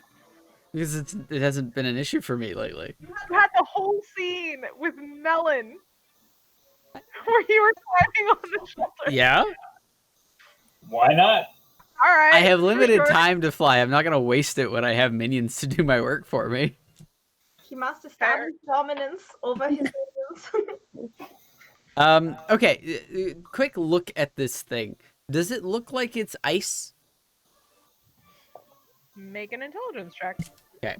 This is your bonus action. Okay, that's fine. Just general intelligence or an arcana or what? Intelligence. Either way, it's the same. That's a 19. Yep. It looks like ice? Looks like it's ice. Cool. Then I'm going to burn a first level slot for chromatic orb. Okay. What are you making the damage type? I'm going to try fire first because ice melts fire, or fire melts ice rather. So that is a 21 to hit. That hits. Excellent. That is 15 points of fire damage. Does it seem to do any more damage than it would otherwise? Nope. Okay. Cool. Then I'm going to run over here just to be near the Spriggan. Feel its warm embrace of icy petrified wood. Actually, how much? Let's see. I've got 5, 10, 15, 20. I'm going to get into a flanking position around it to help Melon out. Okay. Sounds good. Attack minion! All right. Does that conclude your turn? You said that the observing whether or not it was a made of ice was a bonus action? Yes, Correct. that was your bonus action. Then yes, that concludes my turn. Okay. At this point, being very frustrated, Frostus is gonna shoot another boulder right at you. Okay. Numb reflect. And that is going to be a 23. 23 hits. Okay. Well, there we go. That is going to be 14 points of cold damage. Okay, I'm going to use Uncanny Dodge to use my reaction to have that. Got it. Yeah. Sounds good. All right. So that now puts us to Melon. Then the Spriggan, and then Mizutes. Okay. So I'm still in my bestial form. I'm going to go for another bite. You have advantage on the strike now because you are in a flanked position. I don't know if you had advantage for any other reason, but I'm just letting you know you have advantage now. Okay, fantastic.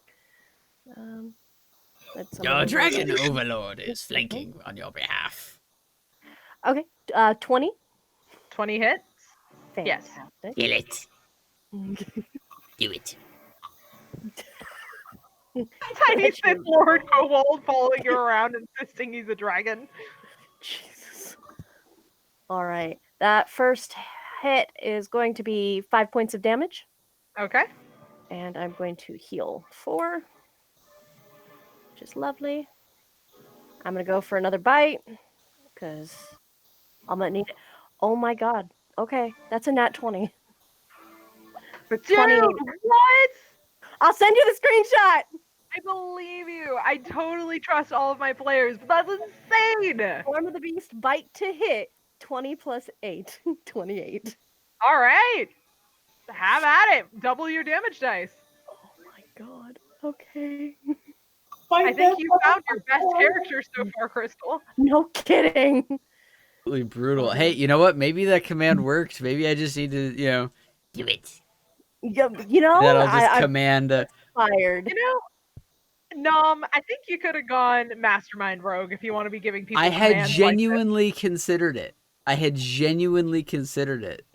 fits. It does. I had thought of that. But he's too convinced he's a dragon to give fair. up magic. Okay, so that's I mean, he is a dragon, not convinced he's a dragon. He knows he's a dragon. Oh yeah, just like Ferdinand's Ferdinand. that's 24 points of damage. Different situation, Tara. 24 points? 24 points of damage. Nice. Oh my god. And I heal That's 4 amazing. How do you only heal 4? Whatever. Okay. Take Actually, your 4. I'll make triply sure, but yeah, I think it's legitimately just 4. Okay. This brigand's not looking hot, guys. Not looking like it could take another hit like that. Okay. So, it is the Spriggan's turn. The Spriggan is going to bite, because it is not a modified wolf, it is a Spriggan, at Melon, who is biting at it. Fantastic. I rolled a nat 1! Oh my god! I am balancing your people's nat 20s. I'm getting a new dice. This is absurd. Okay. The spirit of Christmas has intervened on Krampus. It really has. In Seriously. a bad way. So I'm at my red die now. You thought that things were gonna go poorly for us, but what you didn't realize was that your monsters your monsters are fighting a CR creature much higher than them because I'm definitely a dragon and I'm making things work out that way. Sure. but that did not hit nat 1. Nat 1 does not hit. No, I That's don't think this would be a 7, but nat 1 This is don't great hit. because I don't need to burn any luck points for this. It's just crap. Okay, so that's the Spriggan's turn. Krampus is going to take another. Krampus? Where'd he come from? Frostus. Frostus. Frostus is going to take. You guys see Frostus kind of like expand this blinding cold, like blizzard like aura around. Okay. You. You don't know what it means. Okay. Yes. That's all they do. Mizudez, it is your turn. Right. Back in the hallway. Skull is I'm sinking into the snow next to you. I'm going to try to see if I might be able to take another sneak attack of snapping around that corner, firing another arrow at that fucking gen. Okay. You have line of sight. I will absolutely give you that. Perfect. And that is 17. 17 does not hit. Fuck. Dude, what? Frostus has the highest AC of all of Krampus's forms. Of course it does. You're gonna die when I tell you what the stat blocks are that I've been running. Well, then I'm going to say fuck it at this Most of point us are. and What see is if it? I might be able to use my bonus action to pull Skull up out of the snow. To pull her up? Yeah. Good idea. Yeah, I will absolutely say you can pull your bonus action to be like, no, Because it's that familiar kind of sinking you saw happening earlier. She's like, no. Not on my watch. All right. So, does that conclude your turn? Yes, it does. Okay. So, next up in initiative, we have Ferdinand. He death saves, right? Ferdinand is up Oh, right that's now. right. You're up. Yeah, you got a nat Ferdinand 20 is on up your with save. 1 hit point. 1 hit point. Since I'm on the ground, would it take half my action to stand up then? Half your movement. Half my movement, sorry. Yeah. Okay. I think opening my eyes and like assessing the situation, also making sure that I look like Ferdinand. I'm going to. Would I have enough movement to get up and then go to the Spriggan? Okay, how much movement do you have? I believe, yeah, I have 60 feet total. Yes! Okay, then I'm going to do that. 15. Wait, no. 5, 10, 15, 20, Can I get 25. Yeah. You're a Yeah. monk. You can do that. Okay, I'm going to get on the Spriggan side on Spriggan? Oh, the. Spriggan. Yeah. Got it. Yeah. My bad. Do 5, not 10. want to go near Frostus at the moment. You want to get away from Frostus? Like on the I other want to go side on of the other side of the Spriggan. You know, Cool, perfecto, thank you. And then I'm going to whack it with my quarterstaff with all the little strength in my body. Okay. What's up? Is she also flank? Whatever Ferdinand is, He? also flanked? He. I don't know. You turned into an alien, apparently. I don't know how that works. In whatever I'm not gonna form- judge. You say he. Okay, I'll respect your pronouns. He. Dankeschön. Respect the pronouns. I respect my minions' pronouns. Yes, Nom said right. Ferdinand, you will be hitting with advantage on these strikes because you are in a flanked position with Nom. Okay. So then I am going to hit thwack quarterstaff. The first one is a 16, which is going to be +7. I'm assuming that hits. 16 plus 7? Absolutely, yeah. The DC or the AC on these is 13. Okay, cool. And then I'm also going to roll for the second hit just for Go convenience. for it, yeah. The second one is a 19 plus a 7, which will also Absolutely. hit. Yeah. Okay. All the So damage. I'm going to add up the damage for both of them.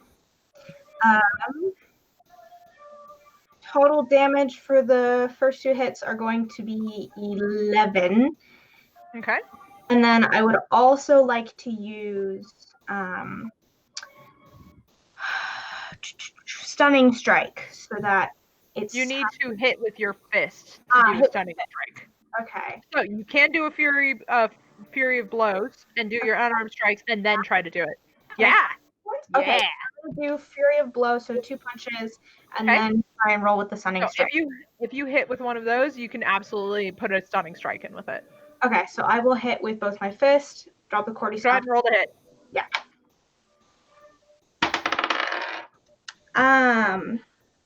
12 and 7 is 21. Yeah, that hits. Not 21.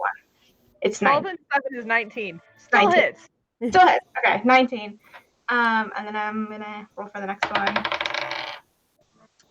18 and a 7, which is Both one. hit.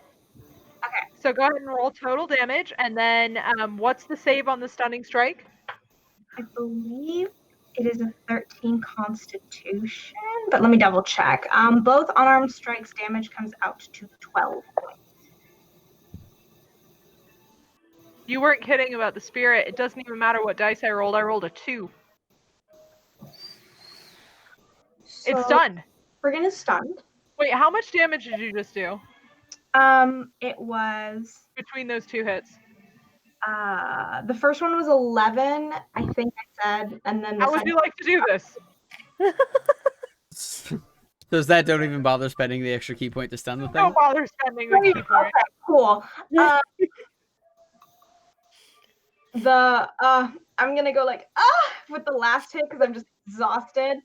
And the last punch, I want it to just like you know when something just like you see its form and then it breaks, so it holds the form for a second and then just shatters to the floor. Yeah, in you can pieces. absolutely do that. So you guys see Ferdinand slow-mo punch this thing, and it just shatters and stays floating, and individually the pieces drop to the floor. Very well done. That's just so exhausting. Ferdinand is not looking good, by the way. Nobody is. No, no one is. Nobody is. Alrighty. So next up in initiative, Skull. I need another death saving throw. Our player took a step away, so I think. I can roll a death save. I've been rolling great. No. You want me to roll it? I'll roll it if you'd rather. No, she's coming. Okay. In here, in here.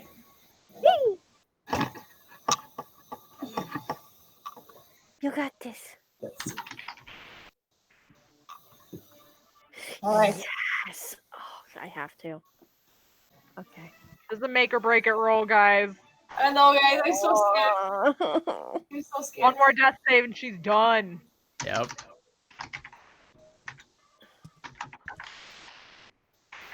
Roll, there it roll. Nice, not going to roll.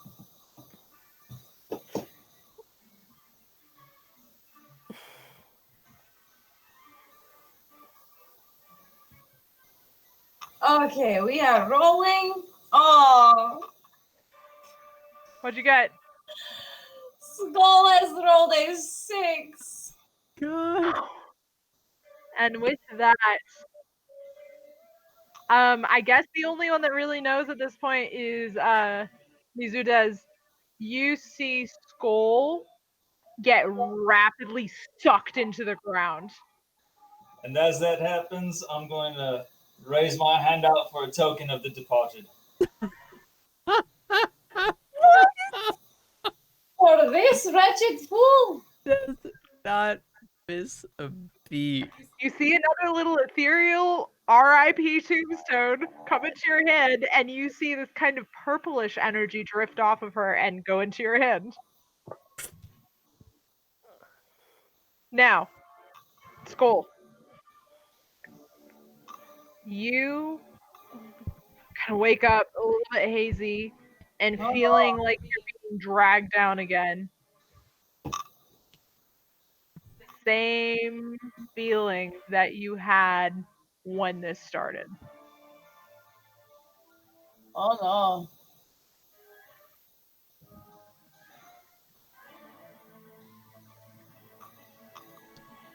Okay. We'll resolve that later. So next up in initiative, guys, is Frostus, who is going to move over to you all about here and stay hovering about, I'd say about 6 feet off the ground at this point. Okay. And is going to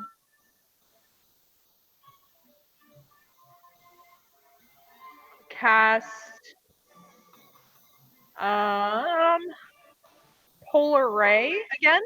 Gonna do a multi-attack with Polar Ray at Melon and at Nom. Melon first. That is going to be a 22. Yeah? Okay, so that is going to be 24 points of full damage. You're on mute.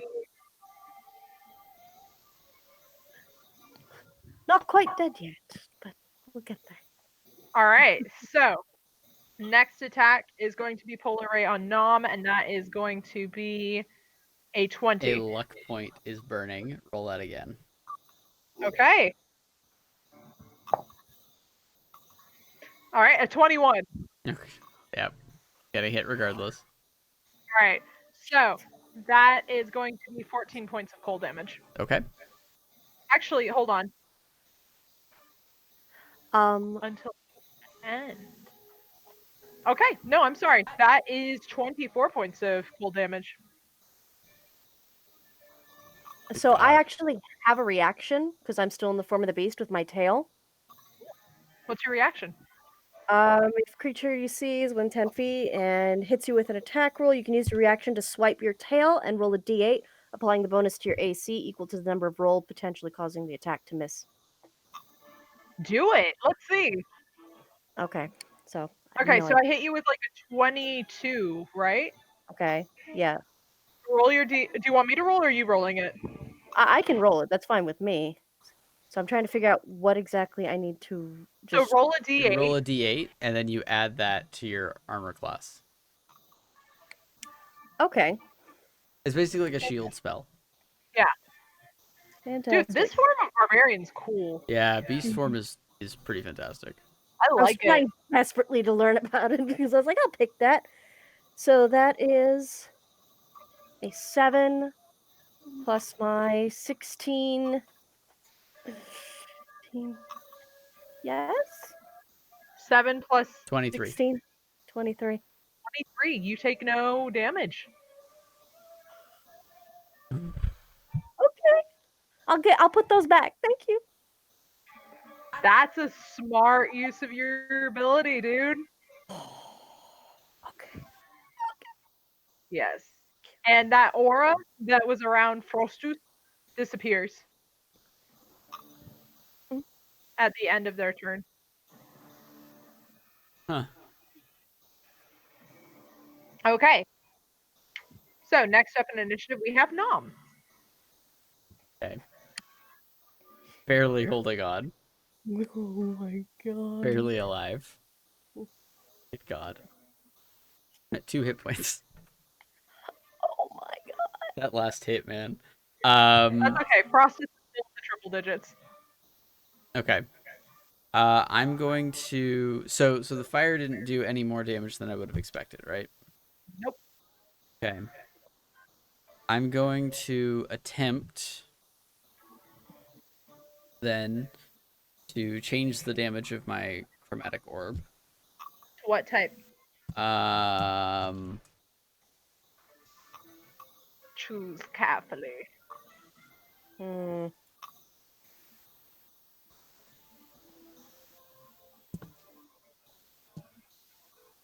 thunder damage. Okay. And I'm gonna make a ranged spell attack Okay. against Frostus. Frostus. No freaking way. Are you kidding me? A nat 20? Oh my god. What? Do you Yes! I Melon believe may you. be I believe convinced you. You're a dragon. Melon may be convinced you're a dragon. At this point, the DM may be too. Oh my gosh. if I weren't biased, I'd feel bad. Okay. You do not have an ally that is within 5 feet of it, so It's you're not just getting an sneak attack. attack damage on this. No, it's a spell attack, so I wouldn't get sneak attack on it anyway. So go ahead and double your damage dice. Okay, so that's 8d8. And...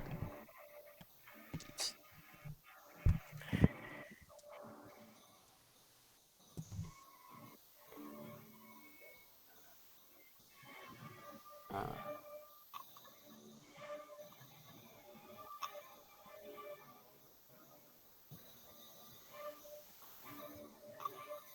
36 points of thunder damage. Is that double? Yeah, that was all my d8. Okay.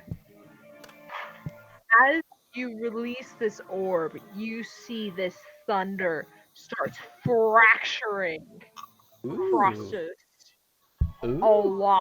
You did a ton more damage than you were expecting. That's 36, right? 36, yeah. Okay. That is actually doubled because you found this creature's vulnerability. Oh, cool. Okay, so it is vulnerable to something. I was hoping. So that was a lot. Perfect. A lot. Right. It is looking pretty thin right now. Yeah. Okay, cool. Then what I'm gonna do is I'm going to bonus action dash. Okay. And I'm gonna go 5, 10, 15, 20, 25, 40, 5, 10, 15, 40, all the way back to Mizudes. Okay. Right there. Oh, hello, Okay. monkey. Alrighty. Melon, you're up. And that concludes my turn. Fantastic. Melon is just raging and frothing at the mouth. Melon's going to jump and lunge for another bite. Now at this gem of whatever it may be. Cracked ice.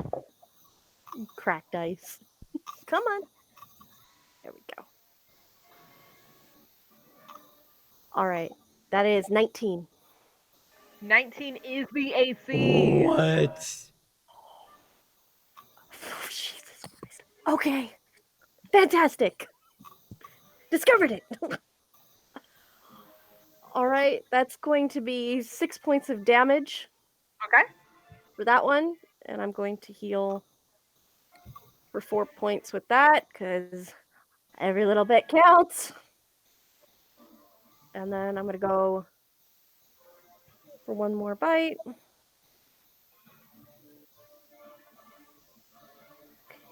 Okay, that is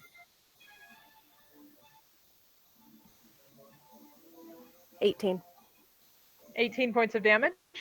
No, 18 to hit for the next 18 bite. doesn't hit, unfortunately. Yeah. I think at that point, that's it. And I think I have 5 more rounds left of this first rage. Okay. Mm-hmm. All right. So at this point, Frostus is going to take a legendary action and going to attempt another polar ray at Ferdinand. So Ferdinand does a 16 hit. A 16? 16. Yes, unfortunately. Is this a deflect missile scenario? It is a ranged spell attack, so there's nothing to deflect. It's a beam. Be great though. So you blow on it. Noted. However, you do take 14 points of cold damage. Wow, how shocking. I go unconscious again. With another. No, Ferdinand, Oh no! man. Once falls to the ground and flickers and doesn't look like Ferdinand anymore. Melon, you don't care at this point. You are mostly focused on Frostus. Yeah, I'm foaming, I'm frothing. I've lost sight. My eyes are pure yellow. I've lost my mind almost at this point. All right. So, next up in initiative order, was the Spriggan, but it's dead. So Mizudes, it is now your turn. So at this point, I want to use essentially drop my bow and pull out my 2 daggers. Okay. And I'm going to skulk into the area to see if I might be able to get to where what looks like that treasure chest with my 40 feet, see how far I can get with that. Puts you about there. Perfect. And I'm trying to move as stealthily as possible. Okay, go ahead and make a stealth check.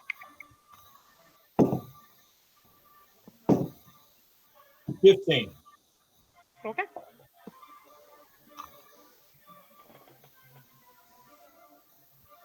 And that concludes my turn. Okay. Sounds good. Ferdinand. Find another nat 20, man. We're gonna try. We're really gonna try. First death save.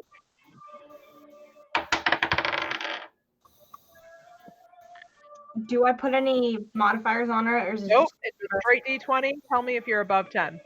I am at a 13, so yes, I'm above 10. That is a success. Yay!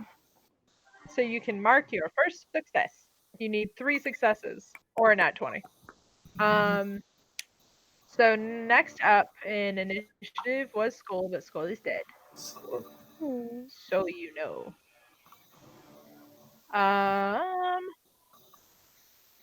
So that puts us back at the top. It is now Frostus's turn, who is going to make another multi-attack. One ray is going to go for Mizudez, the other one is going to go for Melon.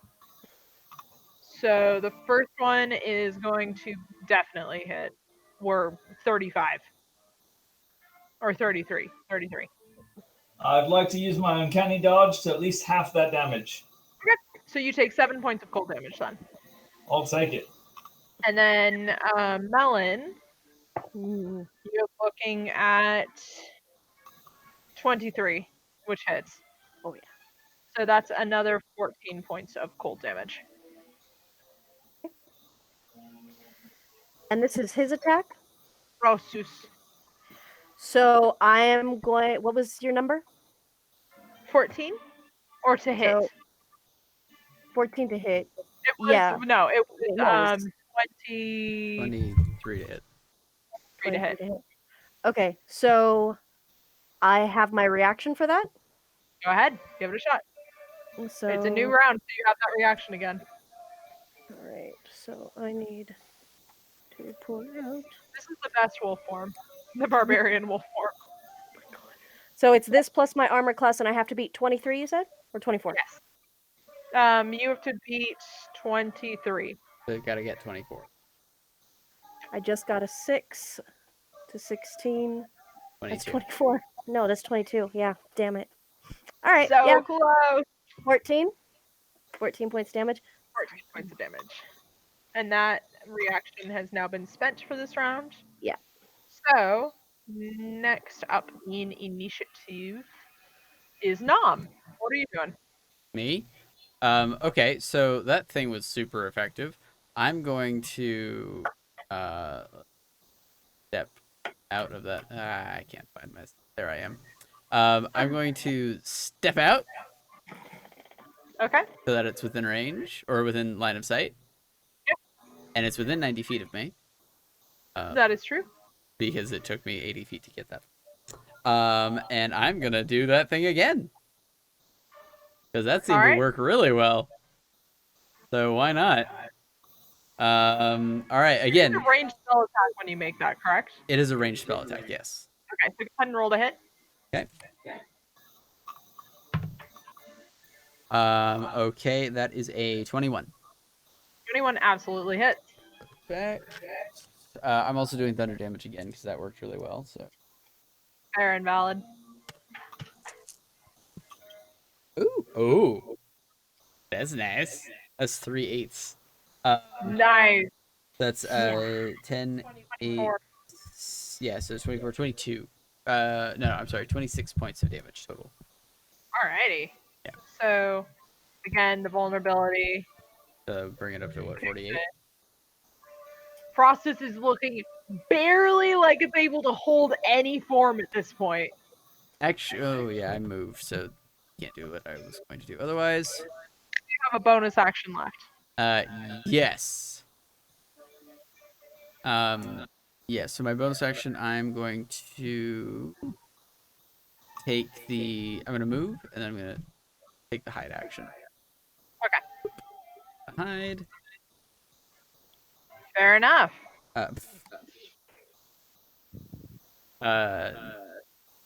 Wait, that's a 15 total. Okay. I rolled a 3. You are doing what you're doing. All right. Okay. Can you fix the map?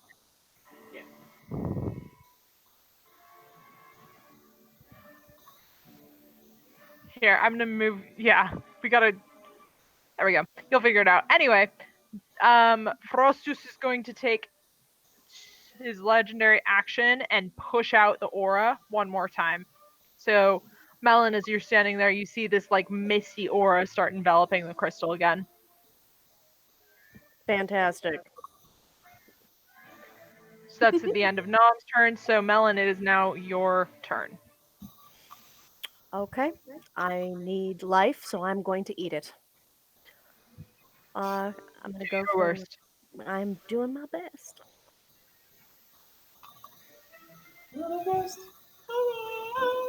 14 plus 8.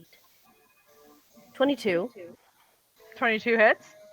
Fantastic. And that first set of damage is 10 points of damage. How do you want to Yeah. do this? Us. I want to absolutely rip it up. Thank you. I absolutely want to rip this gem apart, just chewing it up, chewing every last little bit of it. And it's not worth my time, so I'm just going to spit it all out. So you guys watch Mizuna's, you're the only one that can see, as this wolf just lunges into the air and grasps what's left of this crystal in its mouth and starts chewing on it and then spits it all out and vomits it on the snow in a frothy yellow foam. That's bloody gross, mate.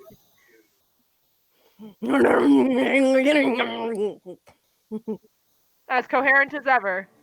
Those are the words of our victors. Thank you guys so much for playing tonight. It's been a blast. That does conclude our one shot. Okay. Wait. Do we get treasure? Like, do we get to escape? Can I come back to life? If somebody's willing to help out Ferdinand, I will allow you guys to make a medicine check. Sure. Apparently, that's not the end of our one shot. Nope. There's stuff to do.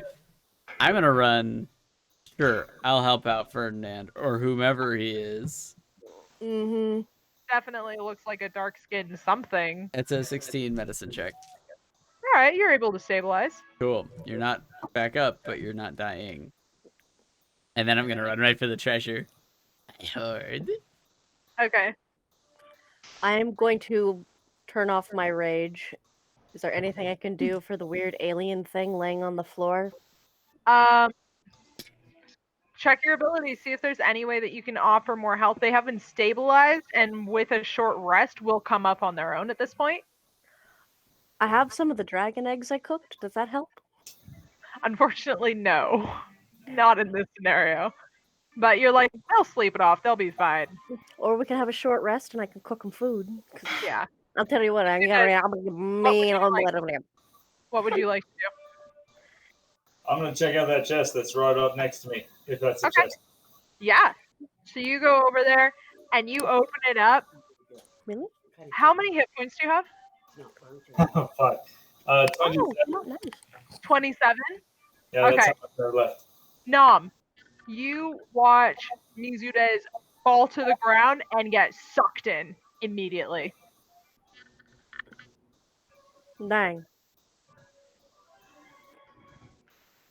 Not me. Too bad I couldn't loot the body.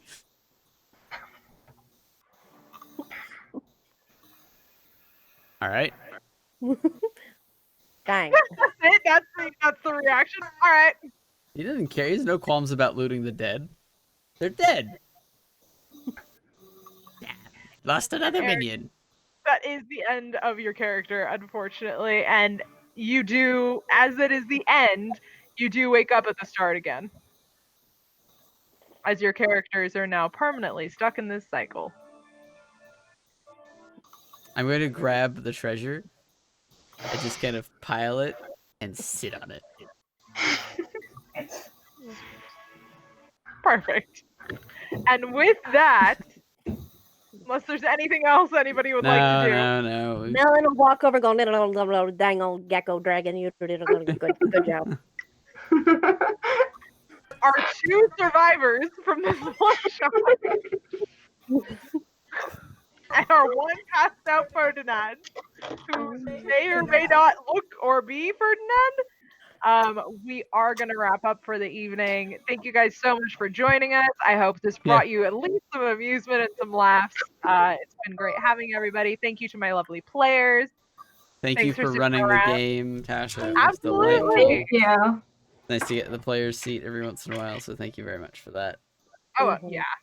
100%. And then next week we will be resuming our normal scheduling. Yes, hopefully so. So keep an eye on our socials for any updates if any of that changes, because it is here. So I'm fine playing because I don't have any sense of holidays being a thing that people celebrate, especially now. But yeah. So thank you very much again, Tasha. Thank you everyone for being here. Get some sleep. Good night, and we will see you next time. Thank you. Good night, everybody. Happy Thanks for watching. holiday. Be safe. Same time next year. Oh, you know it.